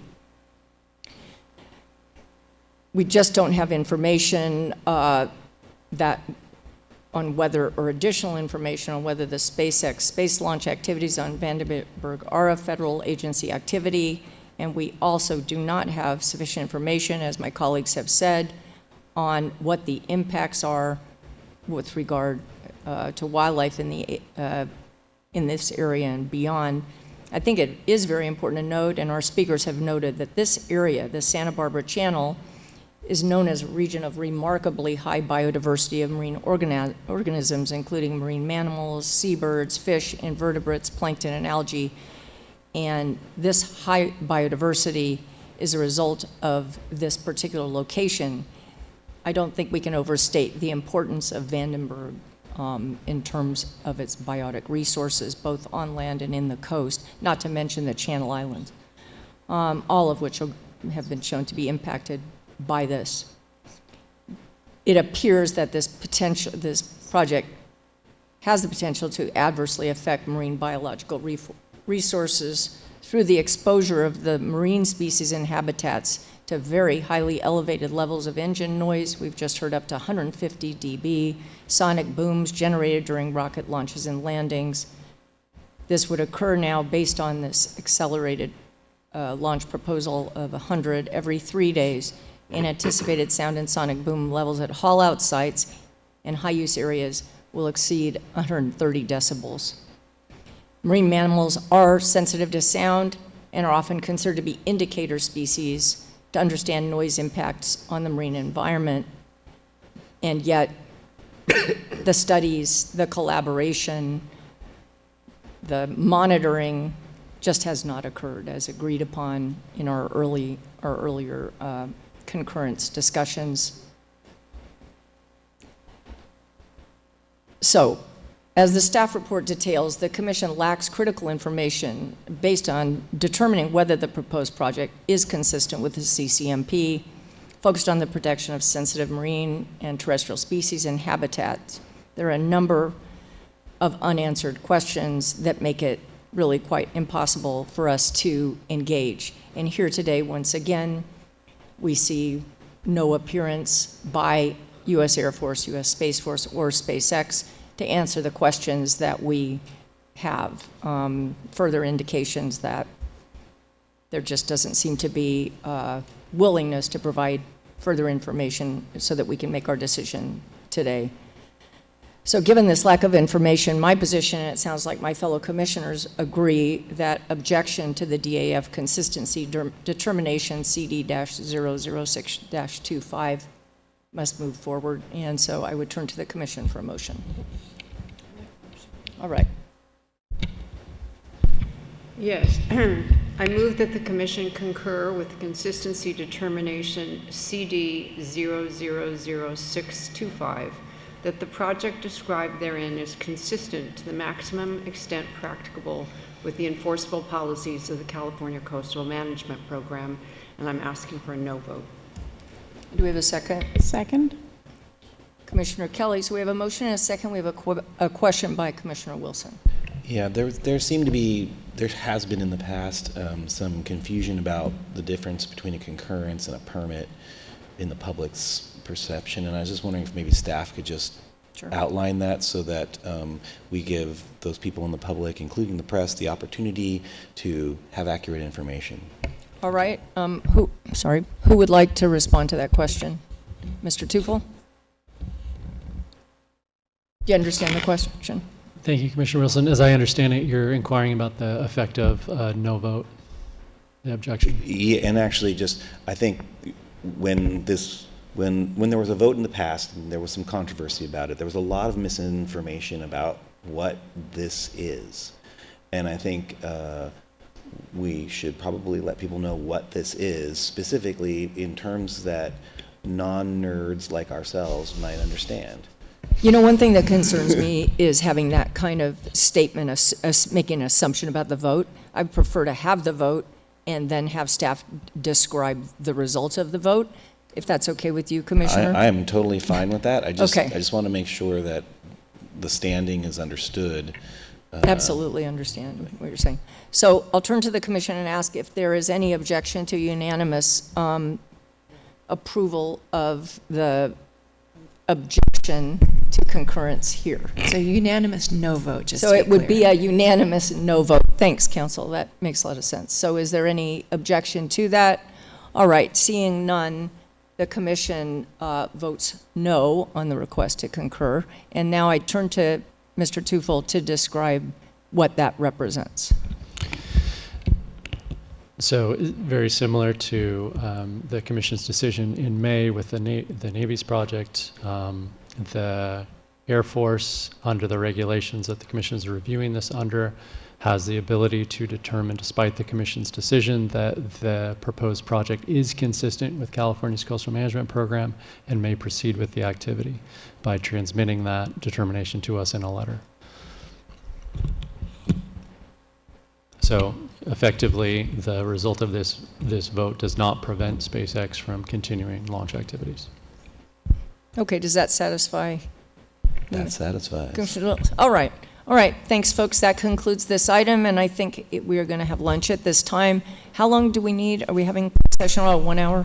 An hour, I think, should be. Okay, so we'll be back at 1:45. Thanks, everybody.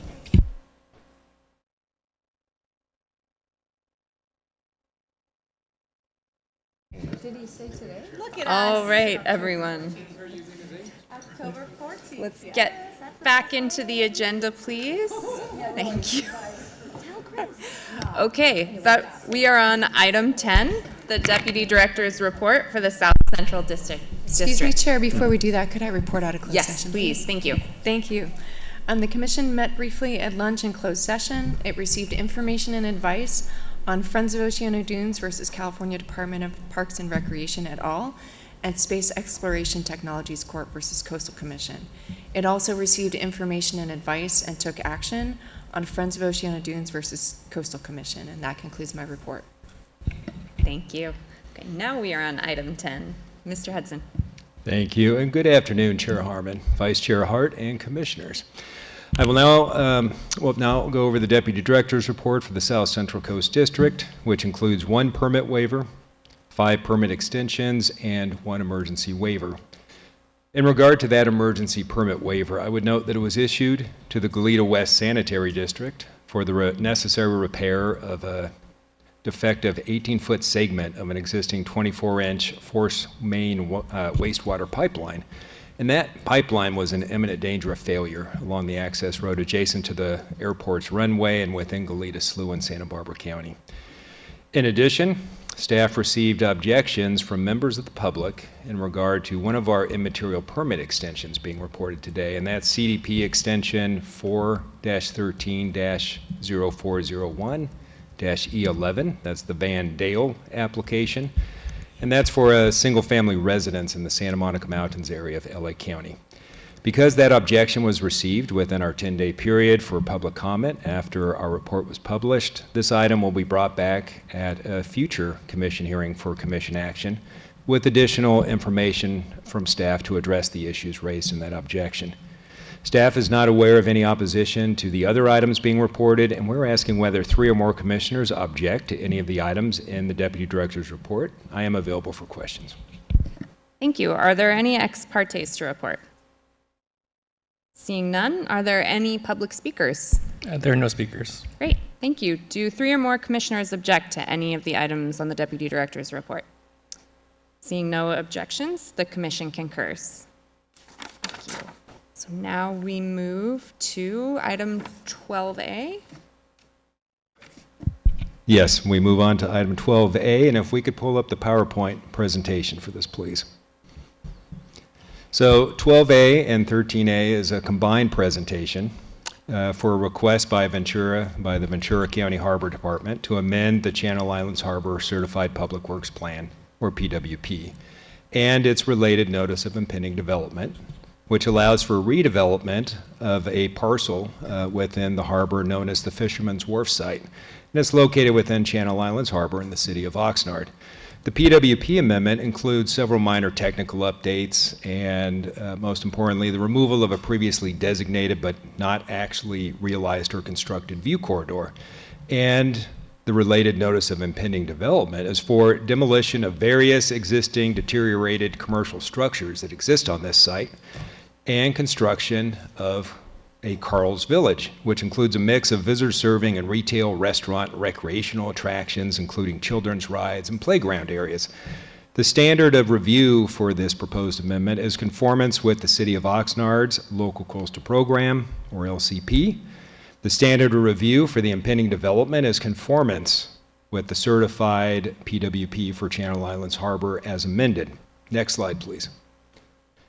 Existing development on site includes various commercial buildings that were built in the 1970s, and they have reached the end of their expected life. A waterfront promenade and commercial fishing wharf along the western border of the site is present, and there's a public parking lot and restroom to the south. Additionally, a public dock beyond the promenade is accessed through the southwestern portion of the site. The existing waterfront promenade, northern parking lot, and commercial buildings are in a relatively deteriorated state and are not well utilized today by commercial development. Next slide, please.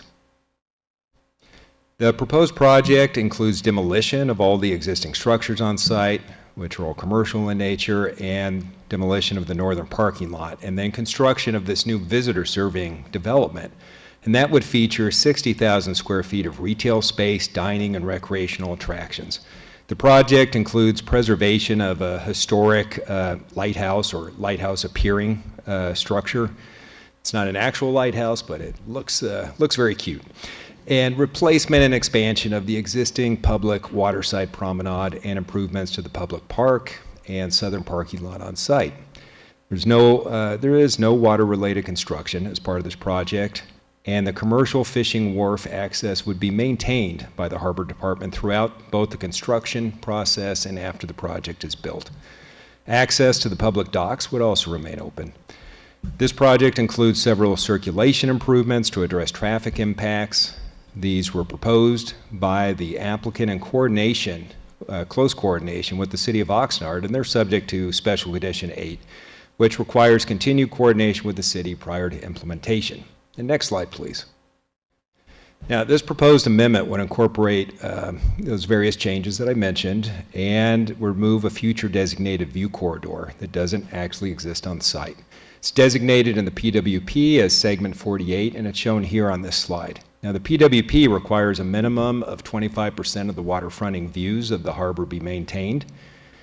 The elimination of this particular view corridor would reduce the percentage within the harbor from 31.83%. It would just be a fractional reduction to 31.18%, which still exceeds that 25% requirement. Given that this view corridor doesn't presently exist and has never provided public views, we don't believe that the elimination of this view corridor will be a significant impact to public views. And the increase in the public visitor serving amenities would have a great benefit to visitors to this area. Next slide, please. There is an addendum for this item. It includes 53 letters that were received following publication of the report, and 47 of which expressing support of the project and the staff recommendation, 2 letters of interest with neutral comments, and there were 4 letters of objection. Now, the letters of opposition did not raise specific concerns with the exception of potential traffic increases associated with redevelopment. And I would note that there was the appropriate traffic analysis that was completed. We have that report, which found that this project would not result in any significant changes to traffic patterns in the area. Regardless, the City of Oxnard reached out to the county and requested several new improvements. And the county has worked closely with our staff and the city, and they have incorporated all of the city's requested changes, which primarily include new turn lanes, road and intersection improvements, bike lanes, into the proposed project. And so we have special conditions that memorialize that commitment. Staff believes that the proposed project is consistent with the city's LCP and with the certified PWP as amended, and we recommend approval as submitted of these, the amendment and the notice of impending development, subject to 11 special conditions listed on pages 8 through 12 of the report. We are recommending approval of the PWP amendment as submitted with no suggested modifications. There are 2 motions necessary to accomplish the staff recommendation, and those can be found on pages 7 and 8 of your staff reports. That concludes my presentation. Staff is available for questions. Oh, and before I conclude, I should be remiss if I didn't take this opportunity just to thank the county and the harbor department specifically and their director, Michael Tripp. They have been very helpful in working with our staff early and thoroughly to address potential issues, and that's why we're able to bring this PWP amendment forward without suggested modifications. And just by way of a little bit of background and for perspective, this project has been subject to previous applications to the commission, and it was just a few years back that we had a wildly controversial application for redevelopment of this site. It did not include new visitor serving amenities. Those would have been lost. The city was very opposed to that, and there was a requirement for an LCP amendment to the city, and that never came before the commission because the whole process died on the vine. Just 5 years later, we're living in a very different world. The city and the county have come together on this application, and I believe we've addressed all those issues. So I just wanted to thank all the parties involved and note that this project has become much better over the years, and commission staff appreciates that help. So thank you. That concludes my comments. Wonderful. Thank you. Are there any ex partes to report? I have one to report. On Monday morning at 9 a.m., I spoke briefly with Andy Culbertson and Michael Tripp, and representatives from the Channel Islands Harbor. They were very, very positive, excited, grateful. The entire length of our conversation was pretty much about how excited they were that this was coming forward, and how well that they had worked with our staff. And they particularly noted that it was such a positive experience, that the teamwork was incredible, and they just were really grateful and thrilled to be bringing this forward. So it was a really wonderful conversation. Commissioner Wilson. I'm happy to make a motion if there's no discussion. I think. Oh, we haven't had public comment. Yeah, it's okay. Thank you. Is there any public comment on this item? Yes, we have in person Michael Tripp and Alex Stilter with the applicant, as well as Andy Culbertson online. And then we do have 12 speakers. How much time would you like, sir? Please turn the mic on. Is it for me and Axel? Okay, how about 5 minutes? 5 minutes for the two of us? Sure. I'll be quick because your staff gave an excellent presentation, and we concur with all the conditions. So first off, just thank you all. It's been a long time for the county getting here. Now, I did have a PowerPoint. Could you, oh, thank you. Can you go to the next slide, please? This site out in the Channel Islands Harbor, it was once a thriving place with good restaurants and shopping. As you can see in this old newspaper, it said, what's hot in Ventura County. And so this lasted for a couple of decades, and then unfortunately, the gentleman who was the driving force behind all this, Bud Smith, he got older, and this passed away from his company, and the county. Next slide, please. The county basically for the last 20 years has been trying to figure out what to do with this property. And if you can see on the slide there, we had several people come forward who wanted to do mixed-use projects with retail and residential combined, and there was a lot of opposition from the public, a lot of opposition from the city of Oxnard, who we share a LCP with them. And so for all these years, this property just got more and more deteriorated. Next slide.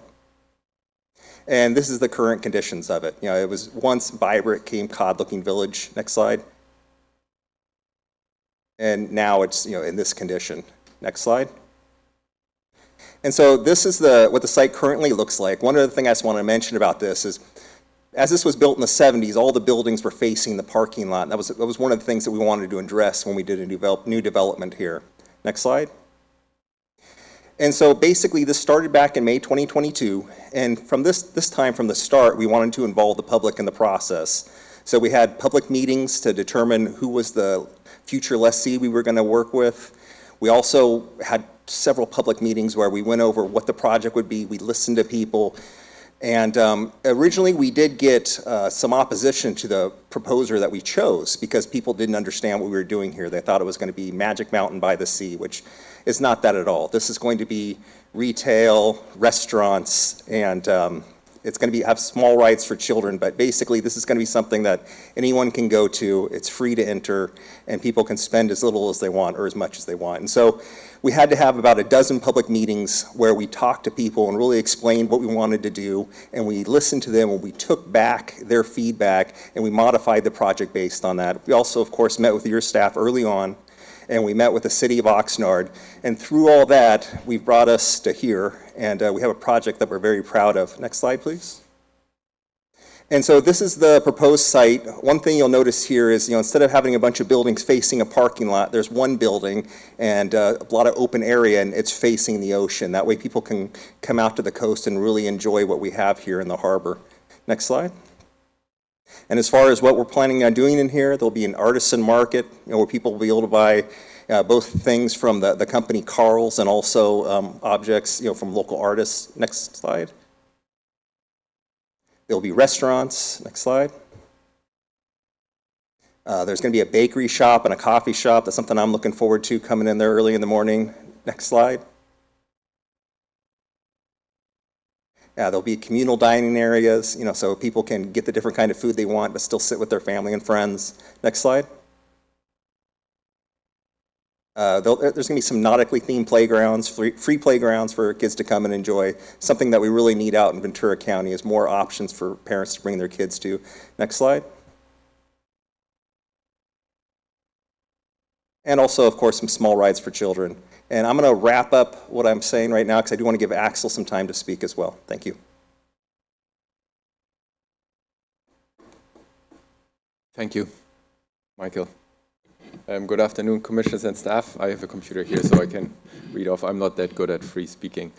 Well, my name is Axel Stelter. I'm the representative for the Karls project at the Channel Islands Harbor in Oxnard, and we are truly grateful to be here today and speak with you. We were really delighted to read the staff report. It made us very happy to see how the staff understood the project and the Karls concept, and how they also appreciated the development and the process of how we went through the development all together. We will make it our further commitment now that the project aligns with the Coastal Commission's vision for a visitor serving and also accessible coastline. That is really important to us. Our goal is to transform this underutilized area into something that is more vibrant and is also a welcoming destination. We are very excited about the prospect of creating a space for the visitors of Ventura County, but also the residents of Ventura County, who can then access an affordable and family-friendly destination. So we are very eager to get this done and bring this wonderful vision to life. Thank you for your time. Thank you. We'll move to public comment, please. All right, and we do have 12 speakers. It appears that everyone is in support of the staff recommendation, so if you can keep it short, that would make us very happy. We'll start with Stephen Kinney, Jackie Pinson, Robert Dahl, in person. So Stephen Kinney, Jackie Pinson, Robert Dahl, Patricia Eunice. Steve Kinney might be online. Okay, noted. Go ahead. Hi, I'm Jackie Pinson. I live at Silver Strand Beach in Oxnard. I support the staff reports for the two updates, number 12 and 13, before the Coastal Commission today. The Karls project developers have been very transparent and flexible in supporting the needs of our beach community around Channel Islands Harbor. They have had many meetings to inform us about their plans for Fisherman's Wharf along the way, and have made adjustments to meet for their plans based on input.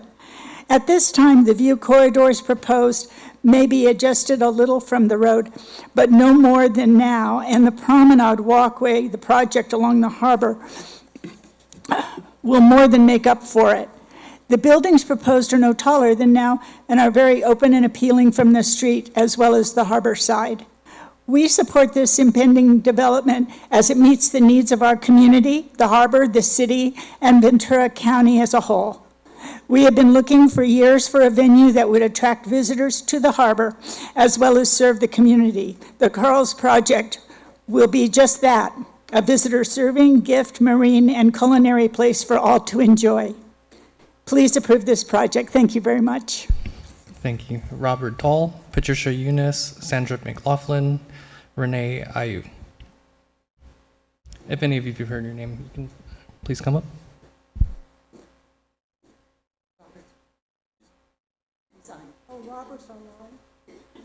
Please come to the mic. Good afternoon, honorable commissioners. My name is Patricia Eunice, and I'm speaking on behalf of myself and as a direct neighbor to this project. It is such a delight I'm so delighted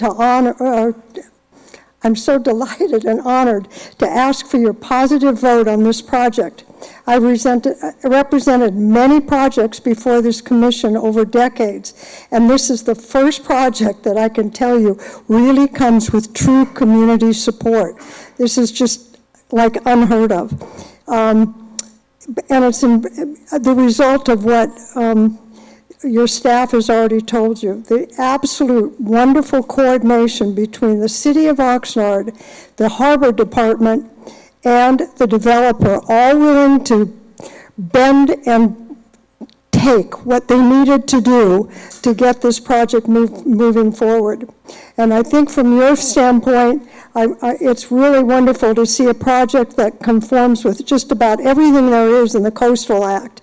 Density, height, view corridors, traffic, it checks all the boxes, including equity and social justice. Thank you very much, and please make this a positive vote. Thank you. Sandra McLaughlin, Renee Ayu, Debbie Mitchell, Diane Delaney. Good afternoon, Commission. I'm Sandra McLaughlin, a resident of Channel Islands Harbor. As you've already heard, the community is very excited about this project, and it will be a destination attraction for all. It will expand and attract a more demographically and economically diverse range of visitors to the harbor, as well as local community members. It will provide affordable recreation activities with outdoor landscaped areas, playgrounds, seating corners, some small activity areas for young children, small food stands, and a large central indoor market hall. Entrance and parking will be free, as well as access to most of the facilities. For many years, the community and visitors have advocated for a recreational visitor-serving development at Fisherman's Wharf that maximizes free public access for residents, visitors, individuals, families, and children. For these reasons, I encourage you to approve. Thank you. Thank you. Renee Ayu, Debbie Mitchell, Diane Delaney. Good afternoon. My name is Renee Ayu, and I'm with the Harbor and Beach Community Alliance, known as HBCA. Well, I want to tell you that we're happy to be here for the first time. We can wholeheartedly come to the commission and say we fully support this project, and there's good reason why. One, it is consistent with the Coastal Act in that it maximizes public access. Two, it is consistent with the imperative of your environmental justice policy because it provides low-cost recreation facilities on the coast. And third, it is consistent with the local coastal plan. This is a wonderful project for our community. Entrance is free, parking is free, and it's something that we don't have right now, which is it provides something for families with children to come to the harbor and enjoy. We ask you to support your staff's recommendation and approve these proposals. Thank you. Thank you. Debbie Mitchell, Diane Delaney, and then we'll move to our Zoom speakers. Ditto to everything that has been said. And thank you to the Coastal Commission. I had no awareness of what the local coastal plan was about before we started fighting the prior plans for the harbor. And Sarah One had talked to us about your emotional stuff doesn't matter. Get to the policies, get to the local coastal plan. You have to understand that if you're going to go talk to the coastal commissioners about what you do or do not want in your area. And had we not taken the time to understand that and respect what you do, we wouldn't be where we are today, and we would be looking at high-rise apartments there because nobody would have spoken up and nobody would have been concerned about it. And so I thank you for protecting our local coastal area. Thank you. Thank you. Diane Delaney. Ditto to everything Debbie just said and my fellow neighbors.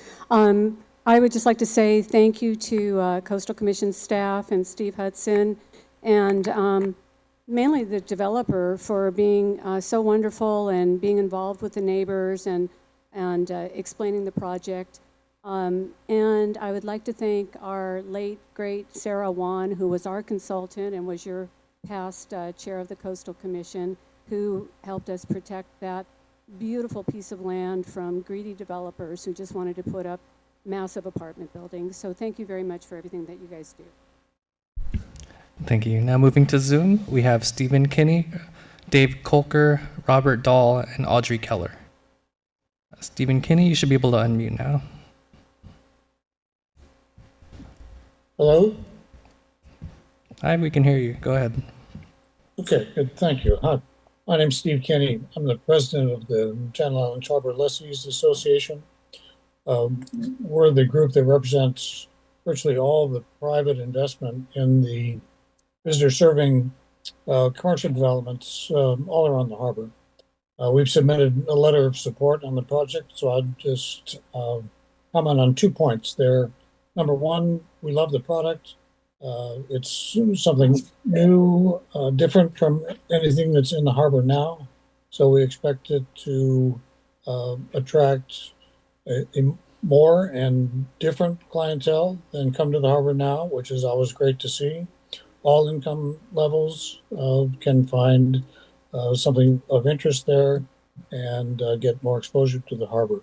Secondly, we love the process that the developer has gone through, really sensitive to a lot of feedback from the community and has done his best to make a product that he has sort of refined and perfected in Germany, one that is very reflective of the local priorities and local interests through spending a lot of time listening to people come to the feedback sessions.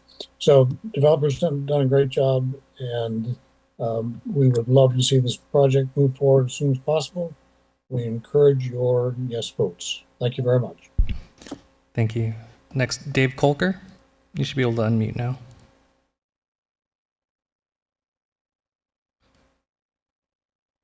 Dave Kolker.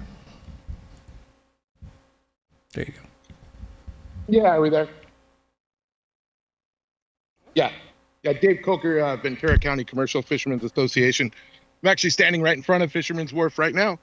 Wish I could go video with you guys, but at any rate, my name's Dave Coker. I'm the executive director of the Ventura County Commercial Fishermen's Association, or known as VCCFA. We represent more than 80 members of our local commercial fishing community, including the majority of active working fishermen in the region. First, I want to recognize and thank the Coastal Commission for its consistent proactive commitment to upholding the Coastal Act of 1976, especially in protecting commercial fishing infrastructure and maintaining access for our coastal dependent industry. Sorry, I'm a little out of breath. I just tied the boat up. First, I want to recognize, today I'm here to express our strong support for the redevelopment of Fisherman's Village in Channel Islands Harbor into Karls Village. From the start, the Ventura County Harbor Department and Karls Group have shown a genuine commitment to community engagement. There has been multiple workshops, site visits, and open conversation with stakeholders. Importantly, they didn't just listen, they acted. The proposal was modified to reflect community concerns and ideas, showing that public input truly shaped the project. This approach should be a model for future developments, not only here in Channel Islands Harbor, but anywhere seeking to balance growth with community needs.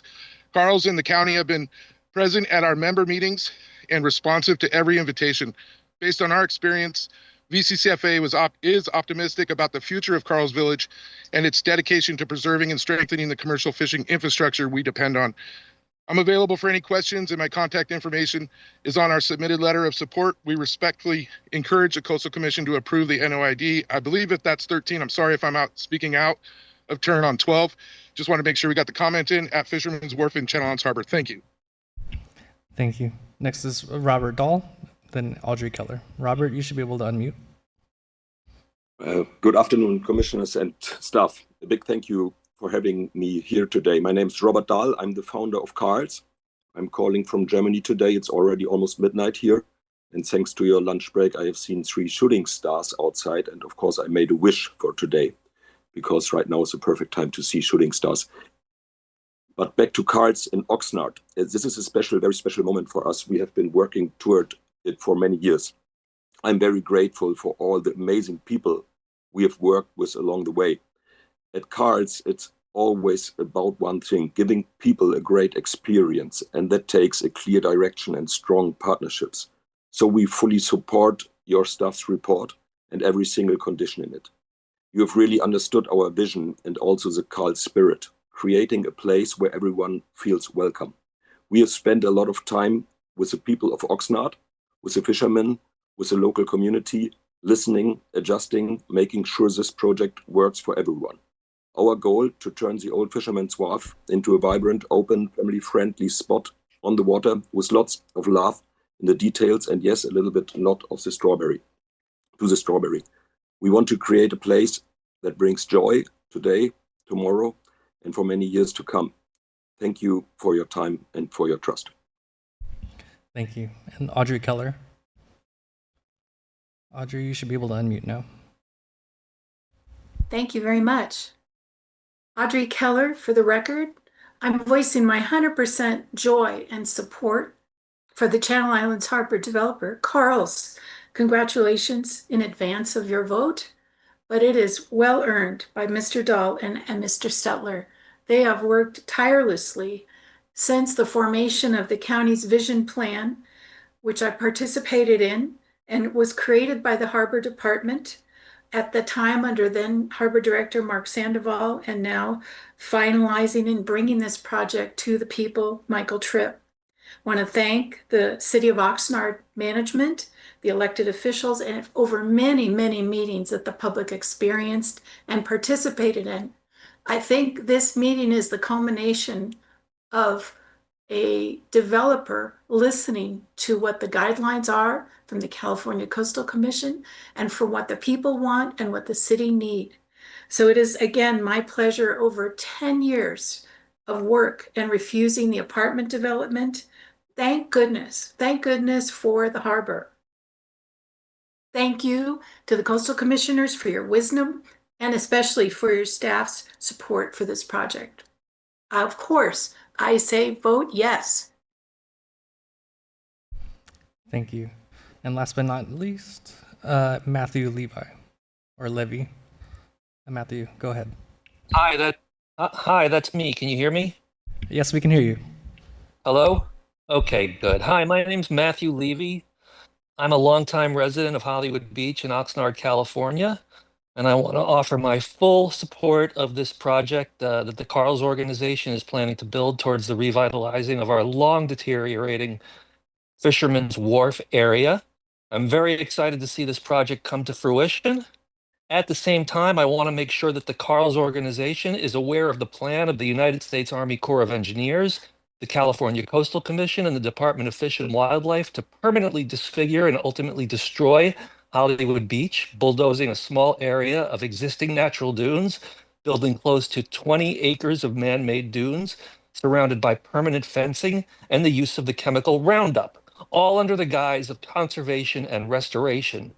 If you, the Karls organization, don't know about it, you need to, because this beautiful beach as it stands now is one of, if not the single biggest draw that brings locals and tourists to our community. And if this was my business and I was planning to spend tens of millions of dollars or however much you're planning to spend, I'd be going out of my way to make sure it gets shut down before I spent another nickel. Thank you for your time. Thank you. There are no more speakers. Okay, thank you. That will close public comment. And before we go to a motion, I just want to say that I too am very excited. I share the enthusiasm of many of the commenters and just my gratitude for all the parties who came together to make this work. Our staff in particular, of course, the folks from the city and county. This is such a good thing for Oxnard, and it's such a good thing for the whole region. I said earlier, I can't wait to take my own kids on these rides. I mean, it's so unique and it's so unlike anything we have in the area. I'm really, really excited about it. And that it was such a community success as well is a testament to all of you and your commitment and your love of the harbor and the coast. So I'm very excited. And Commissioner Escalante. Thank you, Chair. And I just wanted to reflect every time I think about City of Oxnard and this part of the world.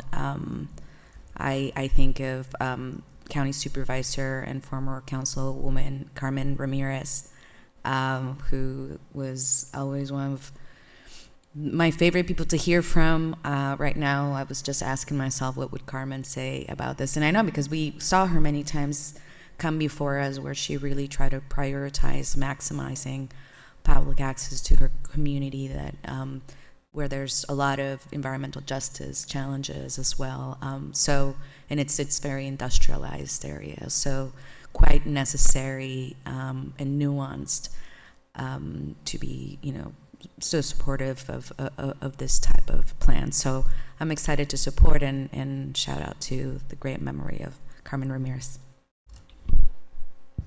Commissioner Wilson.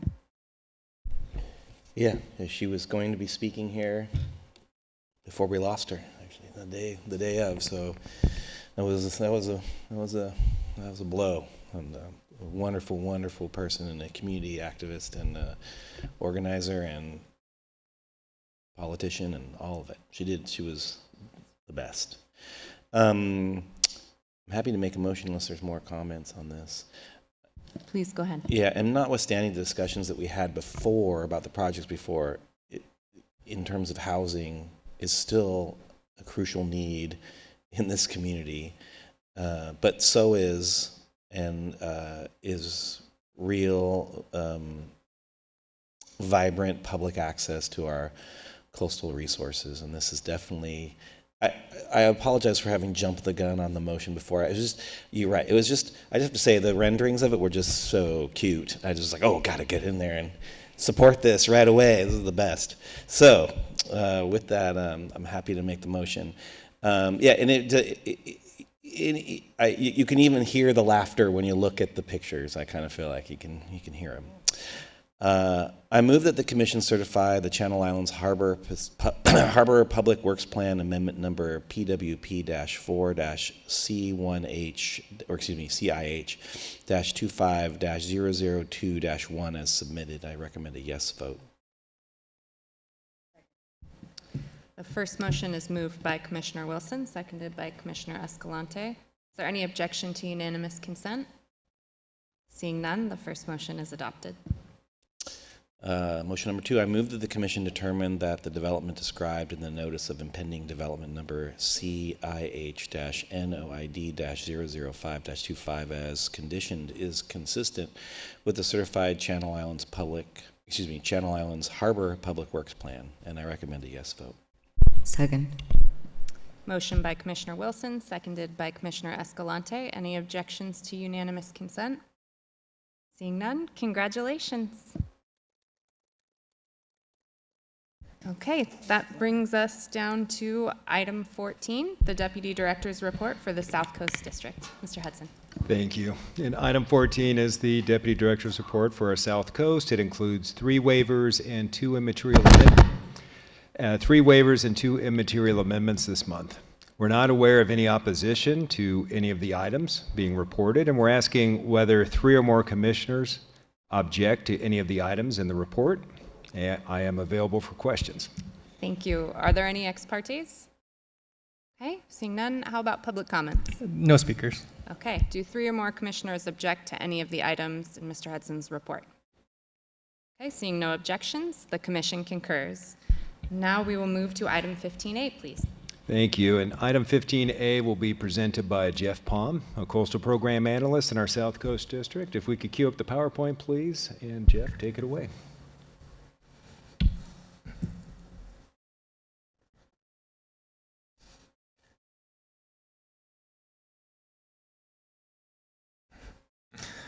All right. Good afternoon, Commissioners. Item 15A is an LCP amendment request by the City of Rancho Palos Verdes. The subject amendment request would revise the certified land use plan and implementation plan in accordance with the city's housing element update.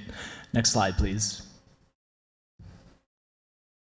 The proposed amendment would modify the city's land use map and zoning map by increasing the allowable density at one residential site circled in blue on this slide.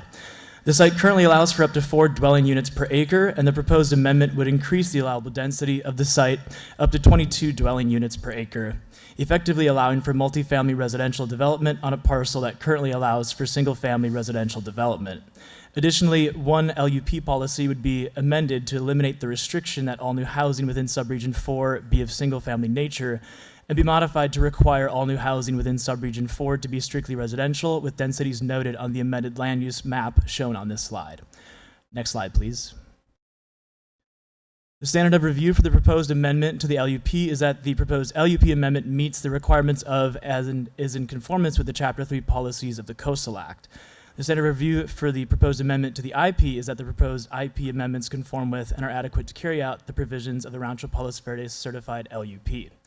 The subject parcel highlighted in yellow is a 68,098 square foot vacant lot surrounded by residential development, a fire station, and Palos Verdes Drive south to the north of the site. According to the certified natural environment element of the LUP, the subject site is located in a low fire hazard area, low geological hazard zone, and does not contain any active landslides. According to the certified corridor element of the LUP, the subject site is not located within any view corridors. Therefore, any relevant corridor element policies do not apply to the subject amendment request. The Commission staff geologist reviewed the current California Geological Survey landslide maps and concluded there are no active landslides in close proximity to the subject site that would present geological hazards to future residential development.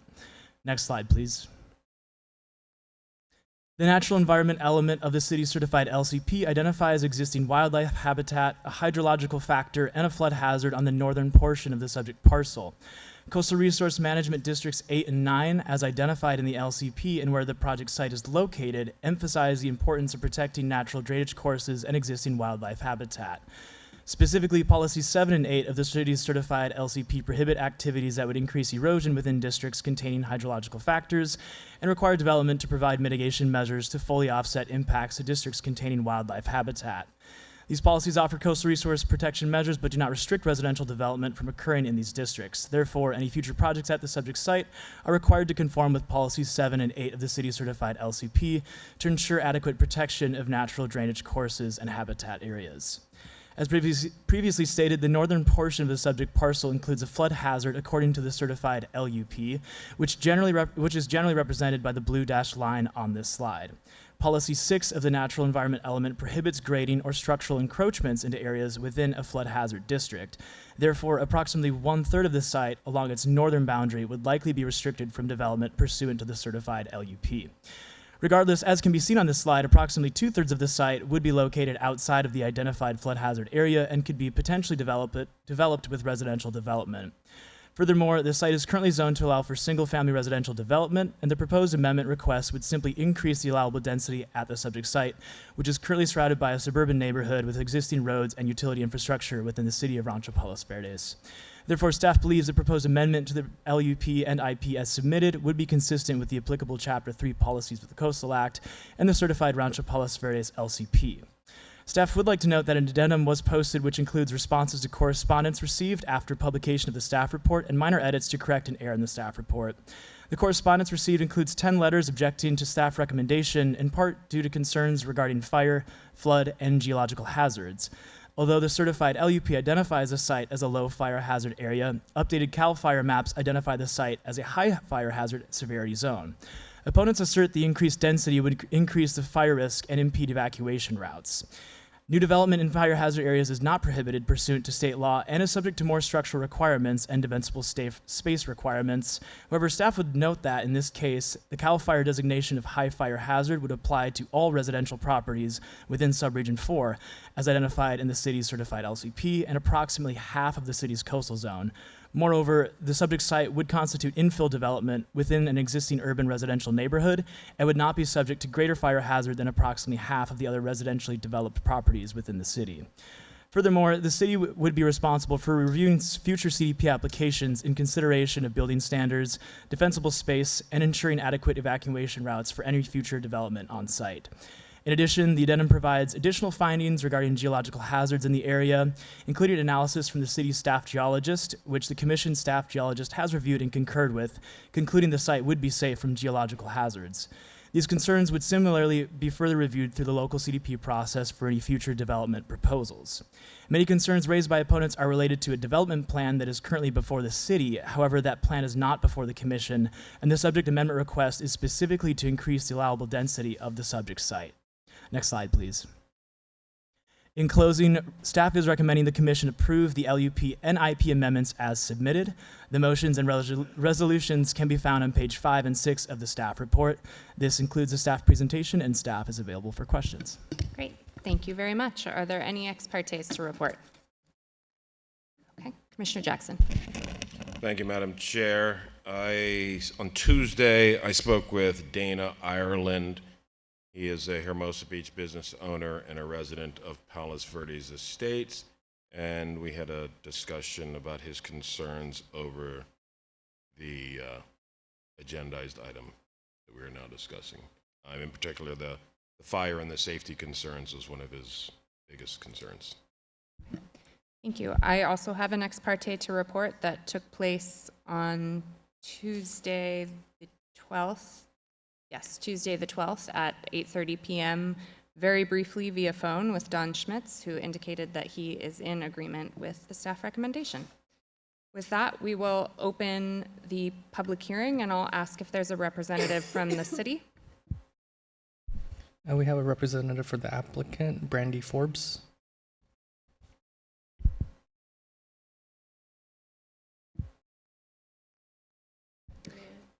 Hi, and how... I'm the Director of Development. I'm available for questions. Okay. The city does support the staff. Okay. Thank you very much. And then we have a total of 10 speakers, 7 in the room. We'll start with Don Schmitz, Scott Piotr, and then Janet Yamamoto.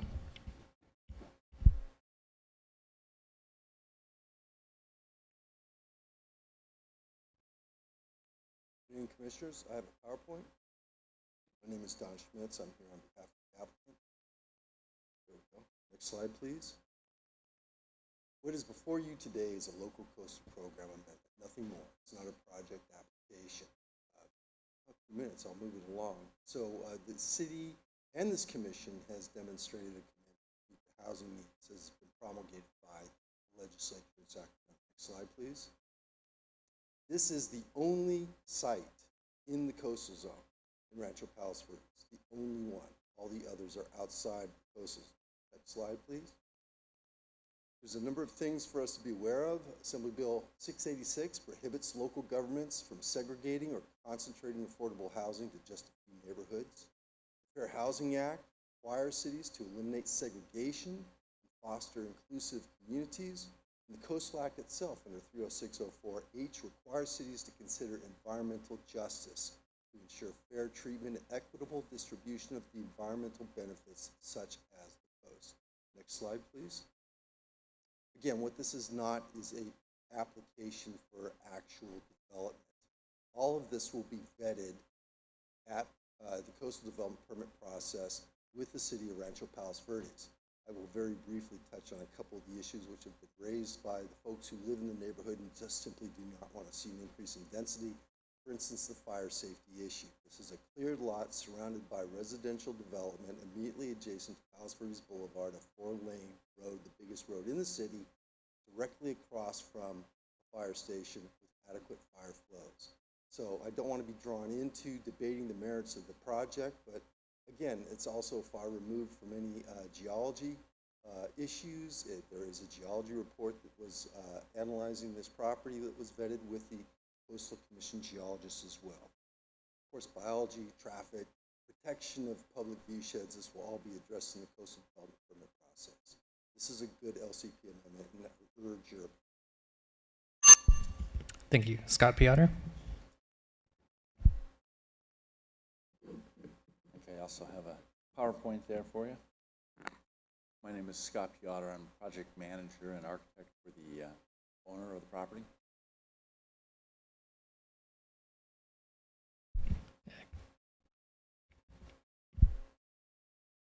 And go to the next slide. I just wanted to highlight a couple of the items that I know have been issues in the past and have been brought up by some of the neighbors. There is no blue line stream for this property. Next slide. We have a efficient land use, and that is, it's a highly disturbed site. Evidently, there was a lot of construction dirt that was brought on from the road construction adjacent to it, Palos Verdes South. There's about 8 to 10 foot of uncompacted fill on it, which we would resolve with the development.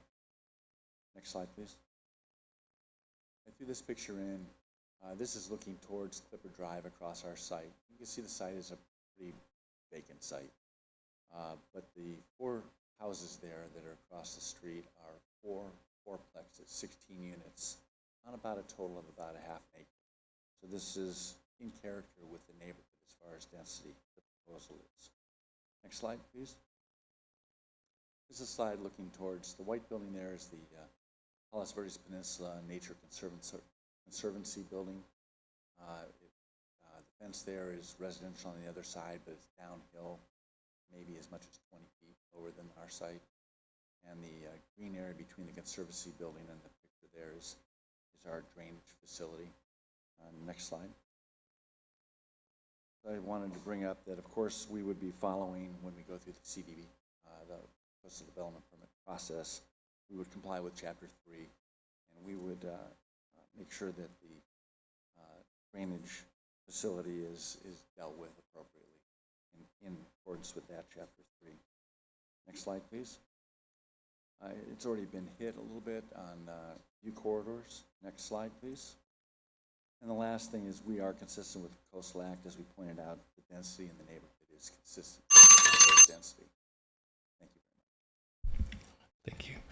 Janet Yamamoto, Dana Ireland, Jennifer Savage.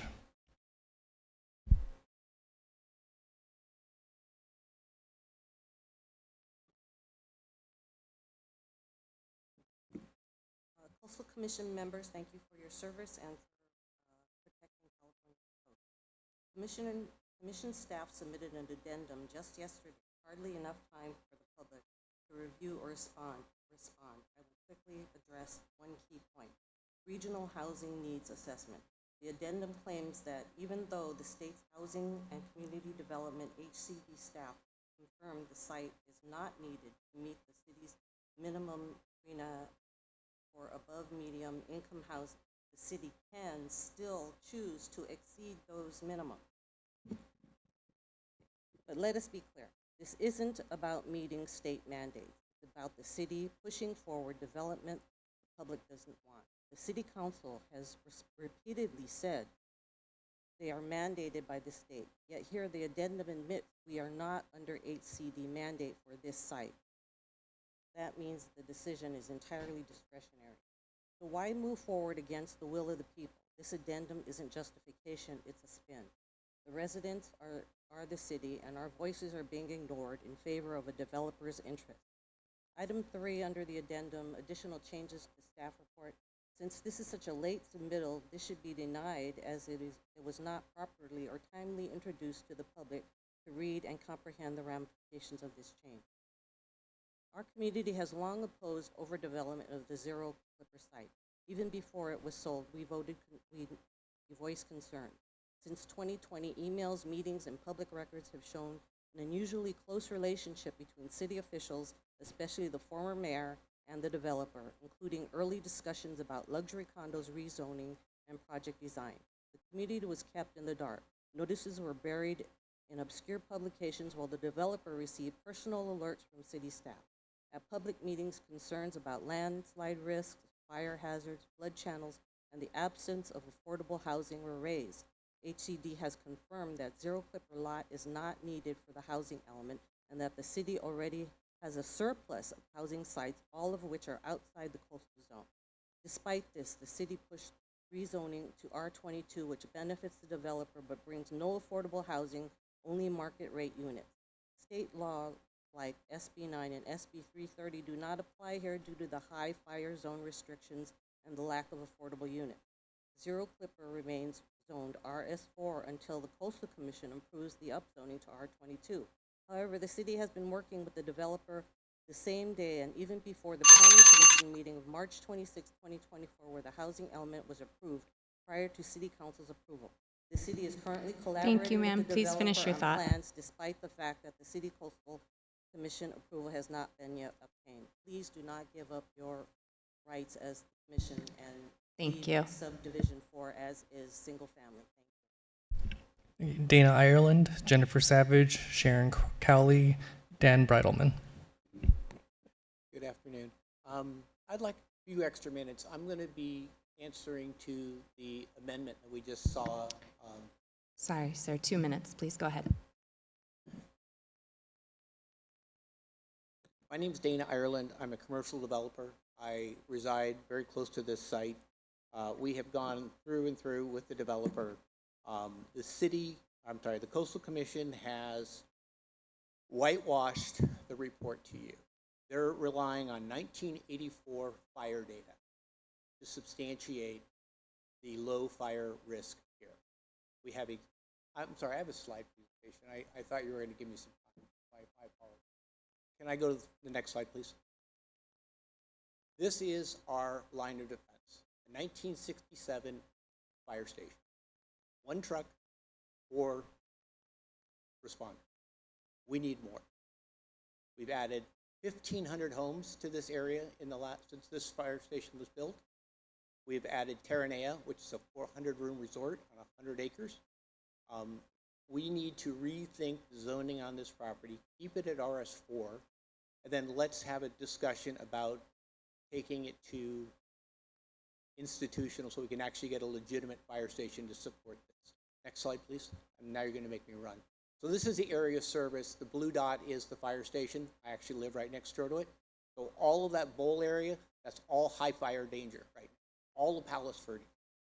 I tragically had some friends who lost their homes in the Palisades. I went there in April. When I came back, I was devastated. I think you have the same reaction. So when you come to Palos Verdes, it's identical to the Palisades. Next slide, please. Next slide, please. Next slide, please. Next slide, please. So this is a canyon that has, at the big gray area in the center, I thought I was going to use really disappointed. There's a huge Edison facility in there. It's a 2-mile-long canyon. It's 400 feet deep. The subject site is at the upper left-hand corner of that slide. It's right in the throes of it. Really need to do better. I'm sorry. I apologize. Thank you. Jennifer Savage. Hi, good afternoon, Commissioners. Jennifer Savage, Surfrider Foundation. Noting that this item really doesn't fall strictly within Surfrider's mission, but it was interesting to us as an example of how the Coastal Commission can thoughtfully move forward with increasing housing density in the coastal zone.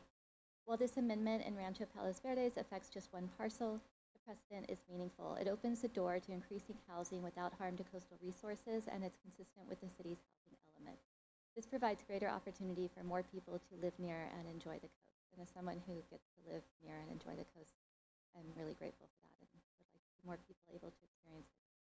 Approval provides a clear signal that the Commission can strive to accommodate California's urgent housing needs while staying true to the Coastal Act's mandate to protect our coast. Surfrider commends staff for a well-reasoned analysis, and we support certification of this amendment. Small steps like these set examples and help move us toward more resilient and equitable coastal housing policy. Thank you. Sharon Cowley and Dan Breidelman, followed by on Zoom, Kendra Carney-Mayer and Dr. Shahzad Khalid. Good afternoon, Commissioners. Thank you for having us. I live right across the road from this proposed site, and one thing I haven't heard yet from anyone is the fact that within a mile of this site, we have just lost Wayfarer's Chapel recently. It's been totally dismantled because of the landslide. We have an active landslide going on right now. We have houses just on the other side of Wayfarer's Chapel that have no gas and no electricity because of the landslide. And we have Catalina View Gardens up above this area, and he's somehow, I don't know who approved it, but he has a vineyard and he has an orchard that he waters. So he's watering while the city is trying to drain water from the whole area around the Wayfarer's Chapel. So my view on this is that the city does have property where they could build multiple family housing. And there are some beautiful sites. You haven't heard about them, but they do exist, and they wouldn't be a problem like this particular site is. So, you know, nobody really has looked into this, I don't think, enough. I think we need more time. And we would appreciate, you know, finding out more information about this. And thank you very much. Thank you. Dan Breidelman.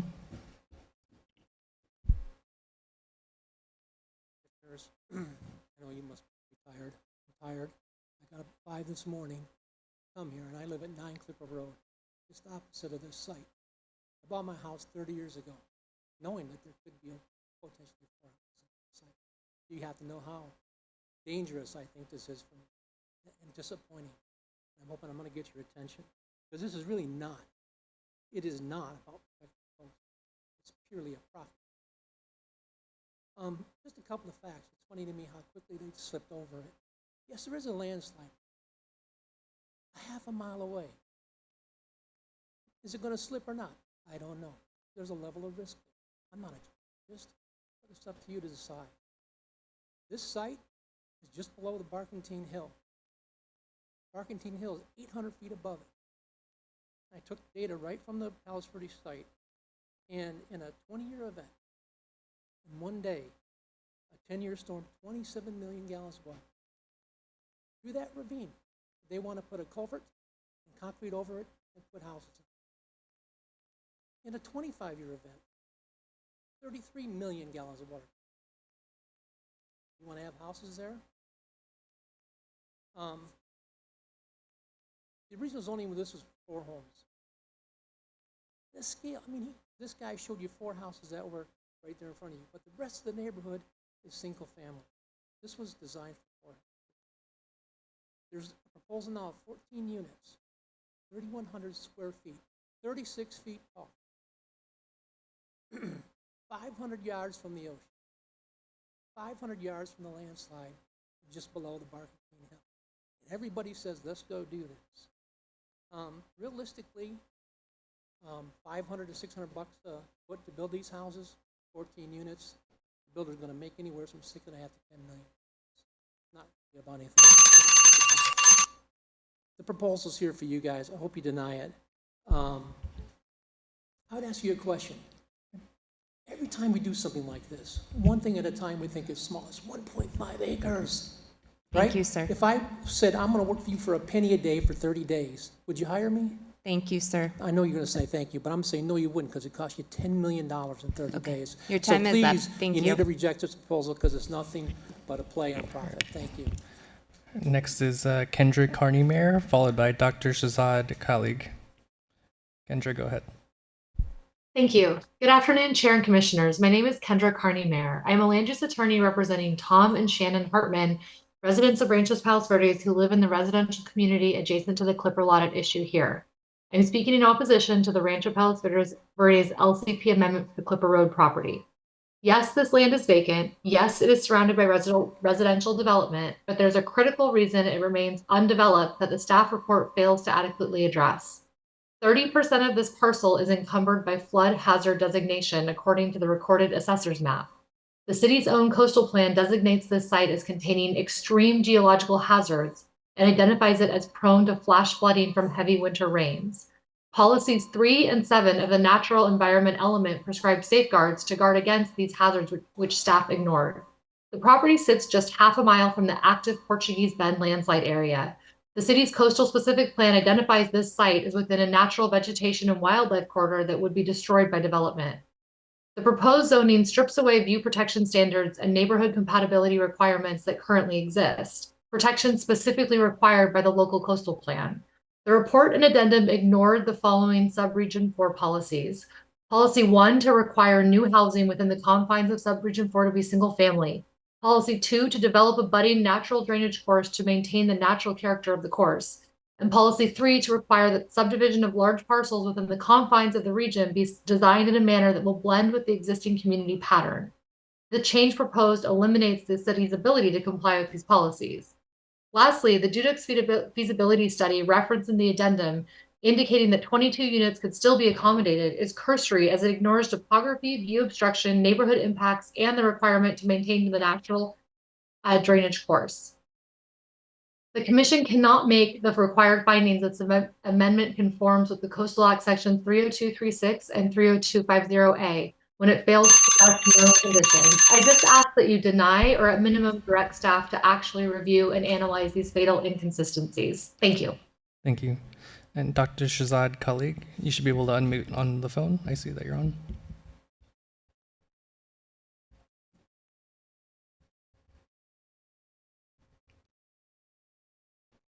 Shazad Khalid. You can unmute yourself on a phone by dialing *6 if you need to do that. There you go. Awesome.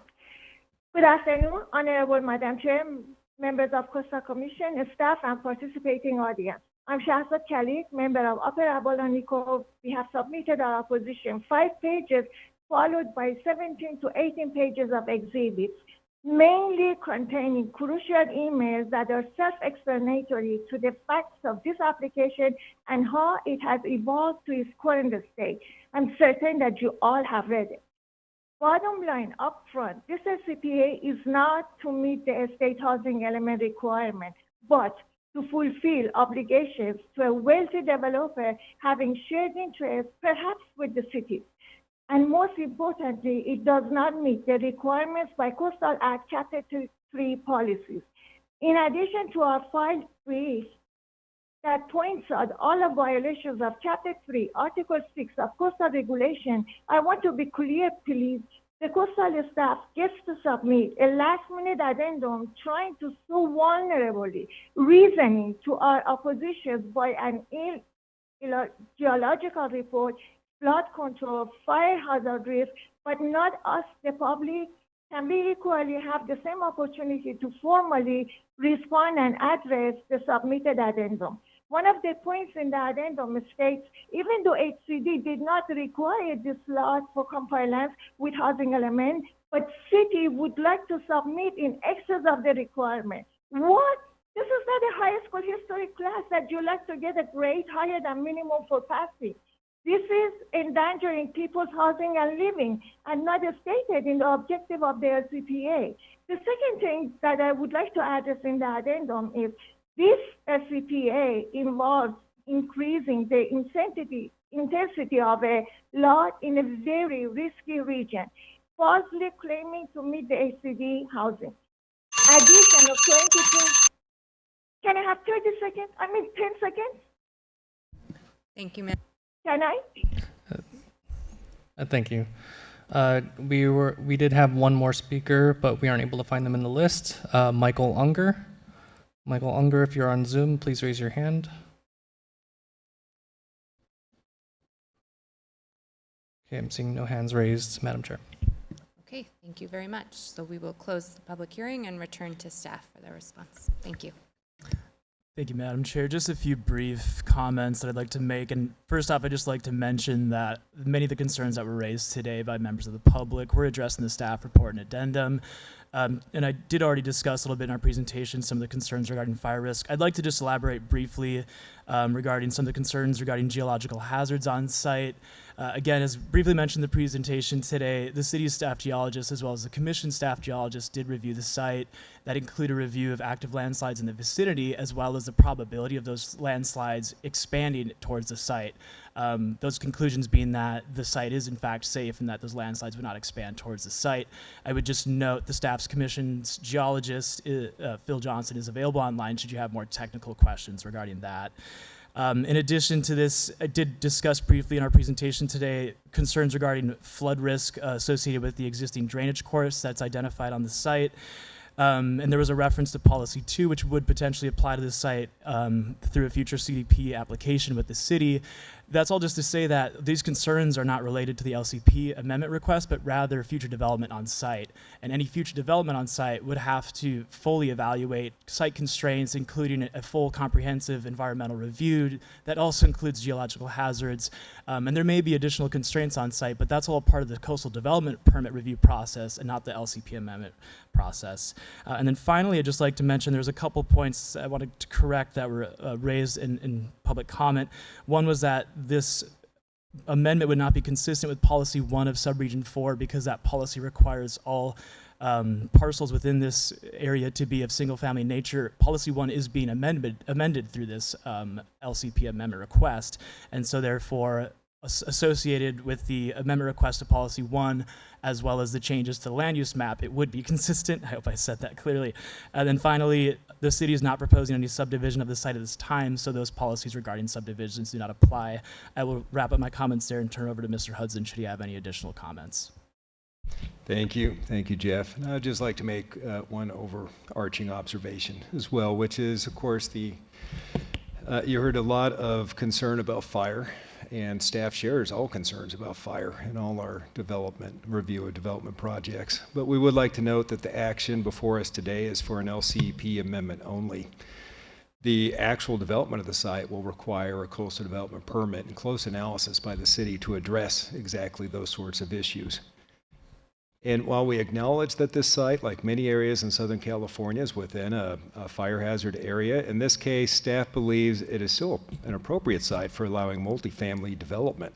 This parcel would not extend into wildland areas where such development should be limited, but it constitutes infill development within an existing developed residential neighborhood, and it's surrounded on all sides by other residential structures.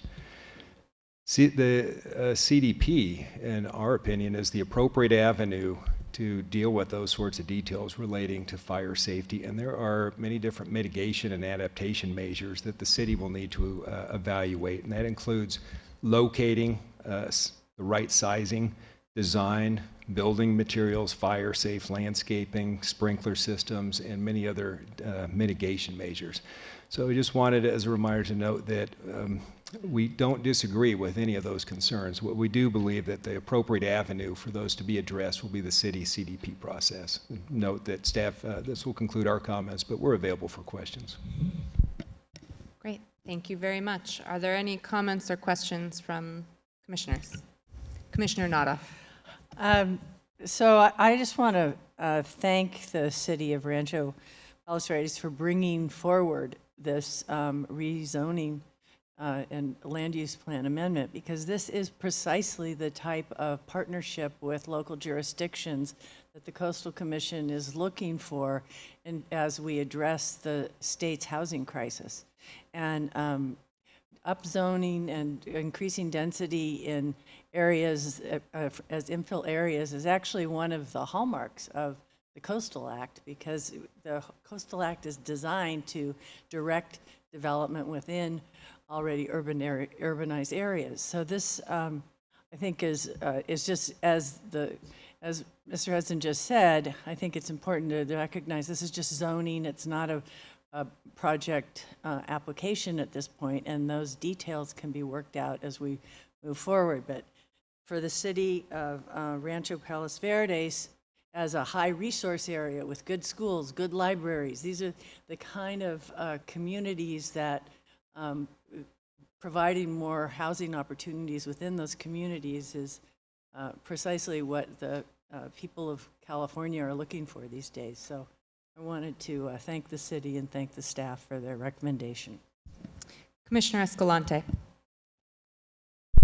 Thank you, Chair. You know, and having lived in LA County for 35 years, I will speak about LA County as if I know what I'm talking about. And in this last fires, I was looking at them. My son, my whole family was in LA and in the San Fernando Valley, and I was looking at the maps, and I'm like, okay, well, how are they going to get out of there? The San Fernando Valley, you could pretty much, you know, you get trapped. I was looking at it, I'm like, well, you guys are going to have to go to the South Bay, you know, go towards Long Beach, go, you know, that area hasn't been as scary as some other areas around the county that we need to continue developing. I mean, I think that anywhere in Southern California, wildfire risk is a significant factor, and we are going to have to figure out how to balance our need for more dense housing in infill, where we should have it, where we can have it, and of course, you know, through these processes, ensure that we'll do it as safely as possible. I did this panel at UCLA about sort of sea level rise and wildfire risk and how we're thinking about developing, and folks from the fire department, you know, they just said, like, places that have burned severely will continue to burn again. And we sort of are going to start having to look at that. And I don't see this particular area as significantly a high risk as some other parts in the LA County region. Again, safe would be not to build anywhere, I suppose. And, you know, not sure nowadays with climate change if there's anything foolproof, but hopefully, you know, City of Palos Verdes will do what it needs to do to protect its residents, and everybody has to play their part in increasing housing availability throughout the county. So, thanks. Commissioner Wilson. I don't really have anything to say beyond what Commissioner Nodoff expressed. I think I'd just mirror that 100%. Commissioner Preciado. Wanted to concur with Commissioner Nodoff's comments and wanted to express my support, and I'll second your motion.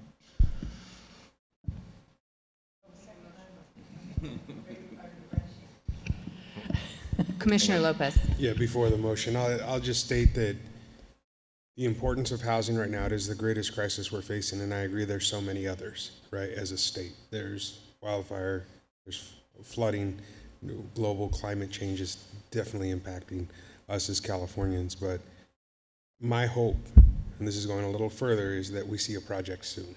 Right now, as we're talking about it, this was the point of the Coastal Act, was to look at upzoning, to look at how we can reduce the impact to the greater environment by consolidating and really creating denser areas.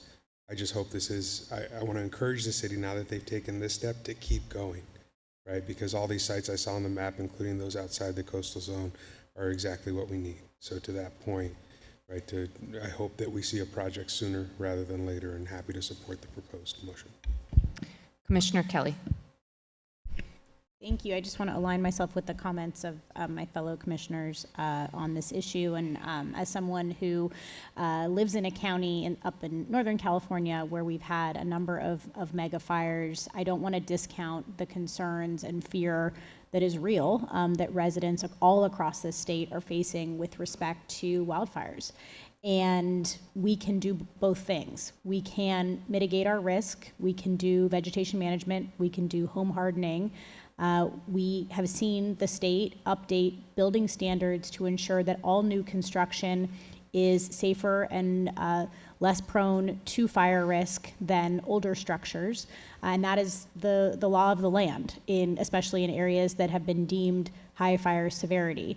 And so we are doing, as a state, I think, to the best of our ability, given climate change and other extreme challenges we're facing, to ensure that the housing that we are building is safer than the last generation of houses that we have seen become more prone to fire risk.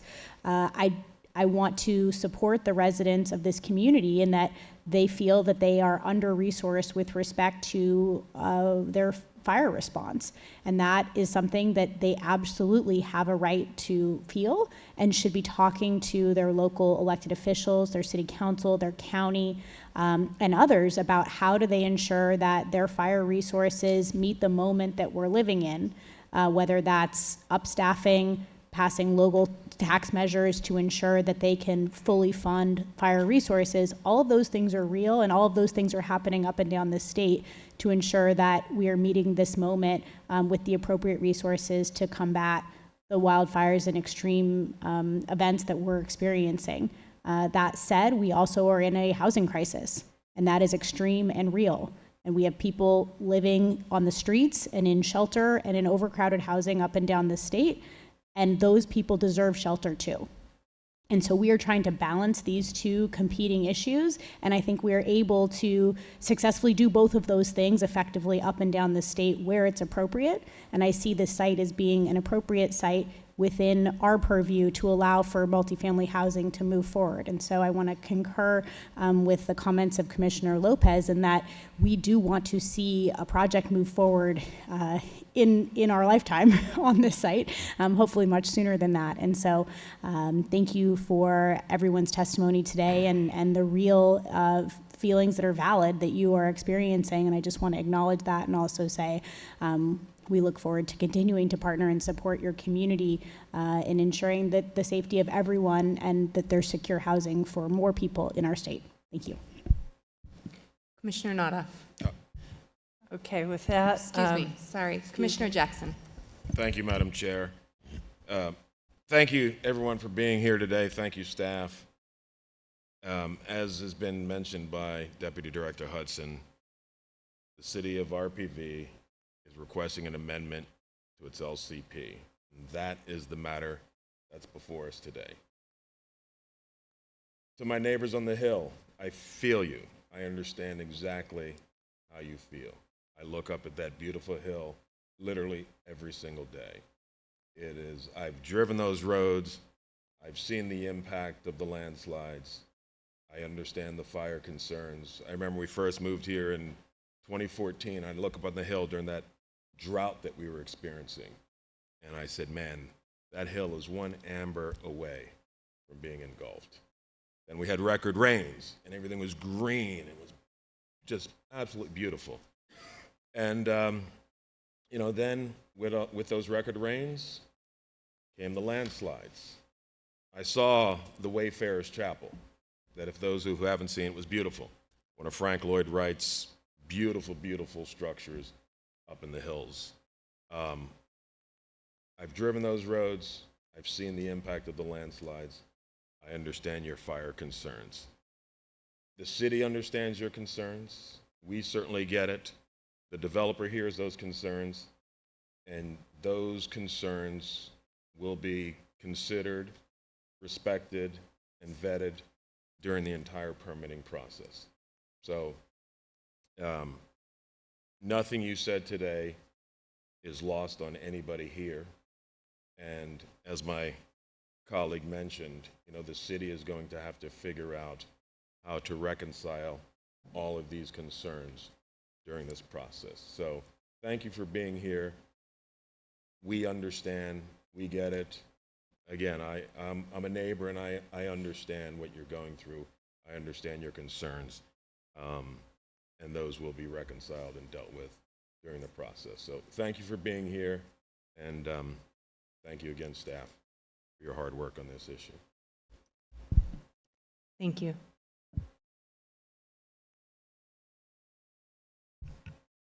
Okay.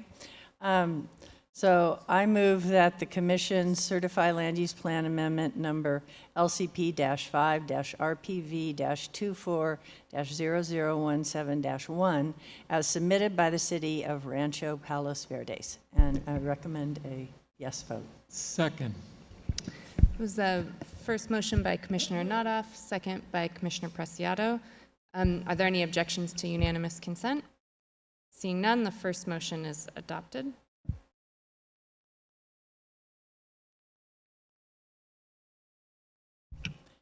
Okay, there's a number 2. I move that the Commission reject Implementation Plan Amendment number LCP-5-RPV-24-0017-1 as submitted by the City of Rancho Palos Verdes, and I recommend a no vote. That is a motion by Commissioner Noroff, a second by Commissioner Preciado. Any objections to unanimous no's? It's probably a better way to put that. Seeing no objections, we unanimously disagree.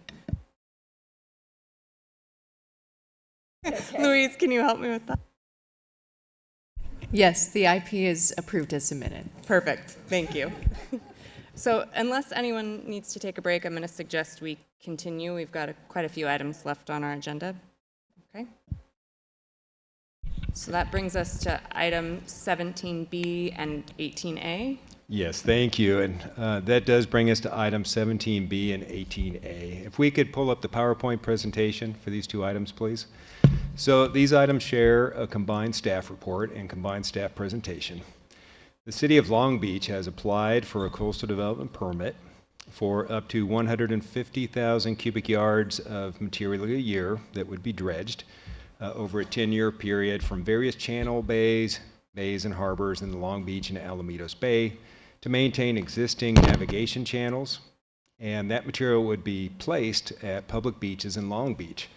There is also, the second item before us today is the related federal consistency certification for the same project, and that's the disposal of some of the dredged material that wouldn't qualify for beach disposal, and that would need to be placed offshore within 2 basins that are EPA approved. That's LA2 Ocean Dredge, or one basin called LA2 Ocean Dredge Material Disposal Site. Now, the proposed dredging would amount to a continuation of the city's now expired but previously approved maintenance dredging operations, beach nourishment program, and ocean dispersal program that has been approved by the Commission previously over the past 31 years and was most recently approved by the Commission with a 10-year authorization period in December of 2014. Next slide, please. The maintenance dredging will be conducted in various channels, bays, and harbors in the City of Long Beach, including but not limited to the LA River Estuary, Shoreline Marina, Rainbow Harbor, Alamitos Bay, Marine Stadium, the southwest portions of the Cerritos Channel, and other areas. Dredged sediment deemed suitable for disposal will be, or deemed suitable for beach nourishment, will be used along the city's ocean-fronting beaches at Alamitos, Cherry, and Peninsula beaches. And those locations are shown here in yellow on this slide. Dredge material unsuitable for beach nourishment, so if that was contaminated material, it would be disposed of at the LA2 basin, the EPA-approved LA2 basin. And that is located about 6 miles offshore the city of San Pedro. Now, if the dredge material is determined unsuitable for disposal and does not meet the criteria for beach nourishment, the dredge, and if it didn't qualify for disposal at the LA2, that would need to be disposed of at an upland disposal area pursuant to the conditions of approval and as proposed by the applicant. So there's 3 potential solutions depending on how clean this material is. Next slide, please. The proposed dredging and disposal program is largely identical to those approved by the Commission previously, pursuant to our previous CDPs and our previous consistency determinations. Key elements include that annual limit of 150,000 cubic yards of material over a 10-year period. Individual sediment analysis, chemical testing, and characterization for each dredging episode will occur. Limits on dredging and beach replenishment to ensure that no eelgrass is adversely affected. And Clerpa taxifolia, that's the invasive vegetation, marine vegetation surveys are also required for each and every event. The city's currently proposed dredging and disposal program updates the prior programs in several ways. First, the expiration date is set to 2035, granting a 10-year authorization period compared to the previous 5 years. I think I may have said the previous one was 10 years, but that was incorrect. Previously, we had a 5-year term. This would extend it to a 10-year term. And that's because after 31 years, we believe we have the adequate information to allow for that extension with the additional surveys that would occur for each event. And third, it proposes to use hydraulic dredge and hopper dredge methods for maintenance dredging, so just a different method of how dredging occurs. And then fourth and finally, minor knockdown or minor activity for small shoals to redistribute material without actually removing it from the water. And that's called a knockdown activity. And that's to facilitate boat traffic within these channels. Dredge quantities of specific areas in the project range will vary widely, ranging from 200 to the 100,000 cubic yard max of dredging per year. The maximum dredge quantity is requested to remain unchanged for the period of 10 years, though the city may actually do just a small portion of that in any individual year. Now, the primary issues associated with this are, of course, potential impacts to recreation, water quality, and sensitive biological resources. And this CDP has been conditioned with all the typical conditions the Commission has required for all other similar dredging CDPs that the Commission has approved up and down the coast. And that's to avoid impacts to recreation, water quality, and biological resources. Now, I would note that there is an addendum to this item, making some minor revisions and corrections to the report and responding to a letter of interest from the Sierra Club. And their letter requests 4 changes to the required conditions. First, they would ask to modify the eelgrass mitigation ratio from 1.38 to 1 to a 2 to 1 mitigation ratio. Second, they would like marine resource surveying before dredging activity and mitigation for adverse impacts. 3, extend the period of time that beach nourishment activities are prohibited during breeding season for an additional 2 weeks, from March 1st to September 15th, as opposed to the March 1st to September 1st period that is regulated within our current condition. And 4, a reduction of permit authorization period from 10 years to they're asking for a limitation of only a 2-year authorization period. Now, in regard to these requests for changes, staff would note that first, the restoration of any potentially impacted eelgrass habitat at that 1.38 to 1 ratio and the nesting season duration. Those are the criteria and the protocols that the Commission has typically required for all similar other projects up and down the coast for dredging. And those protocols and criteria aren't just based on other federal and state requirements. They've been thoroughly reviewed and vetted by the Commission's own staff ecologists. And we believe that those are the correct ratios and time periods, including the nesting season duration. So we don't recommend that any changes to these conditions be made. And we believe that's important to ensure consistency across the board for all these projects. Now, in regard to the request for additional surveys, I would note first that we believe this is already accomplished by the condition and no additional surveys are necessary. And that's because a marine habitat survey was completed for the project area. And also special conditions 11, 12, and 13 each require pre-construction surveys and monitoring before, during, and after each dredging and nourishing event. And that's specifically for eelgrass, the invasive Clerpa vegetation, and for the protection of bird species. And the Commission's ecology staff, again, for the same reasons I just mentioned for those other conditions, do not believe that additional surveys or monitoring would be necessary. And for consistency, we believe that this is important to continue to maintain the criteria that the Commission has applied to other similar projects. And finally, in regard to the request that the permit term be shortened from 10 years to only 2, this staff notes this permit is intended to allow for the programmatic approval of dredging and beach nourishment activities for efficiency purposes, and so that the city isn't constantly coming back to the commission for approval.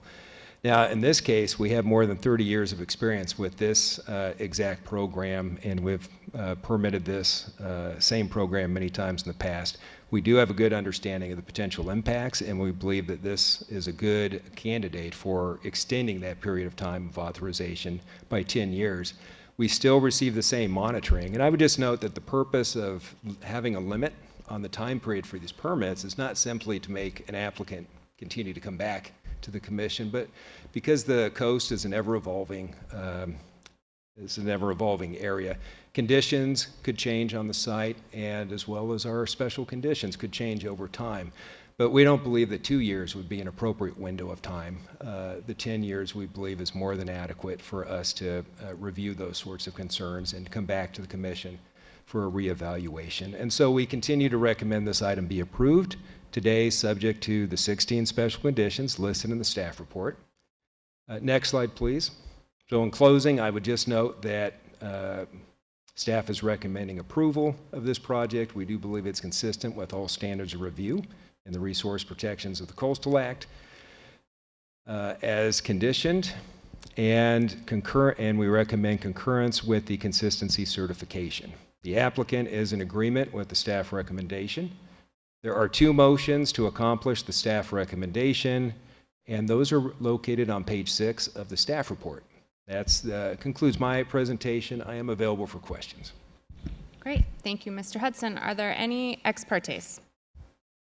Okay, seeing none, go to Simone. Is the applicant available or intending to speak? They should be available on Zoom. Let me check real quick. Blair Jennett, if you're available.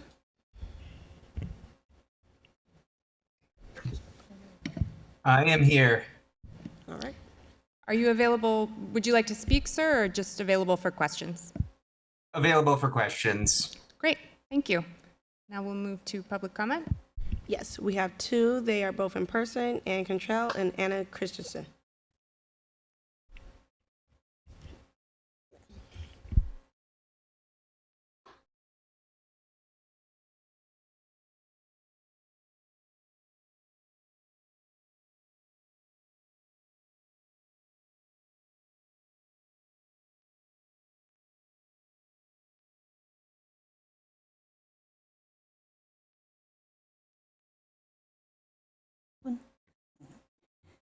Good afternoon, Ann Cantrell, Sierra Club. Sierra Club supports the staff report and the estuary dredging with the additions of these special conditions. Number 1, the replacement of adversely impacted eelgrass appears insufficient. There is no way of knowing how much eelgrass has been destroyed during the nearly 4 years of unpermitted dredging. Special condition number 1 should read, the ratio of grass replacement should be increased from 1.38 to 1 to 2 to 1. Number 2, no mention is made of marine life other than eelgrass being adversely affected by the dredging. Alamedas Bay is home to a variety of fish, invertebrates, mollusks, and other even seahorses. Google seahorses in Alamedas Bay to see proof. Special condition number 2, a survey of marine life must be required before dredging and mitigations made for any adverse effects. Number 3, there's a long list of mitigations to protect nesting shorebirds. A simpler solution would be to avoid sand placement activities during breeding season. Special condition 3, no sand placement activities during bird breeding season, March 1st to September 15th. Number 4, because of the possibility of adverse results of dredging on plant and animal marine life, we request a 2-year permit instead of 10 years. Special condition 4, pardon me, unless these special conditions are added, we cannot support the project. Thank you.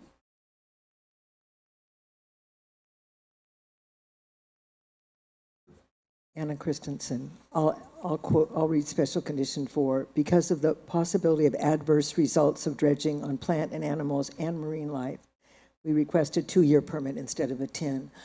With all due respect to Mr. Hudson and staff, I would like to quote my mother: "Consistency is the hobgoblin of small minds." There's a reason the Coastal Commission has individual permits. This is an individual permit for very specific areas. What might be sufficient eelgrass in maybe even in the Cerritos Channel might not be in the bay. And we realize that at the last minute, they'll do some kind of a survey, you know, but we still would like this permitting to go forward. As far as nesting season, there seems to be any number of nesting seasons depending on which bird and which project and who you ask. But we have birds nesting all year long. Now on the sand, I don't think we have birds nesting on the sand in Long Beach. I don't know about that. We used to before the drilling projects got bigger. Anyway, so I would just like to say that 10 years, maybe 2 is too short, but what about 5? Could we compromise on this? Dredging is done for multiple reasons. And so we appreciate the benefits of dredging, but dredging and dumping together and grading our sand beaches and dumping on them, we're losing wildlife. The idea that we're not losing wildlife, that our birds are disappearing from our coastal zones, they're disappearing from the whole United States. We know that, right? So we can't just stick with what we've done in the past. We have to have stricter controls over any human activity, because it's the human benefits, the benefit for bigger boats and more places to build and more places for people to recreate. Even though we appreciate that part of the Coastal Act, we do really need to have a strong focus on protecting wildlife. Thank you very much. That completes the public comment. Thank you. Mr. Hudson, anything further to add? Thank you. Maybe just very briefly to note that one of the comments asserted that there may have been unpermitted dredging. Staff has no evidence of any unpermitted dredging that has occurred. And in the interest of brevity, I would just note that the other issues that were just noted were, I just had addressed those in the staff presentation, and so I won't repeat those. But note that staff recommends approval without changes to the special conditions and that we're available for questions. Thank you. I'll turn to my fellow commissioners. Comments, questions, or motions?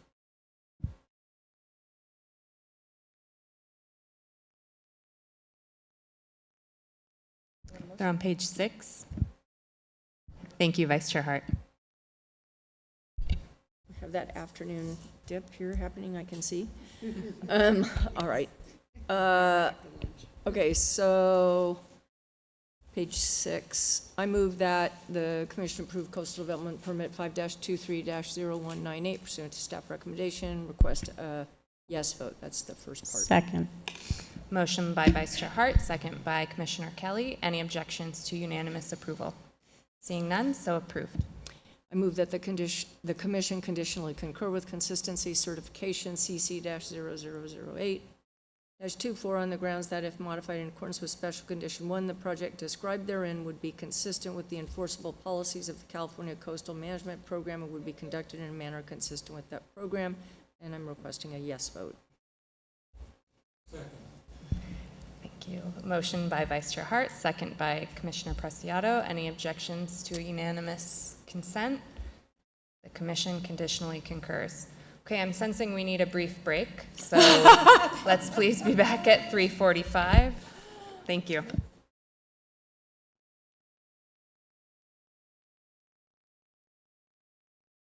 Okay, everybody. Thank you. Thanks, everyone. All right, we are now on item 17D. Thank you. Thank you. We are on item 17D. If we could pull up the PowerPoint presentation, please. 17D is a CDP application by Benjamin Schonbrun for construction of a new 3-story, 12,983 square foot mixed-use building with 16 dwelling units, 3 of which will be set aside for very low-income households, and 1,363 square feet of ground floor retail and takeout restaurant space.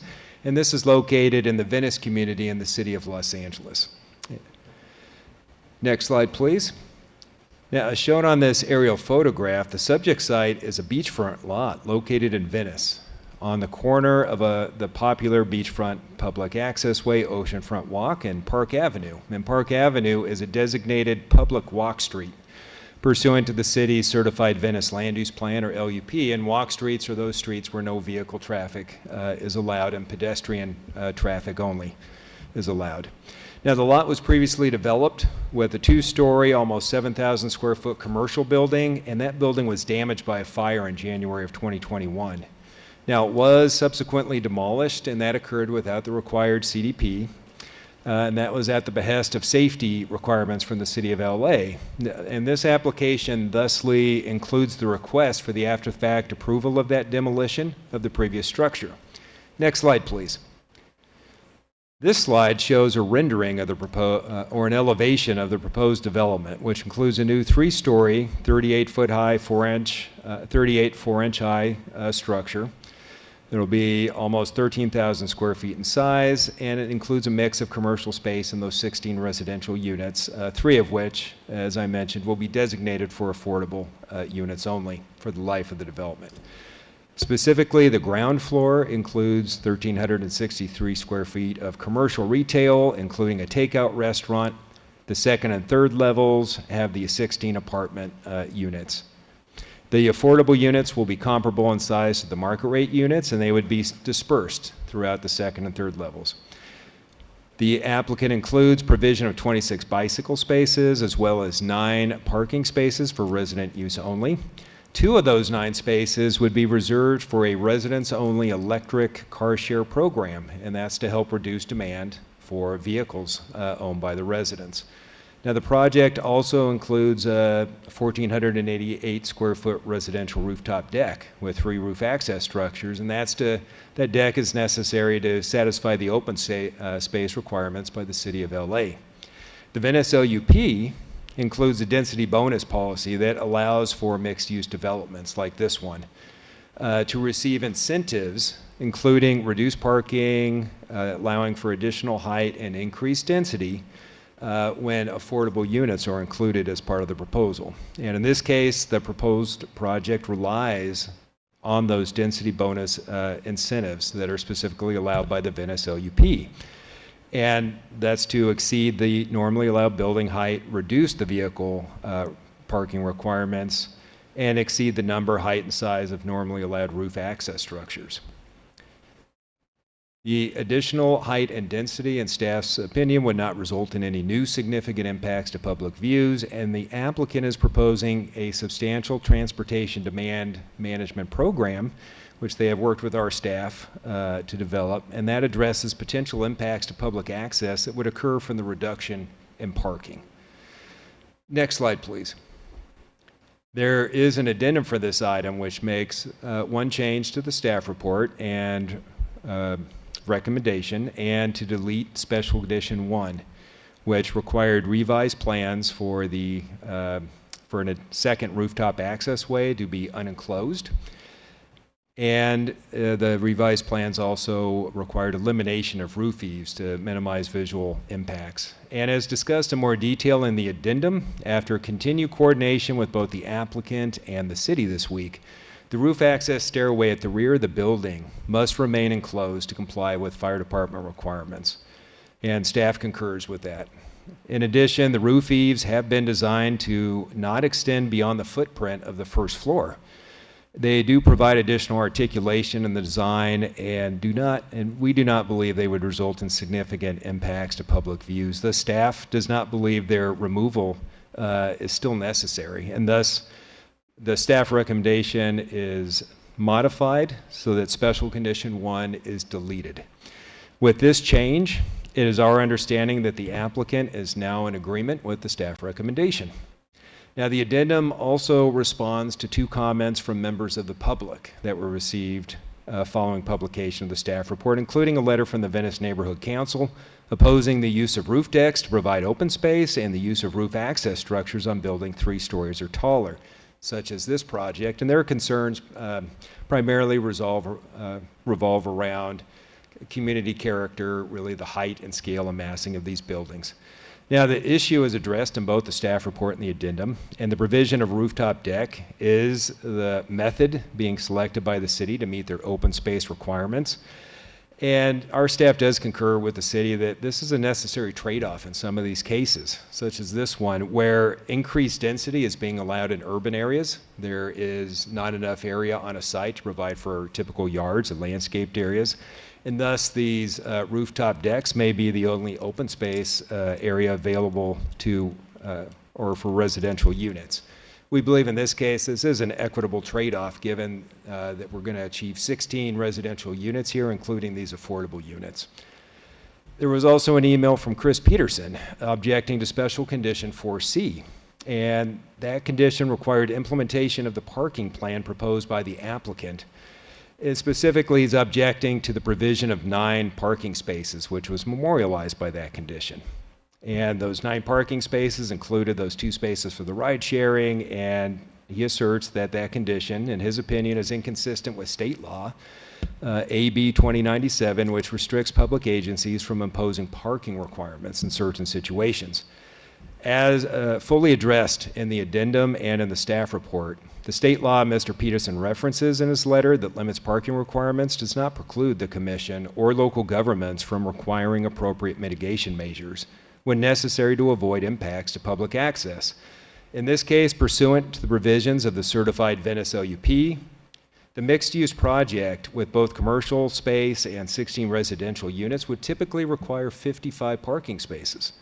However, in this case, consistent with the requirements of AB 2097 as well as the density bonus provisions of the city's certified Venice LUP, this project will only be providing 9 parking spaces.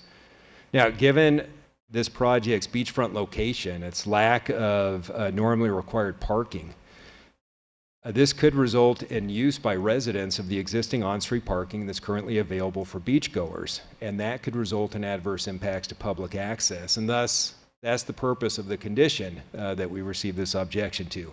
To mitigate those potential public access impacts, the applicant is proposing a suite of mitigation measures, including the provision of those 2 electric vehicles that will be used for car sharing by the residents, implementation, 26 bicycle parking spaces, and a transportation demand management program that would include free transit passes for employees of the commercial spaces, as well as other provisions as well. I would just note that our staff appreciates the willingness and flexibility of the applicant to propose these mitigation measures, especially the vehicle sharing program, which I think is particularly innovative and could be a model for other multifamily residential projects. These mitigation measures are necessary to minimize the project's impacts to access. And I would note that we're not regulating parking or putting restriction on parking. That condition's purpose is to memorialize the suite of mitigation measures proposed by the applicant to offset the potential impacts to public access. And that if a component of this project were to change, so if the project description were to change, and that includes changing the number of proposed parking spaces, that would potentially require modifications to the other components or mitigation measures and require additional mitigation. And so that's why Special Condition 4C is worded the way it is. It simply memorializes all the provisions proposed by the applicant of how they will mitigate the adverse impacts to public access. And so we don't recommend any change to this condition. Next slide, please.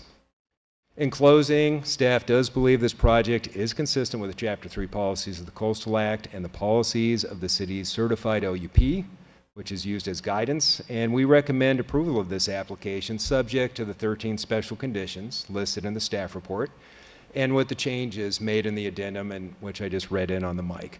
The motion to accomplish this recommendation can be found on page 5 of your reports. That concludes my presentation. Staff is available for questions. Thank you, Mr. Hudson. Are there any ex partes on this item? Okay, seeing no ex partes, we'll open the public hearing and start with the applicant. Yes. We have Jesse Harris and Ramsey Dom. Should be here in person.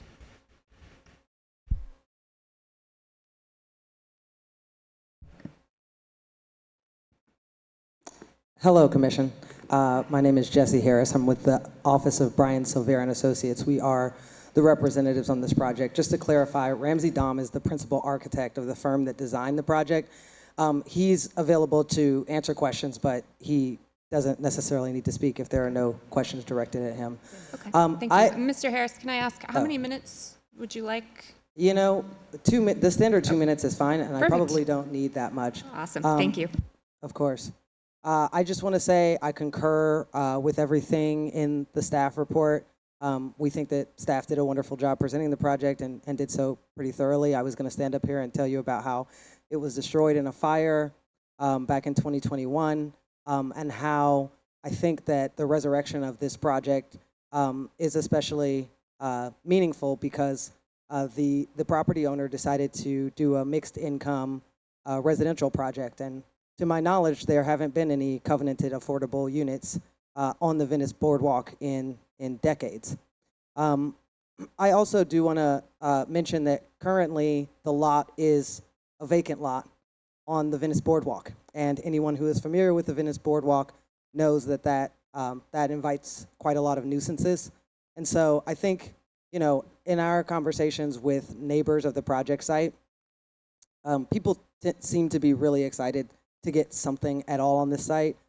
In the interim, we have personally hired, the project team has hired a security team to monitor the site, and that we could call at any time if there are unauthorized occupants on the site. And that in itself is a nuisance, and on a personal level, not something that I'm happy to do.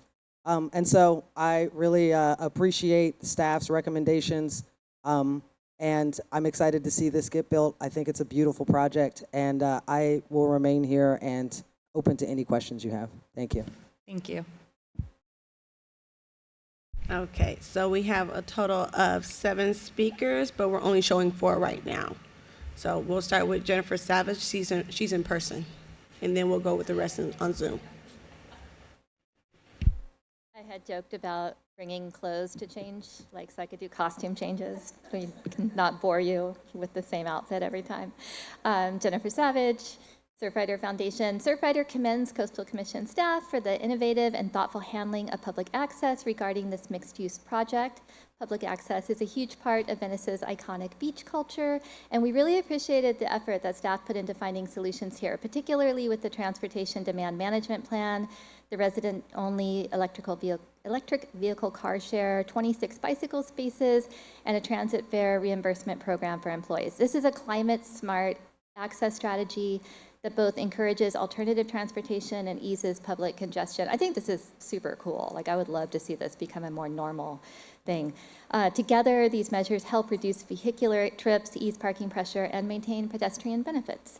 Overall, the conditions required show that the Commission is saying yes to affordable housing and mixed-use development in a way that keeps public access at the center. We urge the Commission to approve this permit with the recommended conditions intact. Thank you.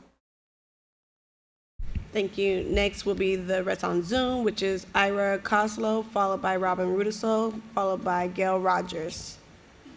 Ira Koslow.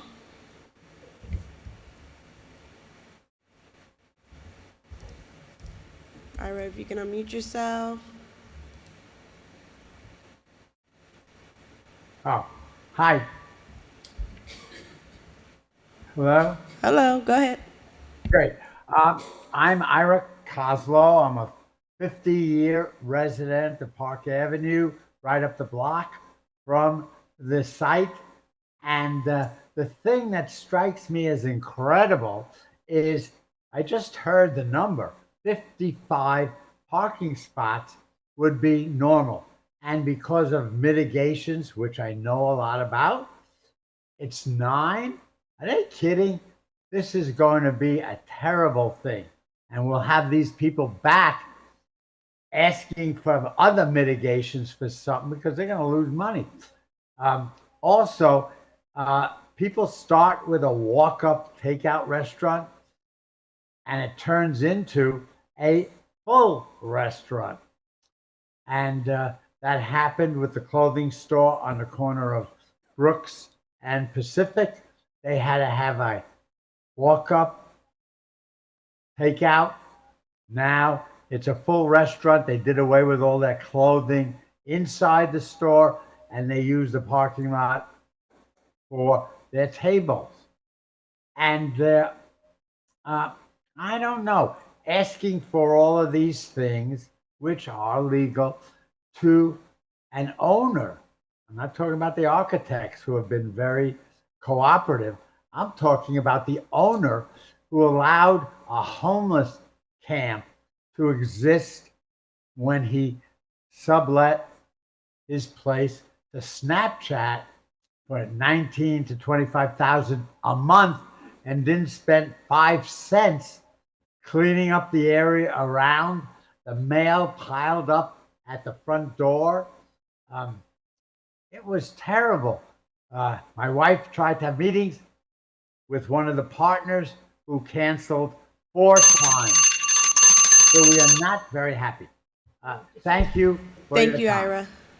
Next is Robin Rudisil. Hi, it's Robin, Rudisil Citizens Preserving Venice. I want to say that I am in strong support of this project. And first of all, excellent job by staff on the parking and public access issues. Very difficult with all these new laws.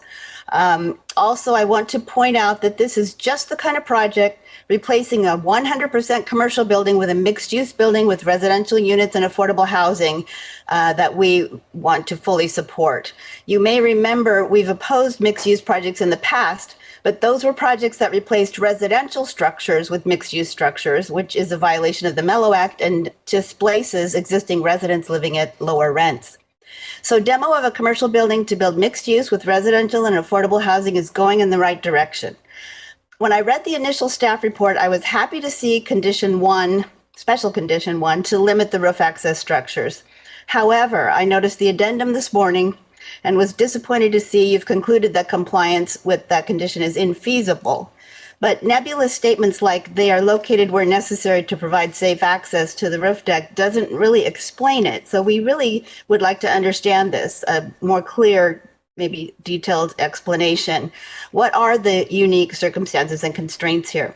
Why can a residential project have stairs coming up from within the building without a roof access structure or outside stairs, but not a commercial project?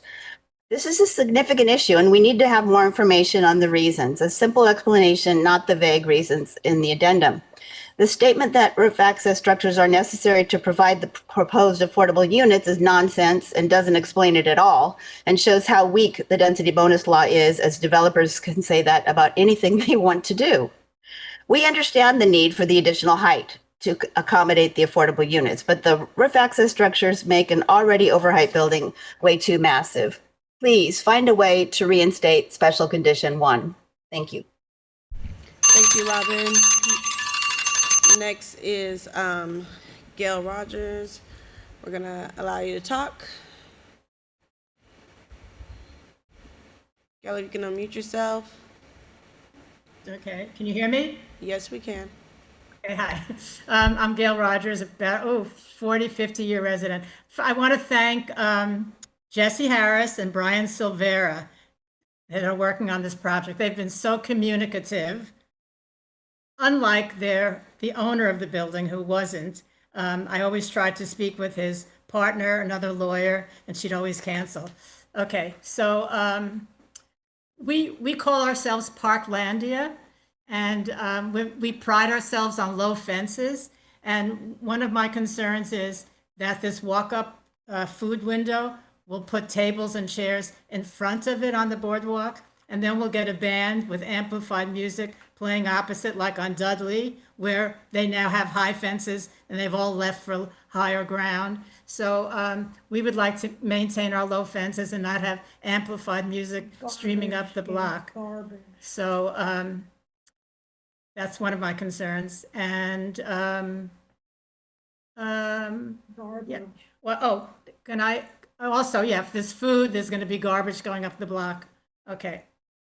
When I wrote down that I was going to do this meeting, I said there'd be somebody else, and her name is Barbara Brown. So I don't know how we're going to be able to do that, because she's sitting right here, and she wrote a really nice speech, but I don't know. Okay, try to do 30. Can she do that? Go ahead, try to do 30 seconds. Do I Simone, press is she something? registered to speak? Okay. She's on the list, but she didn't go on the Zoom. So, But she did register? yes, she did. Okay. I Yeah, can. she did. She'll Go, have go. 2 minutes. So she'll have 2 minutes after, yeah, yes. All right, we're giving you 2 minutes. Okay, I am Barbara Brown, a 52-year tenant of 85 years old on the top floor of 17 Park Avenue, which is the Speedway and Park Avenue. Can we have you speak a little closer to the mic? We're having a little trouble hearing you. Okay. We I can start live you over. I'm at the top floor of the last house on Park Avenue, directly across from the burned out lot. That fire happened early in the morning. In 15 minutes, it was a 4-alarm fire. And, you know, there were flames in my face 25 feet away. If there had been 1 mile an hour of wind, I would have been dead and the whole block or Venice burned.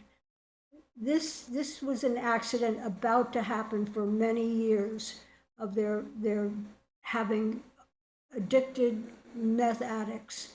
And, you know, Mr. Schonbrun moved to New York after he sublet to Snapchat for $19,000 a month.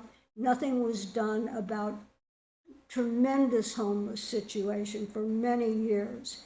At any rate, Mr. Schonbrun proposes a building 5 stories high, including, you know, 3 10-foot roof accesses in place of a 25 to 30-foot building, which he was in for about 20 years. He had a spacious room in the front of the building of the converted synagogue that was all open in the middle of the, and there were no food vending, there was no deliveries, there was no garbage, there was no parking issue. 16 apartments with 9 parking spaces included is outrageous. More likely there would be 30 parking spaces required at the least. I Street Park as a building has no parking, and I walk at least 7 blocks to park.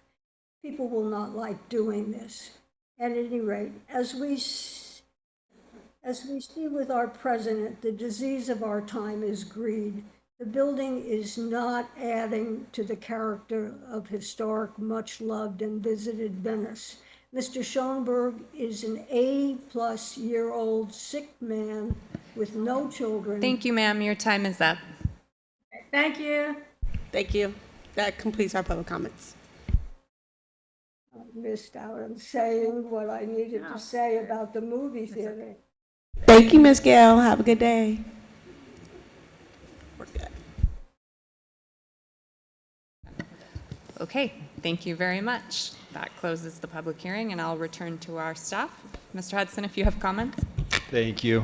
First, we're going to start the staff comments with Danny Ziff, Planning Supervisor in our South Coast District Office, to address the questions raised by Ms. Rudisell regarding some of her questions on development fire safety in relation to roof access structures. Danny, take it over, please. Yeah, good afternoon, commissioners. So we looked at a number of different alternatives regarding the roof access structure. The number of roof access structures needed and their sizes corresponds with the number of units that are being provided, whereas a lot of projects we see in Venice are single-family residences or lower density projects. So the number is the minimum necessary from that standpoint. In terms of, the requirements that we had initially contemplated for the roof access structure, one option was to have the roof access structure open to the rooftop without a significantly tall roof access structure itself. That is infeasible due to specific fire building codes, which we did confirm with city staff. We also looked at switching the stairwell to an exterior stairs so that no roof access structure would be needed. In order to do that and meet other city requirements, there would have needed to be an additional 10-foot setback from the rear property line, which would have resulted in the loss of 3 additional parking spaces and made, had to make a significant design changes, making the 300 to 600 square foot units that are proposed even smaller. So that was determined to be infeasible. And then finally, we looked at moving the enclosed roof access structure away from the walk street, so towards the adjacent building.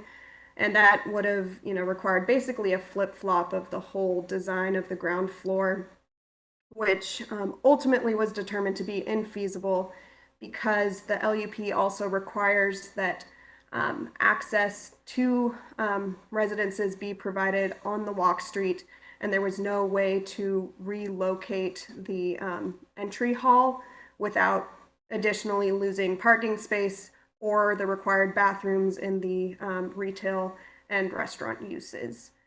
And I think that's it for Robin's question, so I'll turn it back over to Steve. All right, thank you, Danny. And just very briefly, I just want to add a little context on why we're talking about roof access structures and why it matters.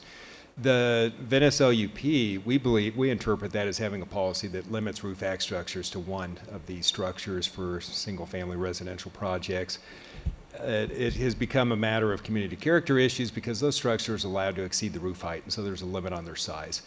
We believe that it's likely that there may be a need for more of these structures, more than one when you're dealing with multifamily, but we don't have a clear policy on how that would apply. And so we've been discussing this matter with the city, and we've asked that I believe the real avenue to provide clarity for this going forward on multifamily projects is in the upcoming LCP update and in their LCP. And so this needs a policy fix, and these sorts of details are hard to deal with on project by project basis. But we believe we have a good fit for this one because we're using the density bonus provisions, and that allows for these sorts of minor details, where we can exceed a policy. And we believe this is a good candidate for that, being a multifamily project. That we don't believe it'll result in significant view issues. And so with that, I'm going to conclude our staff comments and just note that we are available for questions. Great, thank you. I'll bring it back to the commission. Comments, questions, motion? Oh, Commissioner Preciado. I had to push that. Thank you. I'm learning. One of the curious things that we are all experiencing up and down the state, not necessarily just on the coast, but these bonus densities that create parking, parking deserts, I think they're called. And so that's why I'm very interested in the mitigations associated with public transportation or other methods.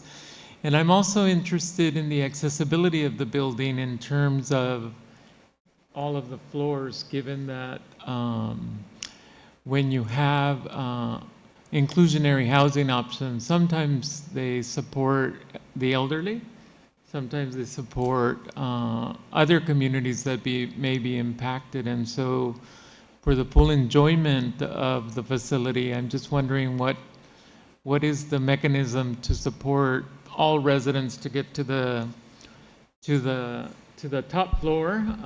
Because I've heard discussion about the stairwells, but I'm still waiting to hear about the elevator, which I know may not necessarily be required according to ordinances or zone or whatever, but I'm just trying to think about making this place livable. And if I make comment, I know I'm getting clarification from you, but we just through entitlement, we just are going to have a 77-unit complex with only 3 parking spaces, and you'd wonder, well, what's wrong with you? But many of the entitlements or opportunities that many of the state laws provided are creating a community of people who may not be necessarily users of automobiles. As an example, 20 of the units of the 77 are reserved for a neurodivergent program that is supporting individuals who need to be assisted. And so the 3 parking spaces that are available are for the 24-hour social work team that will be supporting those residents to live there.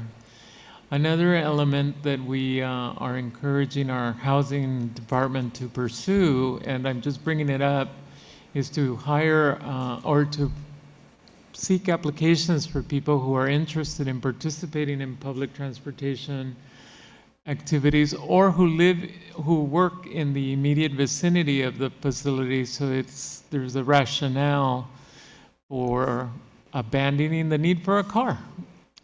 So I just wanted to hear from staff about accessibility issues in the building, if any.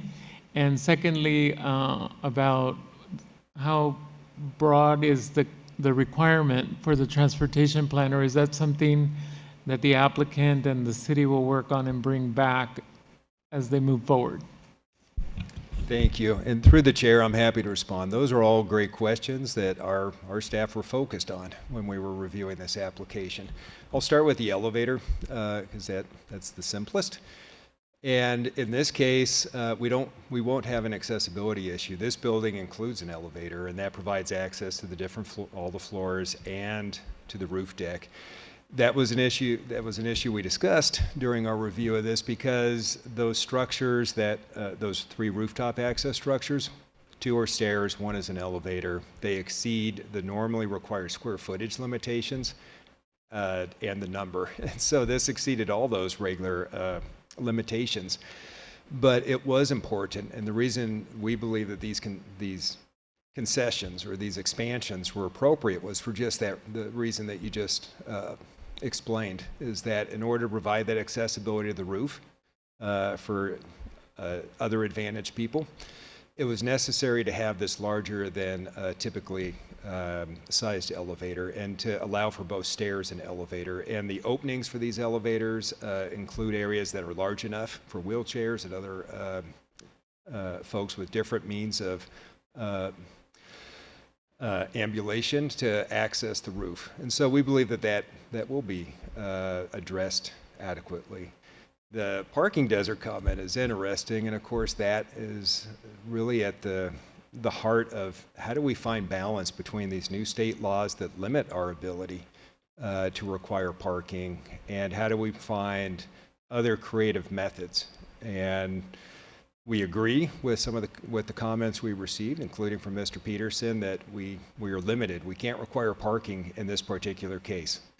So we looked at these other alternatives, and the TDMP was the opportunity to provide sort of a creative out-of-the-box thinking. Now, there are some standard provisions of these TDMPs. I'll say it is easier through a TDMP for us to regulate commercial development because we can use provisions such as requirements that the employees be provided with free transit passes by the employers. And we have done that in this case, and that's a requirement of this TDMP. We can put requirements for bicycle parking and other sorts of provisions, and those translate well for the commercial. It can be more challenging for the residential because in apartment units, of course, some of those requirements for free transit would likely just be passed into increases in the rent. And so we looked for other options in addition to the bicycle parking, and that included this vehicle sharing program, which was proposed by the applicant. And the commission has used this sort of creative solution in other cases. I have seen this in particularly larger residential projects. This is one of the smaller residential projects where I have seen this used. I think it's creative and will help address that loss of parking, but it is challenging to try to find that one-to-one correlation of if we're losing this many parking spaces, does that correlate into a true equivalency? And so it's going to be a challenge as we feel our way forward on these, and we're going to struggle with how do we ensure that we're adequately mitigating these public access impacts and these projects going forward. I think this one strikes a balance that we're comfortable with. We're hoping strikes that correct balance. And we're going to continue bringing these projects to you forward in the future and trying to answer this question. Thank you. Commissioner Wilson? Thank you. So I'll just focus on the parking and the comments from Mr. Peterson. And so when I just look at the location where these spots are, and I just look at the square footage, and then you look at the second story, the square footage is equivalent to 2 apartments, basically. I mean, that's when you just put one on top of the other in terms of just the square footage.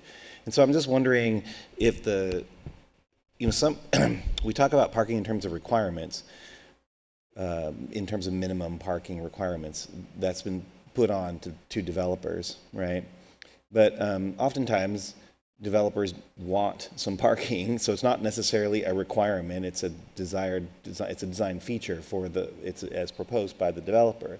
And so I wouldn't mind hearing from the developer their sort of perspective on this. What's kind of come out of this process? Would they have preferred to done this differently, or are they feeling burdened by? Is this project feeling burdened by the parking that's here, which is far less than 55, which I think is great in the direction we should be definitely going in. But I would want to know where we are on that, because as you know, I've said before, it's like we have a housing crisis and we have a parking inconvenience, right? And so we just want to just address that and be realistic about it. Nonetheless, we also have to talk about access, because we've heard stories about people. And not stories, it's real. Most people don't live on the coast. They have to get to the coast somehow. They don't, and so we have to accommodate for that in some way, and it's very important to do so. So do you think the developer would be able to respond or to sort of address that and just, give us some candid thoughts on where that is and how this might have been different if there wasn't 9 spots there? You're on.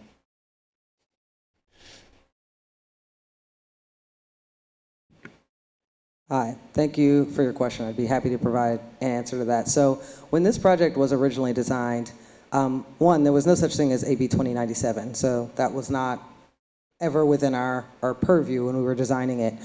And we also originally planned it with vehicle stackers. So according to the density bonus state law and then the local LA city law by way of state law, for density bonus projects, you are allowed to provide 1 parking space per residential unit, regardless of affordability. That's known locally as parking option 1. And so with the use of vehicle stackers, we were going to be able to provide 16 parking spaces. While this project was being designed and then deliberated by the city and the City Planning Commission of Los Angeles and the Planning Department, the fire regulations for vehicle stackers was updated, and they now require 3 feet between each parking space, and also like a 5x8 mechanical room separate from the building's mechanical room in the garage. And so it completely eliminated any parking that we would have gained from including the stackers at a cost of $1 million for the stackers. Also, the neighbors of the project said other vehicle stackers in the area make kind of a lot of noise.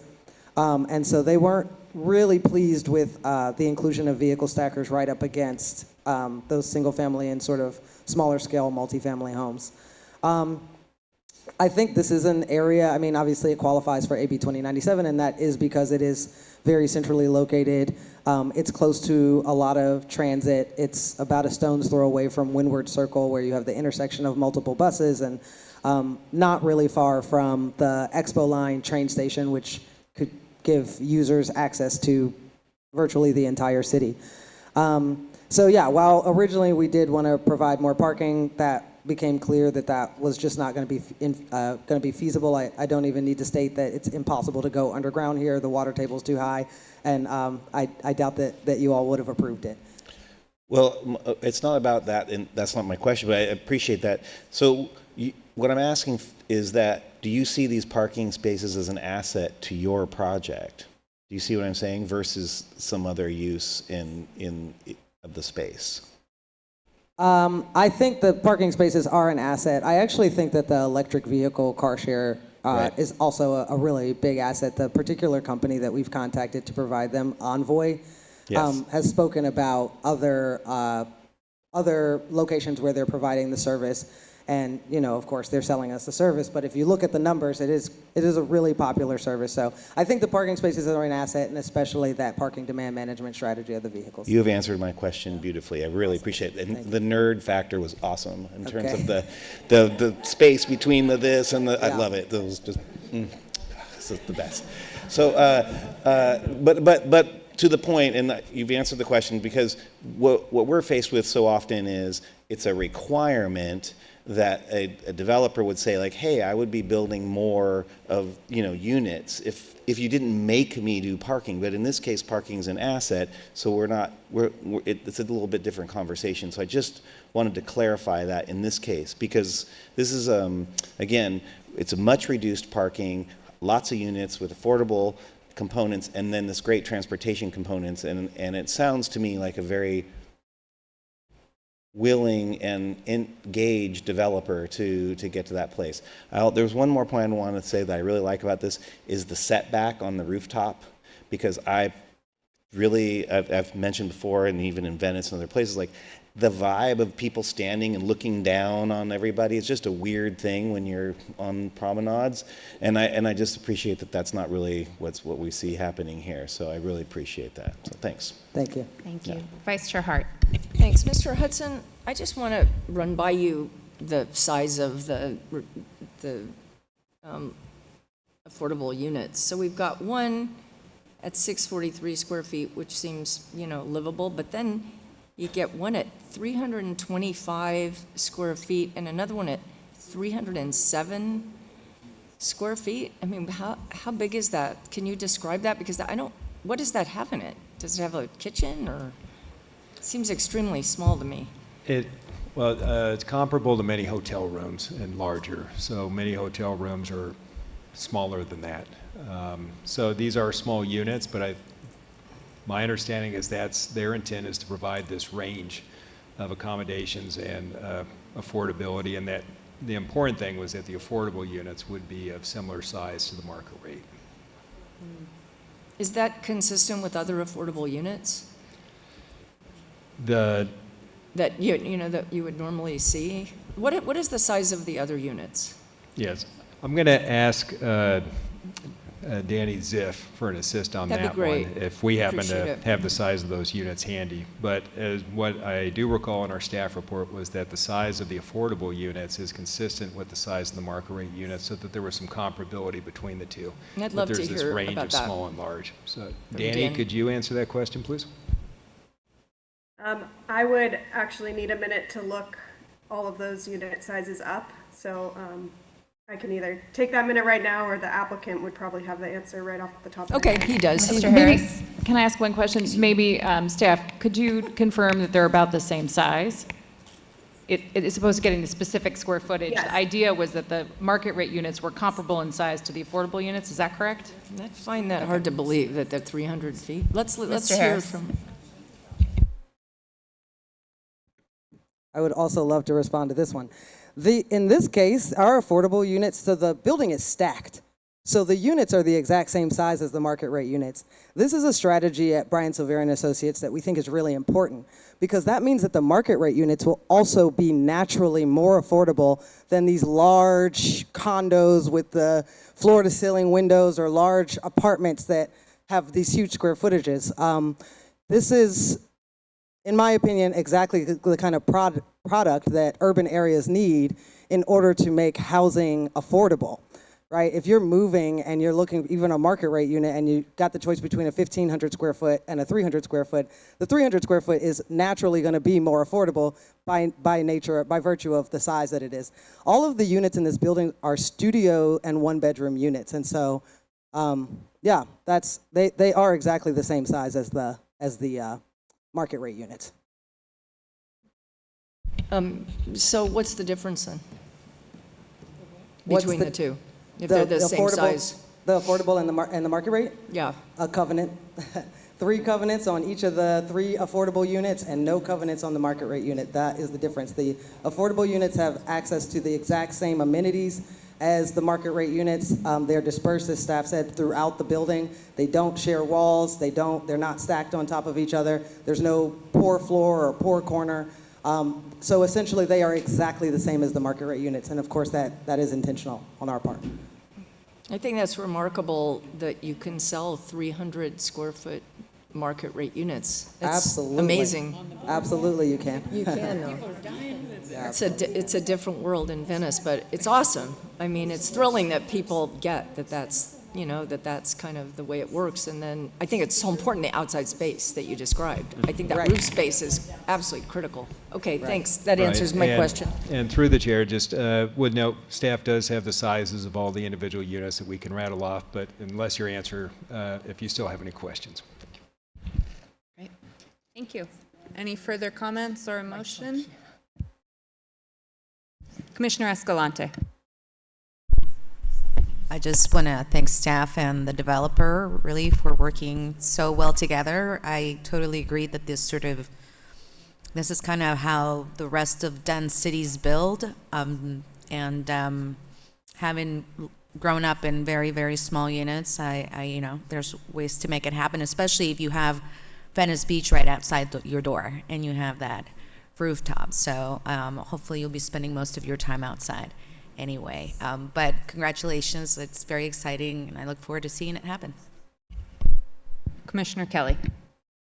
I want to align myself with the comments of Commissioner Escalante and just comment that we've seen in other parts of the state a lot of these types of micro unit developments happening in other urban environments, and I think there is certainly a market for it. We've seen them be successful in other cities, and I think especially for a specific demographic who's looking for a smaller unit, that this is exactly meets that need.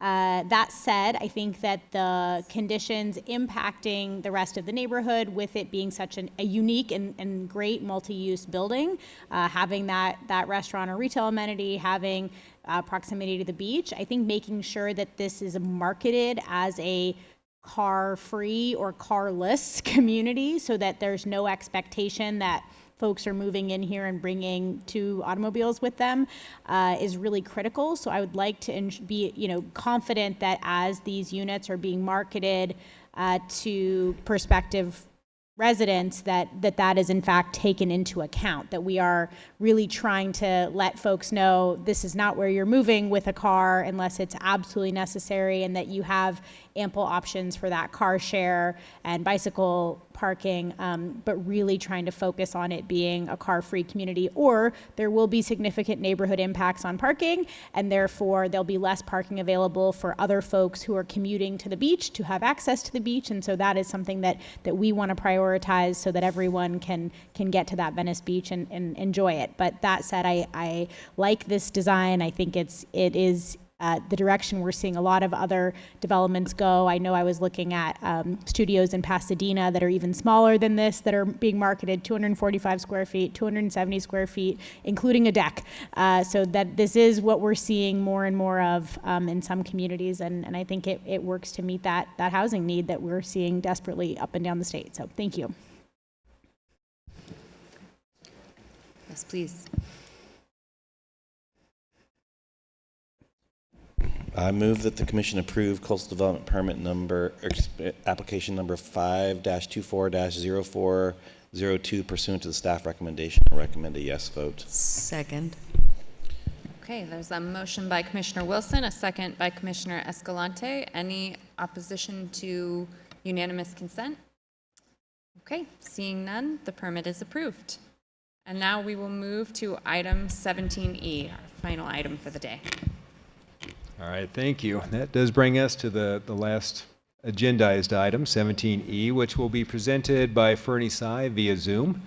Fernie is a coastal program analyst in our South Coast District. If we could pull up the PowerPoint presentation for this, please. And Fernie, please take it away. Yeah, will do. Good afternoon, early evening, commissioners. Item Thursday, 17E. is an application by the Long Beach Yacht Club, located at 6201 Appian Way in the city of Long Beach, for the remodel and addition to the approximately 21,000 square foot Long Beach Yacht Club clubhouse. The project also includes the demolition of an adjacent existing pool and deck, including unpermitted development and construction of a new attached 3-story pool building with a new pool and deck multi-purpose rooms, restrooms, classrooms, and terraces. The additions total approximately 20,180 square feet for an overall post-project total of approximately 41,200 square feet. The project site is located on state tidelands where the City of Long Beach is trustee for a portion of the project site that is within the city's permit jurisdiction, while the remaining areas within the Commission's retained jurisdiction. The project site is also located adjacent to the Basin 4 public parking lot and Alamitos Bay and Alamitos Bay Marina, along with the public walkway that borders the northern, eastern, and southern boundaries of the project site. Although the project site bisects both the Commission's retained CDP jurisdiction and the city's LCP area, in this case, the applicant and the City of Long Beach have requested the Commission review this matter as a consolidated permit application, pursuant to the provisions of the Coastal Act. Thus, the Coastal Commission is the permit issuing authority for the entire proposed project, and the standard of review is Chapter 3 of the Coastal Act, with the City of Long Beach LCP, certified by the Commission on July 22nd, 1980, used as guidance. Next slide, please. The proposed remodel in addition to the clubhouse is intended to help modernize the various rooms within the facility to meet the current needs of the yacht club, but will not increase club membership, which is capped at 1,000 regular members. Currently, there are 878 yacht club members. The yacht club site includes an existing 72-space private parking lot that will be reconfigured but will retain the same number of parking spaces. The slide on the screen shows the proposed site plan, which provides an idea of the layout of the project site. Next slide, please. The majority of the interior of the clubhouse will be remodeled, as both levels will be expanded.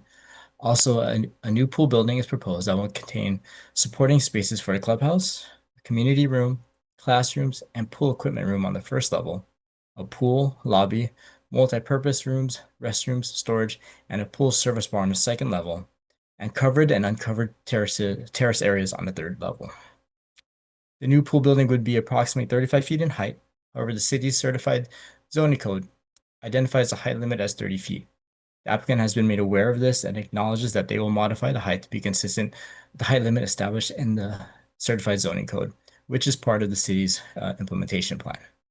To verify this change, Special Condition 1 requires the applicant to submit revised plans consistent with the 30-foot height limit. The existing pool house is pre-coastal and extends along a significant portion of the site. Construction of the pool house blocks primary views with unpermitted development over the years taking place to the pool house. The proposed project includes removal of the pool house and construction of a new pool house, but additional views will not be gained. Public views are available along the public walkway and from the Basin 4 public parking lot. The slide on the screen shows the proposed elevations for the proposed project. Next slide, please. Recently, Commission staff received a total of 13 letters supporting the project and 3 letters in opposition to the project as of Wednesday morning, which includes those from Unite Here 11 and the Sierra Club, in addition to a new letter from the Unite Here 11 received this morning reiterating their objections. An addendum has been published responding to the points of opposition, and 5 of the major points of the contentions deal with 1. Impacts of the proposed development on scenic resources. 2. The use of public parking in the adjacent Basin 4 public parking lot by members and guests of the private club. Adequacy of public benefits provided by the Long Beach Yacht Club in consideration that the club is located on public land. And 4 and 5, biological resource and public access impacts. An issue raised in the objection letter is the project's impact upon scenic resources. Views of Alamitos Bay, including the water, are available from the adjacent public walkway, bayward of the existing and proposed pool building, and will continue to be available as the proposed pool building will be located landward of the public walkway. In addition, views of Alamitos Bay are also available from the adjacent Basin 4 public parking lot located across from the proposed pool building. However, these views are already obscured by the existing pre-coastal pool building that blocks primary views. Unpermitted development to the pool house, including the cabanas and exterior wall, have taken place over the years that have added to the view impacts, but the significant view impacts have taken place is from the original pre-coastal pool building. Existing views of Alamitos Bay from the Basin 4 public parking lot are only those of the sky and mast of the boats docked in Alamitos Bay, Staff does not believe that construction of the new pool building will not result in any significant view impacts. In addition, substantial views of the water will remain available from the majority of the public parking lot and adjacent public roads. Therefore, the existing view of Alamance Bay from the Basin for public parking lot is minimal and will not significantly change the already hindered view. The slide on the screen provides an aerial view of the project site and identifies the existing public walkway that surrounds the site, as well as the Basin for public parking lot.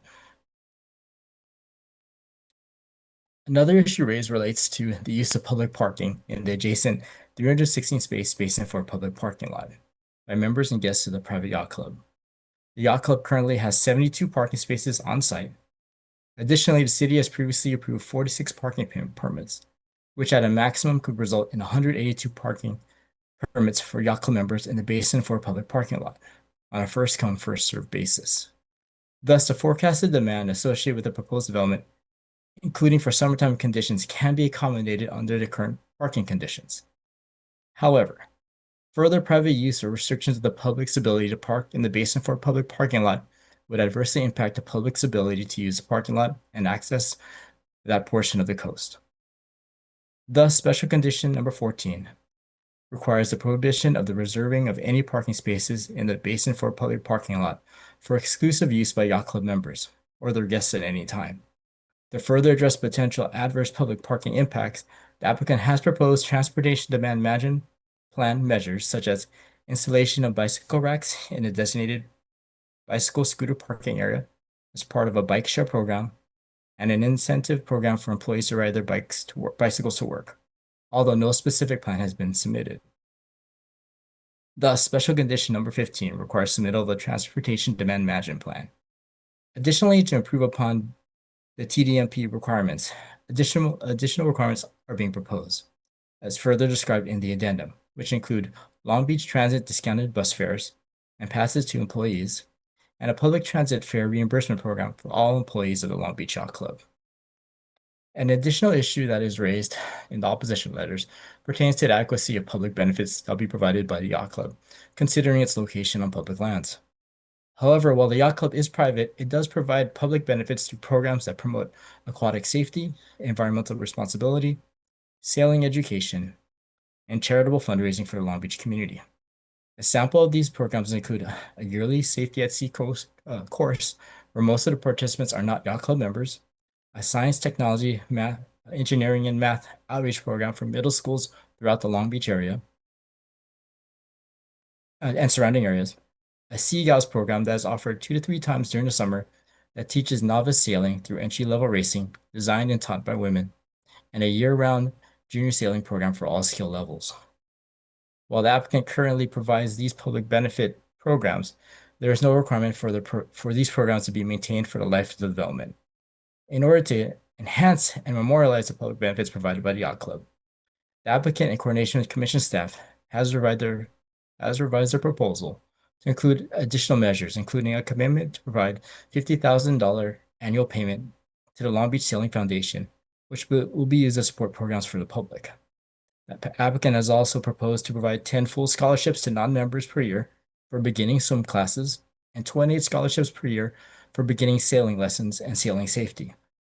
The applicant will partner with appropriate nonprofit groups, including but not limited to the Boys and Girls Club, YMCA, and other local environmental justice groups to provide these scholarships to non-members from disadvantaged communities who might not otherwise be provided these opportunities. Moreover, special condition number 23, as revised by the addendum, requires provisions of the Public Benefits Program, including but not limited to the in-lieu fee to the Long Beach Sailing Foundation and the free scholarships for the life of the development. Also, to ensure that these programs are adequately implemented, special condition number 23 requires the applicant to provide an annual monitoring report submitted to the executive director. Opposition letters also assert negative impacts to biological resources as a result of the proposed development. The commenters request expansion of the scope of the area to new offsite areas for special condition number 12, which deals with breeding and nesting bird surveys during construction. Special condition number 8, which requires a final low-impact development construction plan. And special condition number 13, which deals with the final tree replacement plan and bird tree monitoring plan. However, surveys of bird nesting activities, including in offsite areas within 300 feet of the subject site, are already required by these conditions, and Commission ecology and technical staff do not believe that the implementation of additional requirements for offsite areas not owned or operated by the applicant would not be necessary for that the required conditions are adequate enough to protect biological resources with regards to potential impacts from the proposed development. Thus, changes to these special conditions are not recommended by staff in this case.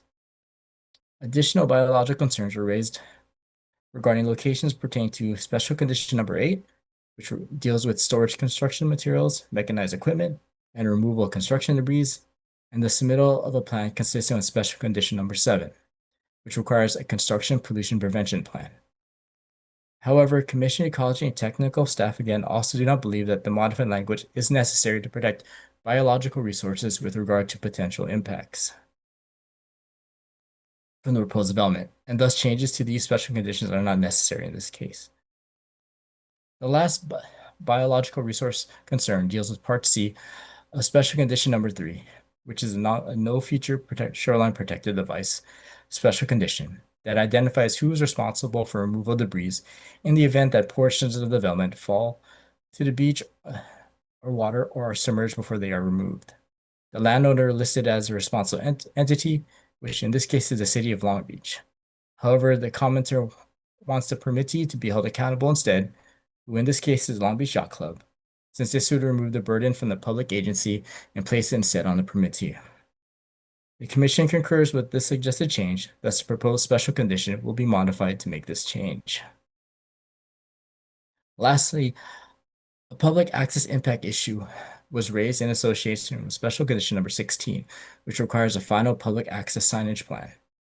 The commenter made a point that the public access signage should include language identifying the historic, current, and projected numbers of local coastal birds and describing measures that are being taken or can be taken to ensure their survival. The Commission concurs with this suggested change. Thus, this proposed special condition will be modified to make this change. Next slide, please. Additional changes to special conditions have been made after discussion with the applicant this morning. And the slide on your screen will help me visualize the changes we've made. Regarding special condition number 16, which pertains to the Transportation Demand Management Program, the special condition is revised to eliminate the requirement that club employees and visitors must park off-site, but to add the requirement that employees will park on-site in the designated yacht club parking lot without use of the adjacent public parking lot, as has been the practice in the past. Staff would note that this is in addition to the other provisions of the required TDMP, which requires the club provide free transit passes for all employees for the life of the development. As stated, the revised language is on the screen. Next slide, please. The second change is the special condition number 23, the final public benefits plan, special condition. Language will be modified to clarify that the organizations listed are not the only organizations that can be worked with. Also, language will be modified to make clear that any programs that cease to exist or do not occur in a calendar year shall be replaced with an alternative program, provided it is an equivalent public benefit, subject to the approval by the executive director. We are also making an additional change over the mic regarding the submittal of the annual monitoring report that will now be submitted within 1 month after December 31st each year. Next slide, please. Besides the special conditions discussed earlier, several other special conditions are recommended, including ones addressing or requiring assumption of risk, future development, single-use plastic prohibition, need of low water use landscaping, resource agency approval, final construction staging plan, final traffic control plan, maintenance of project site adjacent to the public walkway, public rights, public trust, and lease restrictions making future property owners aware of the subject conditions, and final lighting plan and use of bird-safe glass. In closing, staff believes the proposed project as conditioned is consistent with all resource protection policies of the Coastal Act and recommends the Commission approve that application subject to special conditions listed in the staff report and addendum. The motion to accomplish the staff's recommendation can be found on page 5 of the staff report. This concludes Commission staff's presentation, and staff are available for questions. Great. Thank you very much. I'll start by asking if there are any ex partes on this item. Commissioner Jackson. Oh, Thank you, Madam Chair. On Tuesday afternoon, I had a discussion with Jonah Breslau, researcher, Unite Here 11, Local 11, Juan Munoz, researcher, Unite Here, Local 11, and Jordan Sisson, Land Use Council, Unite Here, Local 11, with their concerns over the proposed project of the Long Beach Yacht Club and their objections based on what we heard this afternoon. So, thank you, ma'am. thank you. Commissioner Lopez. Also Tuesday, I had the opportunity to meet with Juan Munoz, Jordan Sison, regarding the same issues from Unite Here. The issues raised were the ones that were already kind of called out in the report, but specifically building height as well as the parking concerns and access for the general public.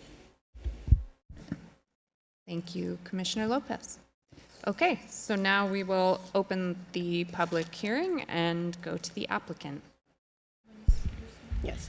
Alex Sharon should be here. Yes, thank you. And I have a PowerPoint. How much time do you need, sir? I would ask for 10 minutes. We probably won't use that, but would appreciate the courtesy. Thank you. 10 minutes is fine. We'd appreciate brevity. Thank you. And I will be brief. And I do have a PowerPoint. I'm not going to go over the project description. I think staff did a phenomenal job of walking through the technical details of the proposed development. Next slide. Next slide. I do want to advise the commission and staff that we have the following consultants available either here in the room or by Zoom. So if there are any specific questions regarding these skill sets, we have these folks available, and I want to thank them for making themselves available today. Next slide. The long and the short of it is the applicant has accepted all of the conditions. All of the conditions that you heard about today, both original and revised, the ones that were developed in working consultation with staff, both that come from the city, that come from coastal staff, as well as that were raised in some of the opposition letters, are all accepted without equivocation. So that's the meat of that slide. I do want to point out a couple things that were not raised in the presentation. This project went through an 18-month vetting outreach project in the city of Long Beach. It was unanimously approved by the Long Beach Planning Commission. There were support letters, which I'll get to in a little bit, from the mayor of Long Beach, Rex Richardson, who voiced his support at the Planning Commission, after the Planning Commission, as well as Senator Lina Gonzalez. This project is in her district. Speaker Pro Tem Josh Lowenthal, this project is in his district, as well as your former colleague and our proud council member, Roberto Uranga, who also submitted a letter of support. We also have in the audience our labor partners in Layuna who will speak later. Next slide. I do want to hone in on the community benefits because I think it gets maybe lost in the report to some extent. But these community benefits do not appear in a vacuum. These are the culmination of 18 months worth of work between the stakeholders, community groups. We had no more or no less than a dozen community outreach meetings. We met with all 9 council districts. We met with neighborhood groups from the North Long Beach, West Side, East Side of Long Beach. So these community benefits were developed in cooperation with them. And they are a synthesis of ongoing programs, as you'll see in the exhibit, programs that were developed in partnership with our discussions with the city, and some new ones that we had the benefit of identifying with coastal staff. One community benefit we do want to highlight is that we will be constructing and maintaining at our cost a dedicated community room. Community rooms in Long Beach are vital. There are very few of them, and we will have a dedicated community room. We've reached out to all 9 council members, and they have identified neighborhood groups and nonprofit groups in each of their districts that will utilize this, from the Boys and Girls Club to Children Today to others. So those are listed in your exhibits. We have our ongoing sailing programs at no cost to the city's youth, and we have been coordinating with city staff to piggyback on some of their outreach efforts to make sure that we provide these no-cost sailing and swimming lessons to the city of Long Beach youth. Next slide. Again, just a list of some of the additional community benefits, including a minimum of a $50,000 a year contribution to the Long Beach Sailing Foundation and coordinated outreach with the city's ongoing efforts. Also, the commitment for swimming, sailing slots for children, water cleanup projects, ongoing beach cleanups, and a commitment to provide a robust signage program related to local bird population and the sailing history of Long Beach. I should also note of particular importance is that the Yacht Club will be a centerpiece for the sailing activities at the 2028 Olympics. And so it will provide access to the waterfront to an international community, so we're very excited about that. Lastly, before I leave this slide on community benefits, I do want to note that in your packet, we have detailed a program in partnership with Long Beach Fire and Long Beach Police that we will use our facilities. They're allowed to use our facilities in partnership with them for their swimming training and other training programs. So we're very proud of that partnership. Next slide. Again, summarizing some of the community and stakeholder support. Again, the redevelopment project was unanimously approved by the City of Long Beach Planning Commission. The support letters are included in your packet. We've got our strong labor partner in Liuna who will speak later, the community room, and I know that there are some issues for parking, so I'd like to invite up as part of our 10 minutes Long Beach former city manager Pat West, who knows this area very well and can offer some brief insight onto the parking. Pat?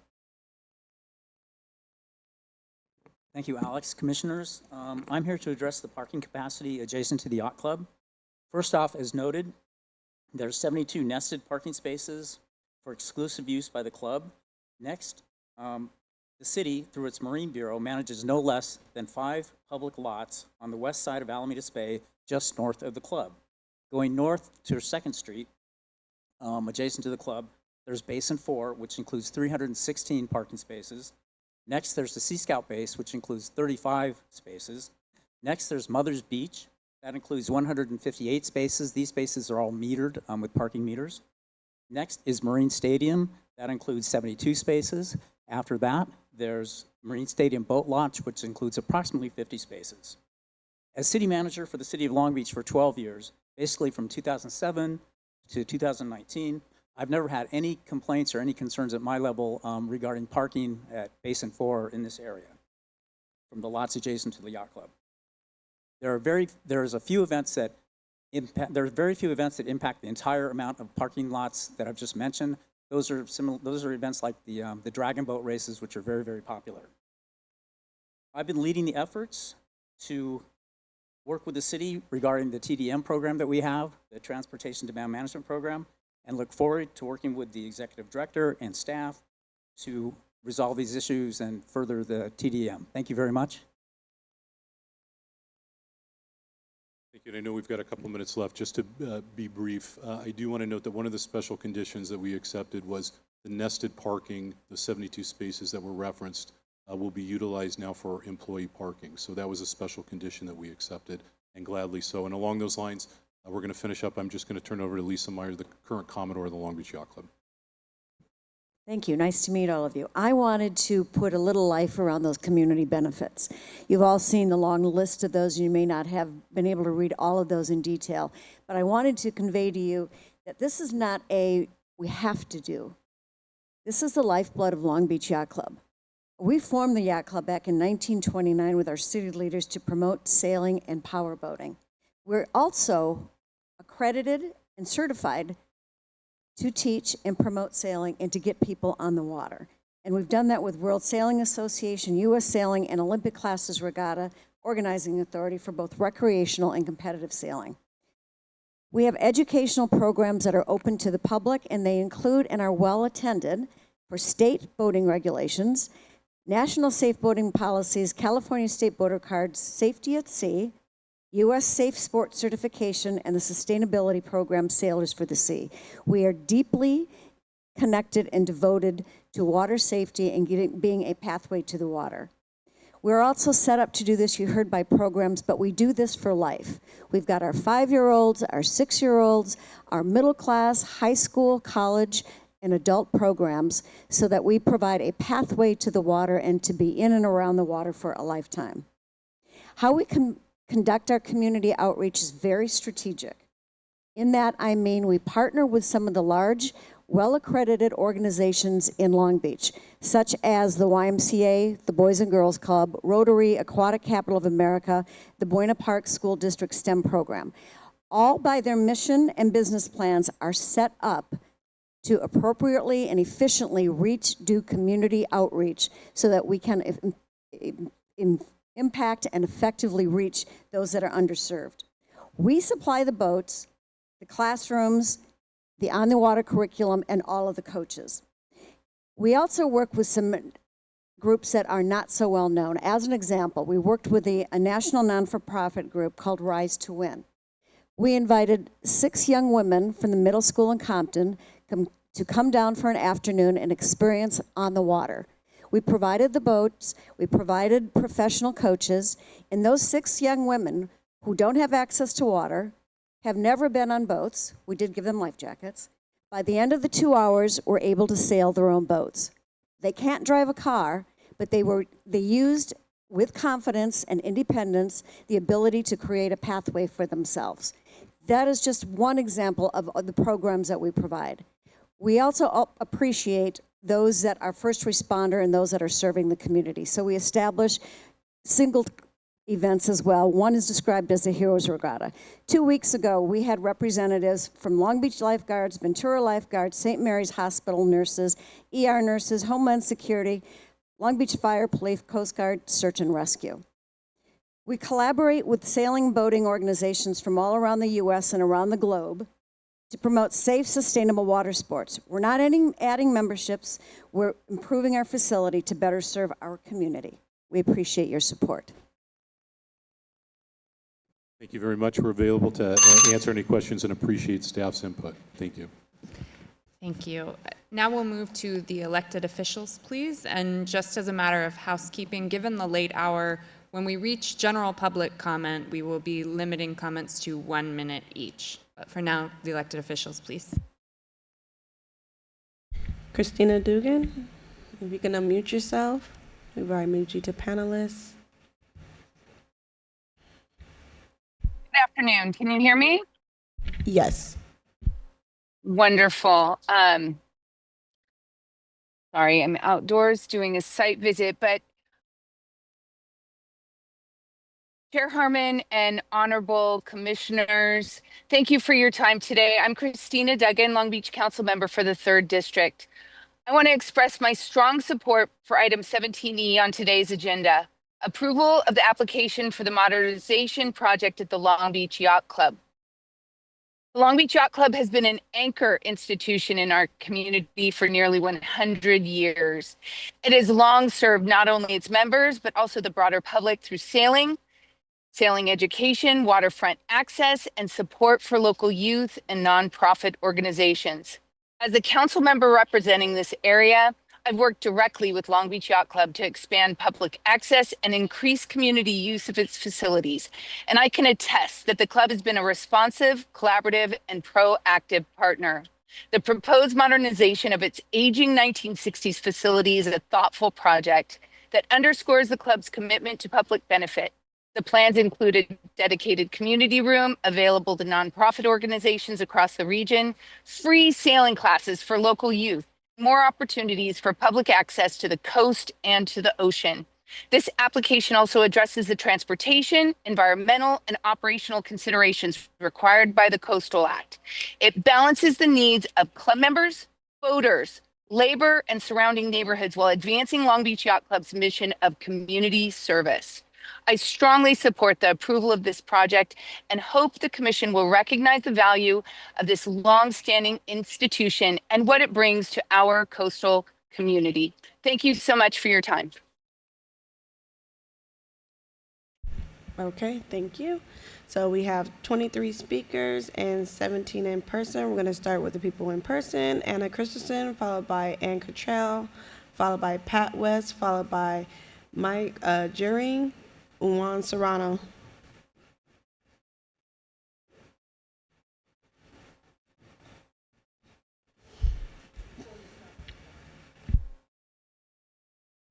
Your mic's not on, ma'am. Thank you.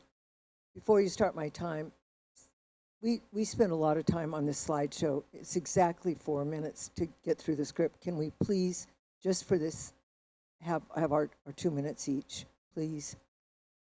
Go ahead. Thank you. Note that this is the only presentation that we have from the public as well. So Yeah, so put up the slideshow, please.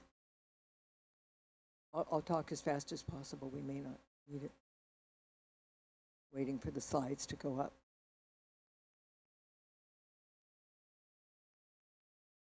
Okay. Thank you. Slide 1. Enough already.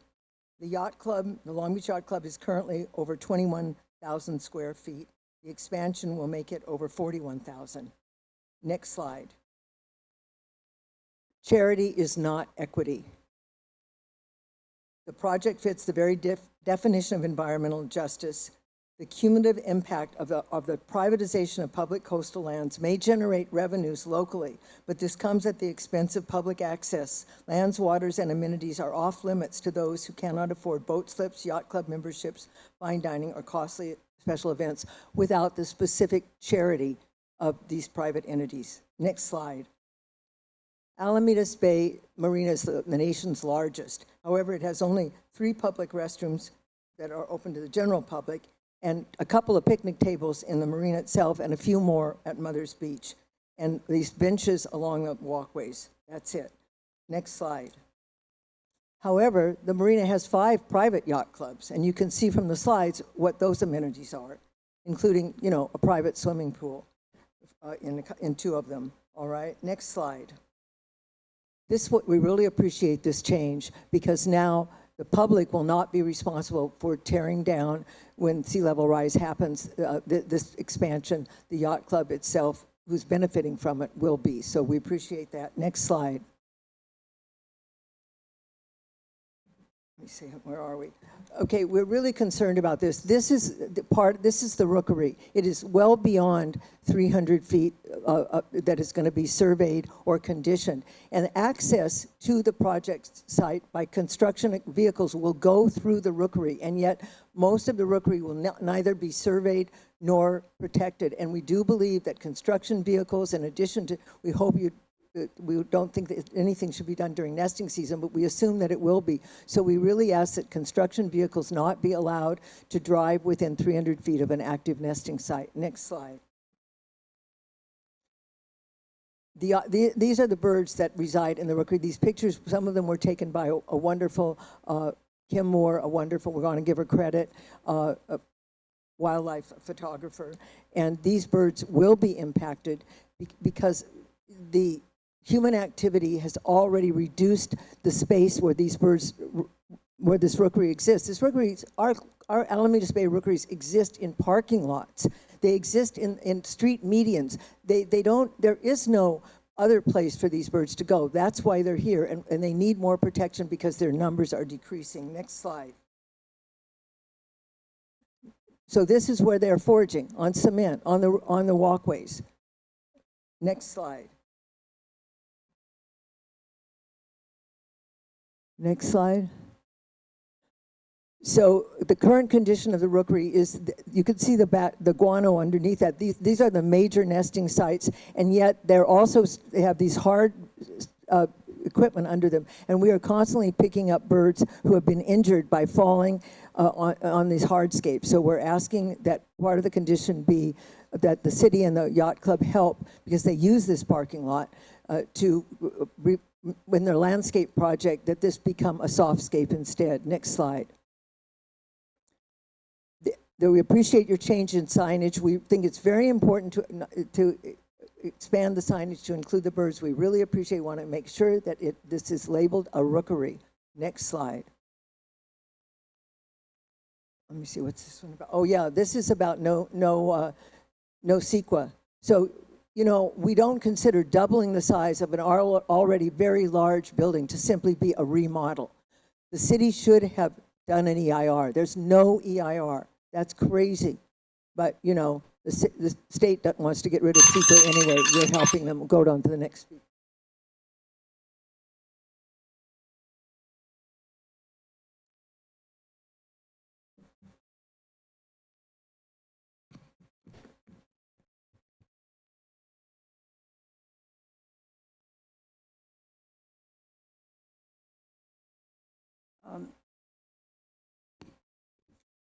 Ann Cantrell of the Los Cerritos Wetlands Task Force and the Sierra Club.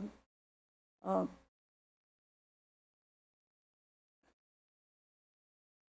think there's another slide. Well, anyway, I'd like to comment on the community use of a meeting room and providing for sailing lessons for underserved youth does not mitigate the fact that the public is denied access to their own property and to the coast. How valuable are sailing lessons for those with no further access to a boat? And 10 swim lessons in the pool for underserved youth is certainly not enough to mitigate the fact that this yacht club is allowed on public property. They only pay $1,620 a month for the lease. You can't even rent a studio apartment in Long Beach for $1,620 a month. So, thank you. Thank you. Next is Pat West, followed by Mike Jering, followed by Juan Serrano, Jason Baez, Lisa Mir.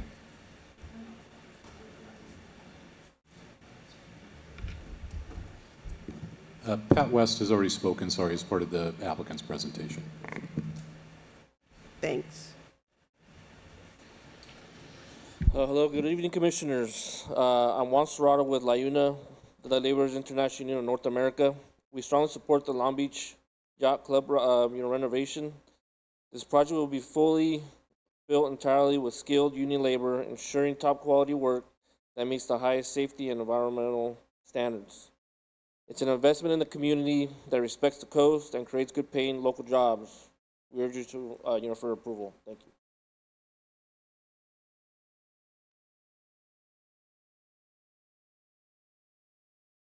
Honorable Commission, Jason Baez, Laborers International Union of North America, and we're here representing over 20,000 members who live in the Los Angeles County area in full support of seeing this project move forward.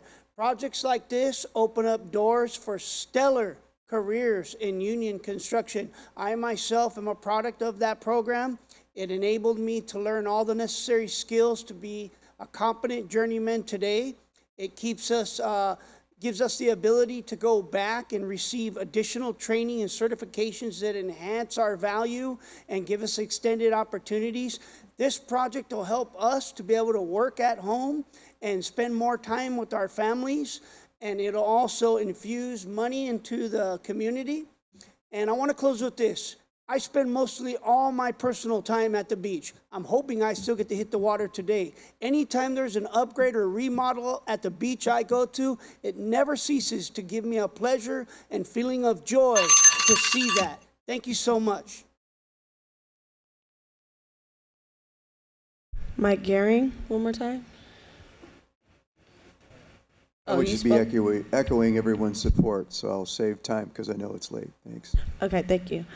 Lisa Meyer, Shannon Gallagher, Jonah Breslow, Luis Reyes, Miguel Bautista, Gabby Harris.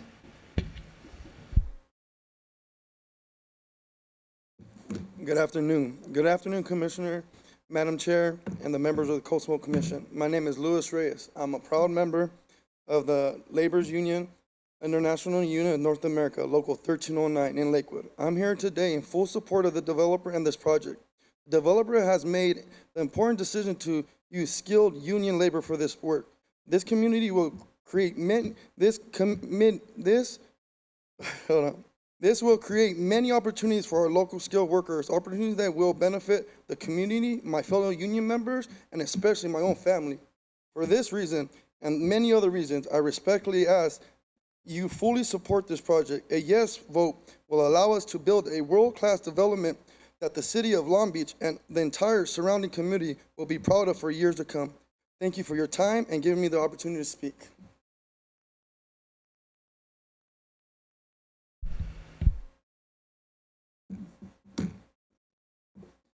Good afternoon, Chair Harmon and Commissioners. My name is Jonah Breslau, and I'm here on behalf of Unite Here Local 11. We represent the workers at the Long Beach Yacht Club, as well as thousands of hospitality workers throughout Southern California and Arizona. And we urge the Commission to delay action on the application to give all parties time to address concerns related to public access, parking, unpermitted development, view impacts, and opportunities for public recreation. We appreciate the CCC staff making modification to the proposed project conditions related to transportation demand measures and public benefit programs. However, these last-minute changes were released less than 24 hours before the hearing, which alone warrants deferring action to allow the public adequate time to fully digest. But moreover, from what we can see, these measures still don't address several concerns we have about parking, about unpermitted development, and about whether these public benefits really promote the goals of the Coastal Act under Section 3213. These are serious concerns about the fundamental goals of the Coastal Act. Please defer action on this project until they can be addressed. Thank you very much. Thank you. Lisa Mayer, followed by Shannon Gallagher, Miguel Bautista, Gabby Harris, Stephanie Castaneda. Please come up. Sorry, Commissioners, I believe Lisa Meyer and Shannon Gallagher were part of the applicant presentation. Thank you. Okay. Miguel Bautista, Gabby Harris, Stephanie Castaneda, Alex Regalado,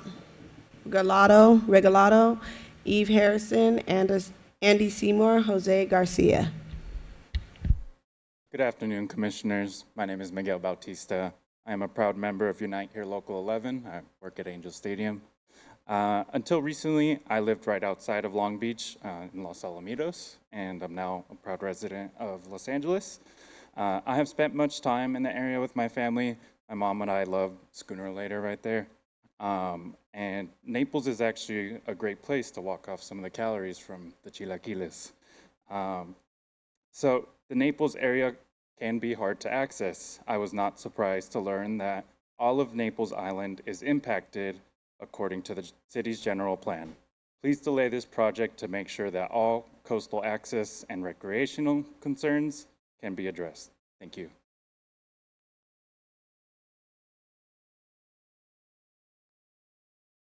Do I start? Okay. Good afternoon, Commissioners. My name is Gabby Harris. I am a Long Beach resident.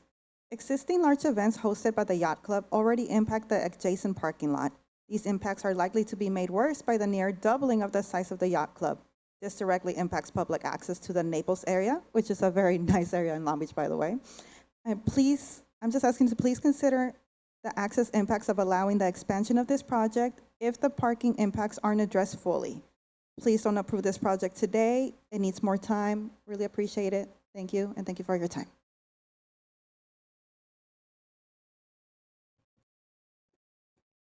Hello, Honorable Chair Harmon and Commissioners. My name is Stephanie Castaneda, and I am here in support of Unite Here Local 11.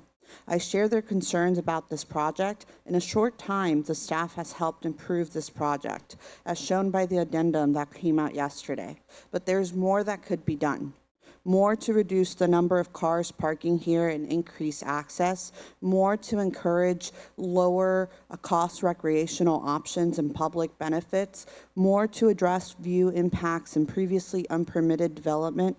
Imagine what could be done with more time for staff and the applicant to engage these issues, and with more information for the public to understand what is proposed. Please do not approve this yacht expansion today, but give us time to ensure that this is the best project possible for our communities. Thank you.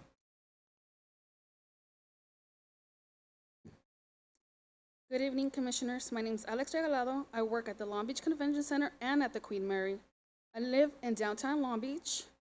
I spoke earlier in public comment. Today, actually, I was scheduled to work in one of my jobs, but I decided to stay because I believe this is important. Let's see. Sorry about that. Okay.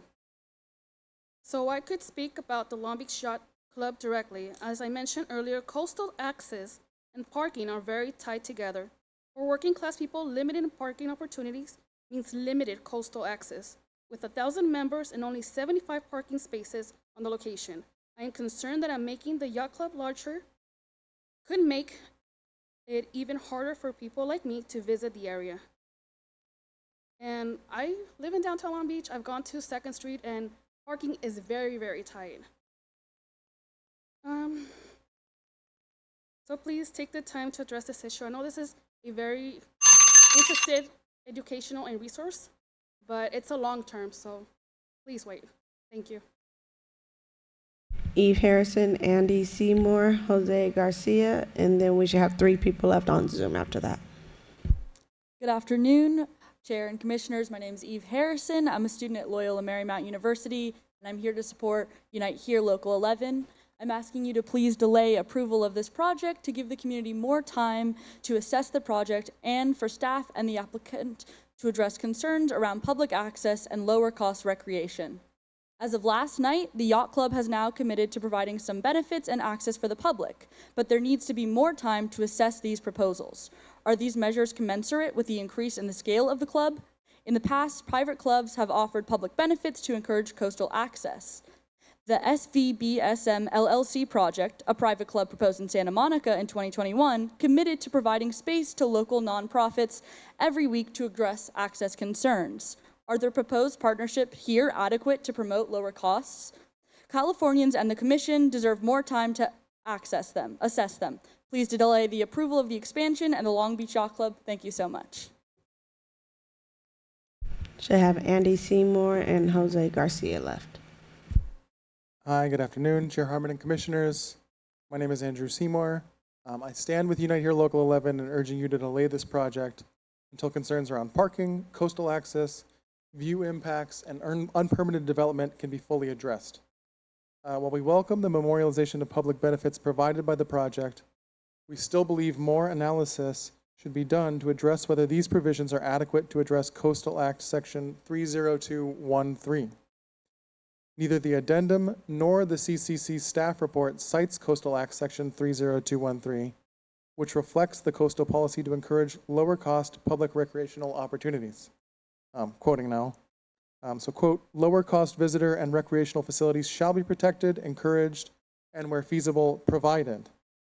Developments providing public recreational opportunities are preferred, close quote. Has Section 30213 been fully addressed and considered by California Coastal Commission staff and the Commission? Thank you.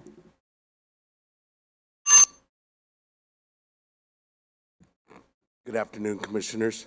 Thank you for the opportunities to speak. My name is Jose Garcia, lifelong member of LIUNA, the Laborers International Union of North America. It's hard to do this in a minute, so I'm trying to blow this out.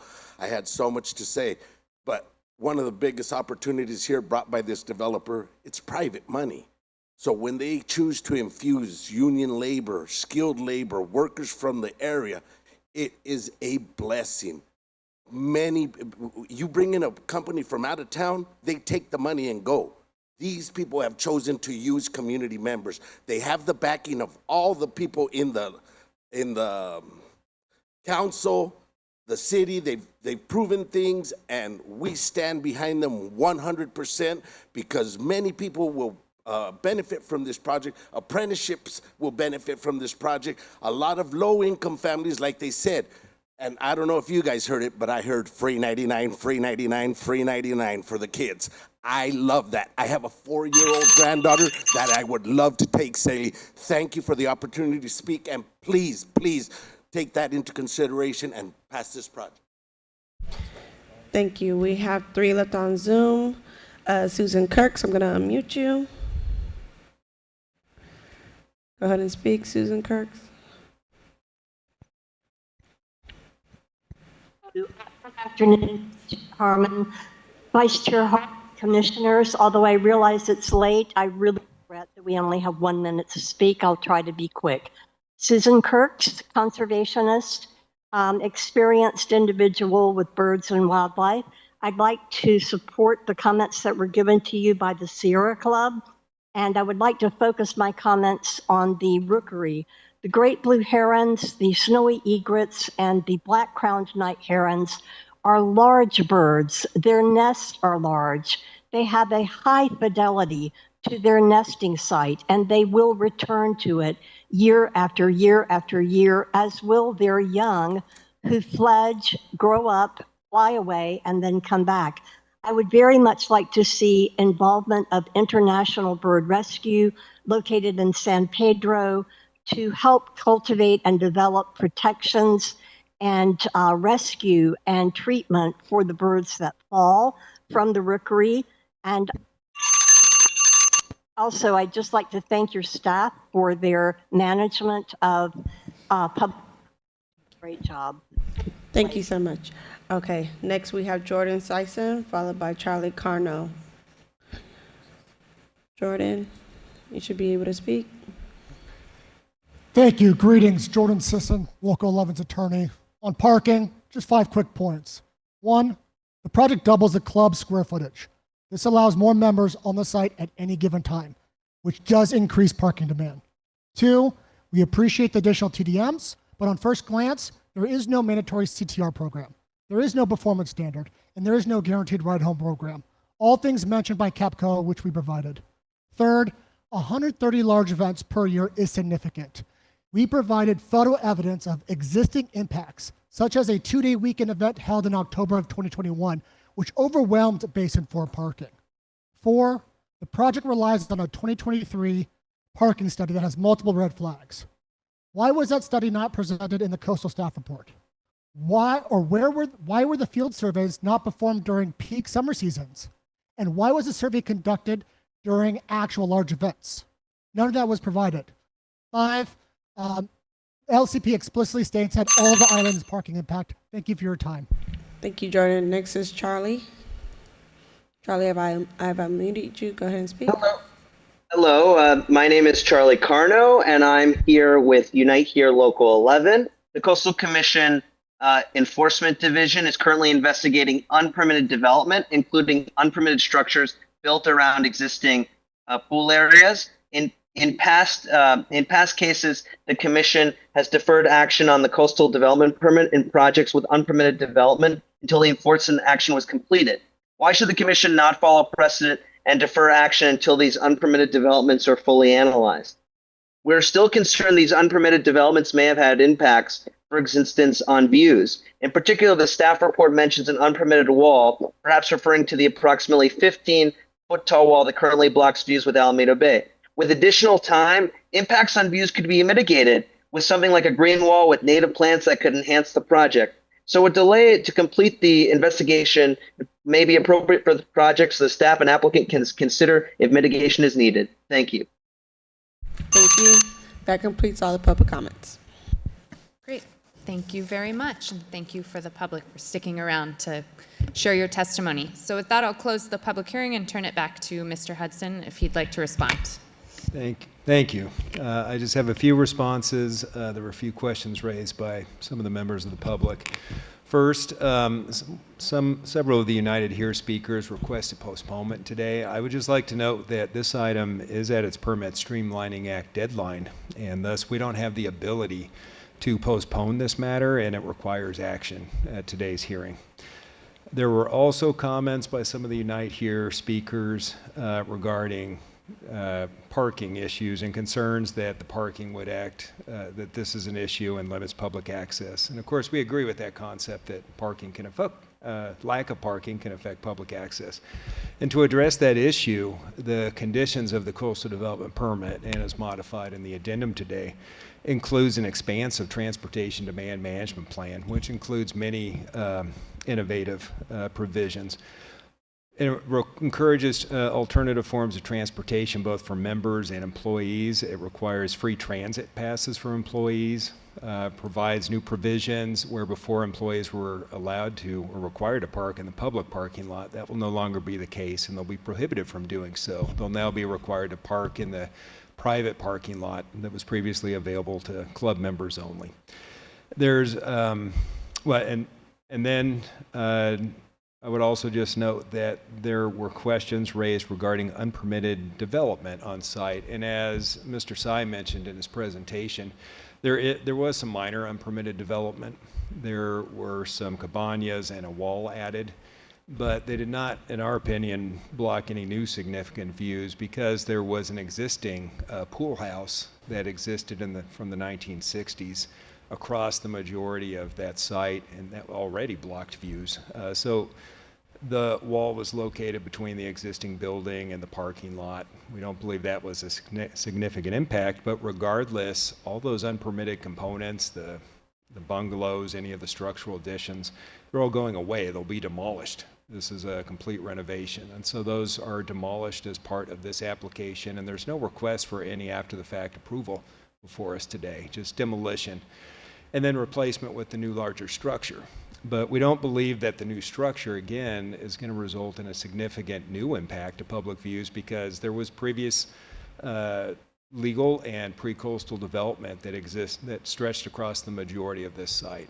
And of course, there's blue water views around both sides of this development and large expanses of open blue water views from the public parking lot. Would also like to respond to Ms. Christensen's request that the bird surveys be extended. Oh, I would just like to also note that one of the requests that they did ask was for a new educational signage. And the applicant agreed after staff approached them this week. So that's one of the changes in the addendum, is that there will be this new educational component along the public access way that is located around the seaward side of the club. And so we thank the club for making that change.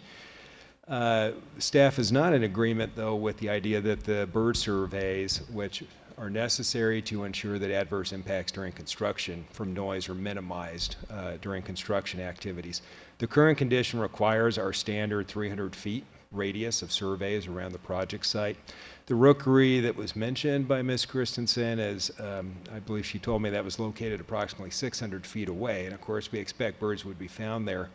But based on that distance, we don't expect that they would be impacted by the noise. I would just note that those conditions, very similar to the dredging item that was heard this morning, have been developed by this commission's ecology staff over many projects. And for reasons of both consistency, as well as because Dr. Engel and our ecology staff have reviewed this request and do not believe there would be any benefit from extending that distance beyond 300 feet, we are not recommending any changes to the conditions today. There was also a concern that the public benefits are still not enough, and that the addition of the in lieu fee and the scholarships is not substantial. I would just note that that's not the entirety of the public benefits plan. We heard much of what's in that public benefits plan from the applicant and during Mr. Tsai's program, and in my opinion, it's very substantial and includes a very long list of different public benefits. Those additional scholarships for the free swim classes and the sailing classes and the commitment for the $50,000 in lieu fee were requests by our staff this week that the applicant has agreed to. The purpose of our requesting those additional benefits was really to ensure greater clarity and these additional benefits for outreach to underserved communities. And in addition to all those other benefits, I think these ones are really important because they have these swim classes, they have sailing classes, but those were primarily offered to club members and children of club members. This will open it up, and they're going to, through the commitments they're agreeing to, they will be partnering with nonprofits, including the YMCA and the Boys and Girls Club, but also environmental justice groups. And that includes groups like Brown Girls Surf and other environmental justice organizations to allow outreach into communities that could bring children into these classes for free that would not otherwise have that exposure to sailing and very importantly to learn swimming. So in my opinion, these are incredibly important, and we appreciate the flexibility and the willingness of the Yacht Club to add these improvements to that benefits package. With that, I'm going just unless Dr. Huckelbridge has any additional comments, I'm going to conclude our staff comments and note that we're available for questions. Okay, thank you very much. Well, I will bring it back to the commission for comments, questions. Commissioner Lopez. Yeah, a couple questions. I'm wondering, you explained that we're up against a streamlining permit deadline. If we do not act on it today, what is the outcome? Thank you. Unless the applicant were to withdraw, the application would be deemed approved by operation of law. And it would have no conditions. Okay. Second question, there was also a question raised by an attorney that appeared remotely today that asked about the timing of the traffic or parking count. I didn't hear that addressed in the response. Can you talk about why we did or where we got the data? Yes, I may need some additional clarification too, but I believe that question was likely referencing when the parking surveys were conducted. My understanding is the parking surveys weren't conducted during the summer months, and so to adjust for that, they included a 30% riser in the expected parking demand, and to account for what they expected during the summer months. These surveys found that they would have adequate parking on site, but I would note that there are some important changes that are being done through this permit, and the most important is that in the past, the city has granted the club the ability for their members to use the public parking lot, and there was the ability for the club to reserve parking spaces for their events, and they have many of these events.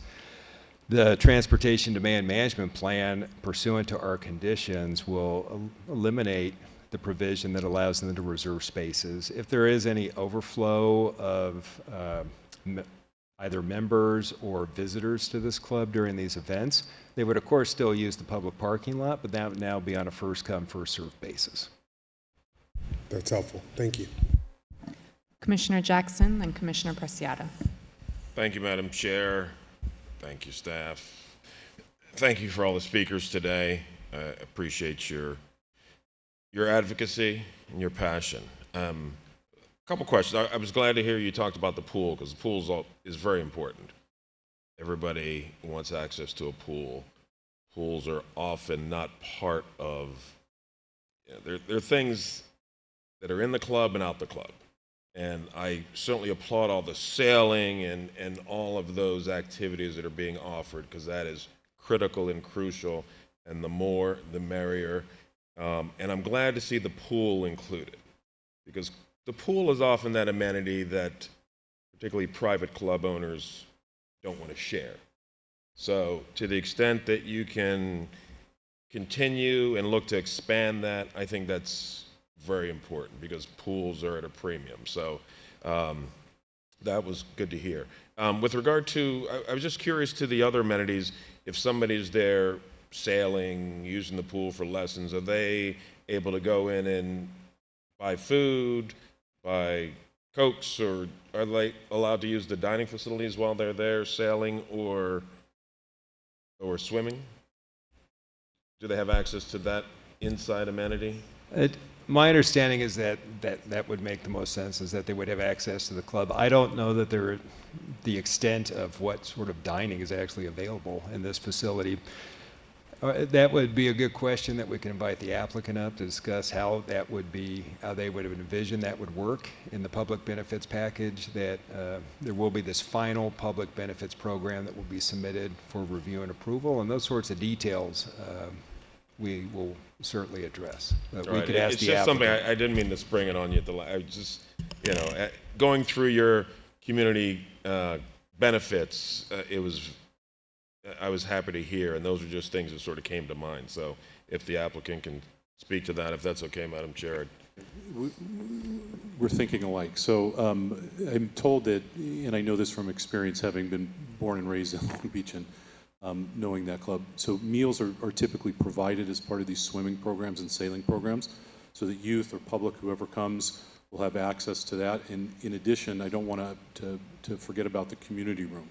So the community room that we're building is designed precisely for that interface between the public and the club, so there will be food and beverage.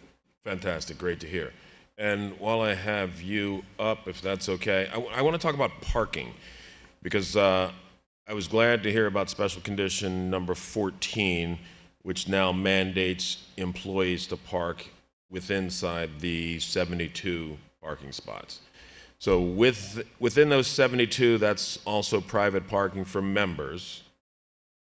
And Basin 4 is public parking.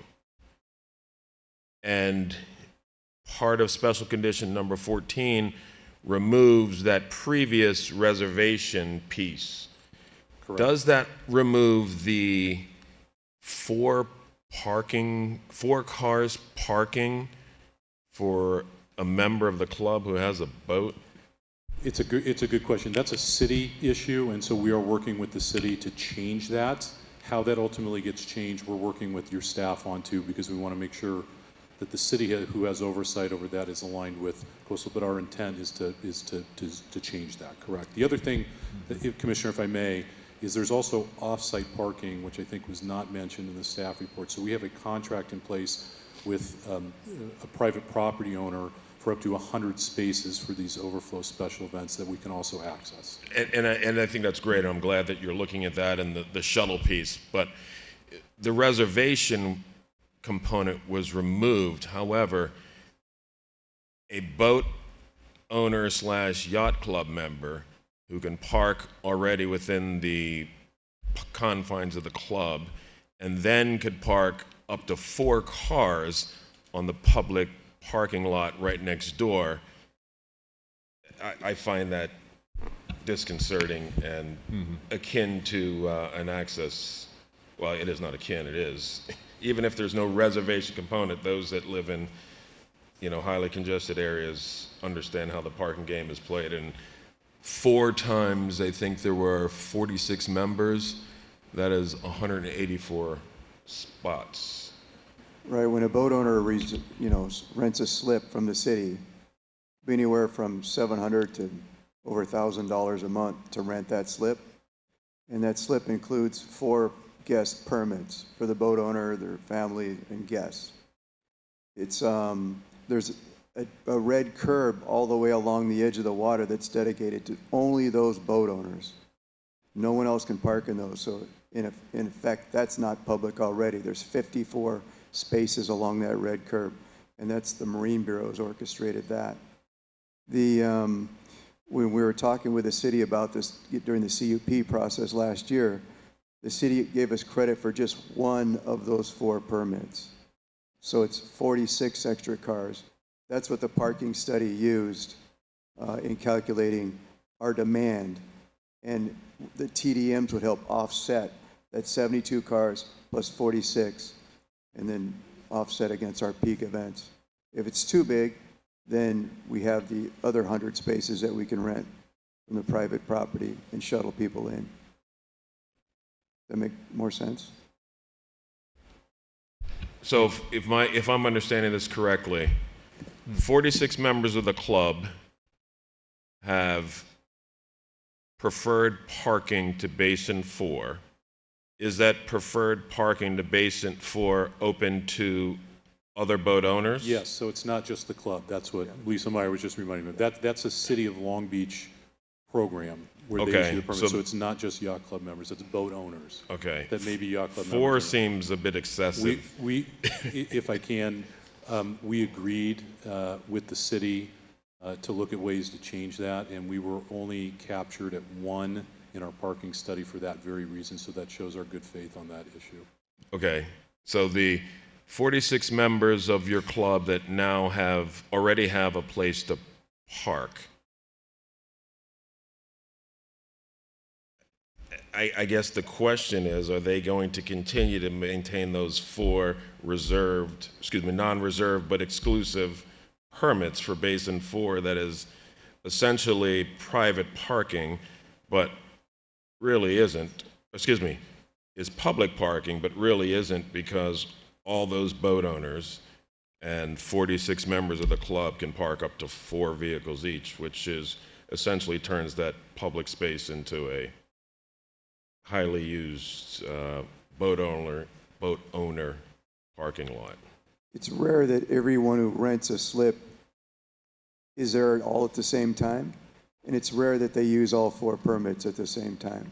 So there's usually a lot of empty spaces in the Basin 4 lot.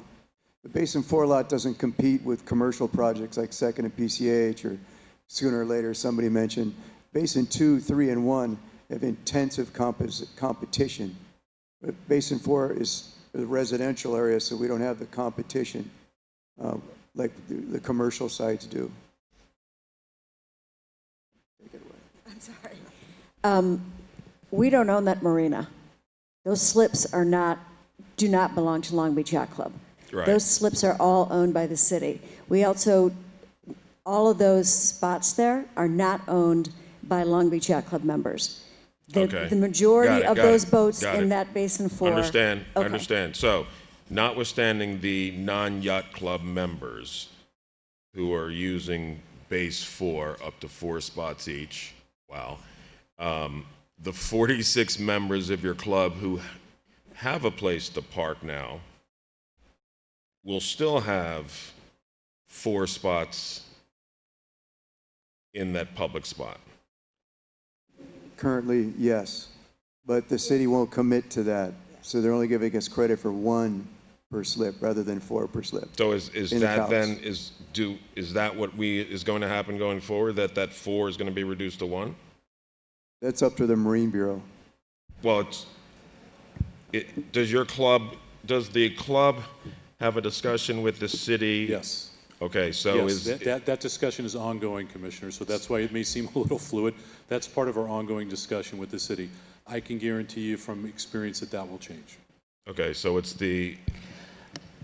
Commissioner Jackson, I'm going to ask staff to jump in here. Yeah, Director I'm sorry. Huckabridge. No, this is a good conversation. It's a great an issue, and I just wanted to add that we also have committed and have been talking to the city about reviewing and updating this this program, and so we'll commit to do the same. It's not fixed, but I think we've well identified the problem, and the city knows that we all are wanting to address the concerns. And I appreciate that, and my apologies for not talking about it earlier. Just as I thought about it and dove deeper into it, I thought it was something that needed to be discussed. Thank you. And through the chair, just one additional point. So as Dr. Huckabridge had mentioned, the conversation is continuing, but we are addressing that in part and getting at what you're asking for in this permit. So those permits are no longer pursuant to our permit. They're not preferential. It does... well, they're not reserved. They're not reserved in a still... preferential manner. It really becomes more about how the payment occurs. So any member of the public or club member could park in that lot.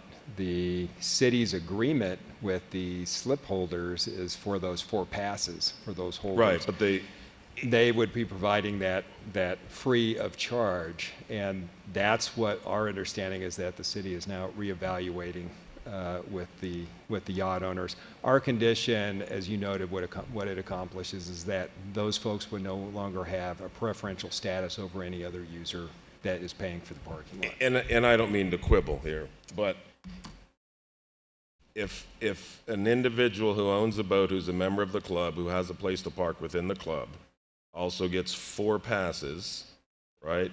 Not reserved, but still 4 passes, when Joe Q Public gets 0, right? That's an issue in my mind. So whether it's reserved or not isn't the point. The fact that somebody gets 4 who already has a place to park, is a member of a private club, and then Joe Q Public gets 0 and has to contend with those folks who are using a lot of parking, who already have a place to park. That's my concern. So I think that we agree with your concern, but believe it's probably outside the scope of just this one permit. It's a larger problem that we need to address with the city, and it will affect this yacht club, of course, but also all the other boat owners. So just want to say, we agree, it's a problem. We need to work on it, fix it, but probably not with this permit. I understand, and I appreciate that. Thank you. Thank you. Commissioner Preciado. I have a few comments, and then if appropriate, I could make a motion to approve. But I note a couple of things that are critical. I think this yacht club has a lease through 2050. I see this yacht club participating as an excellent neighbor by making an investment. And more importantly, I support hiring local labor. In that context, the applicant agreed to every single special condition, which I found to be incredible, but commend the applicant for that. And so at an appropriate time, I don't want to cut off debate or conversation, but I'm prepared to make a motion for approval. Please do, Commissioner. Oh, I lost my motion text. It's on page 5. Page what? Because I started going down, counting the conditions, sort of. I move the commission approve coastal development permit 5-24-0767 pursuant to staff recommendation, and I invite a yes vote. Second. So a motion by Commissioner Preciado, a second by Commissioner Kelly. Would anyone like to speak to the motion? Commissioner Escalante. Well, Madam Chair, some of the concerns from the public have been definitely striking a chord, especially since, it is a bigger problem. I don't want to derail this. But I think I might go back to my old antics and just be a no on this. Thanks. Understood. In that case, I will. I'll share the same Commissioner concerns. I Lopez. wish we had more time. It's why I asked that question about what happens if we don't vote. But I understand what we're up against today, so. Thank you. Okay. Well, I will ask if we could please have a roll call on this item. Okay. Commissioner Bochco? Yes. Bochco, yes. Commissioner Escalante? No. Escalante, no. Commissioner Hart? Yes. Hart, yes. Commissioner Jackson? Aye. Jackson, yes. Commissioner Kelly? Yes. Kelly, yes. Commissioner Lopez? Yes. Lopez, yes. Commissioner Nothoff? Aye. Nothoff, yes. Commissioner Preciado? Yes. Preciado, yes. Commissioner Turnbull Sanders? Yes. Turnbull Sanders, yes. Commissioner Wilson? Yes. Wilson, yes. Chair Harmon? Yes. Harmon, yes. The vote is 10 yes, 1 no. Thank you. The permit is approved. And with that, we are done for today. See you all tomorrow. Thank you.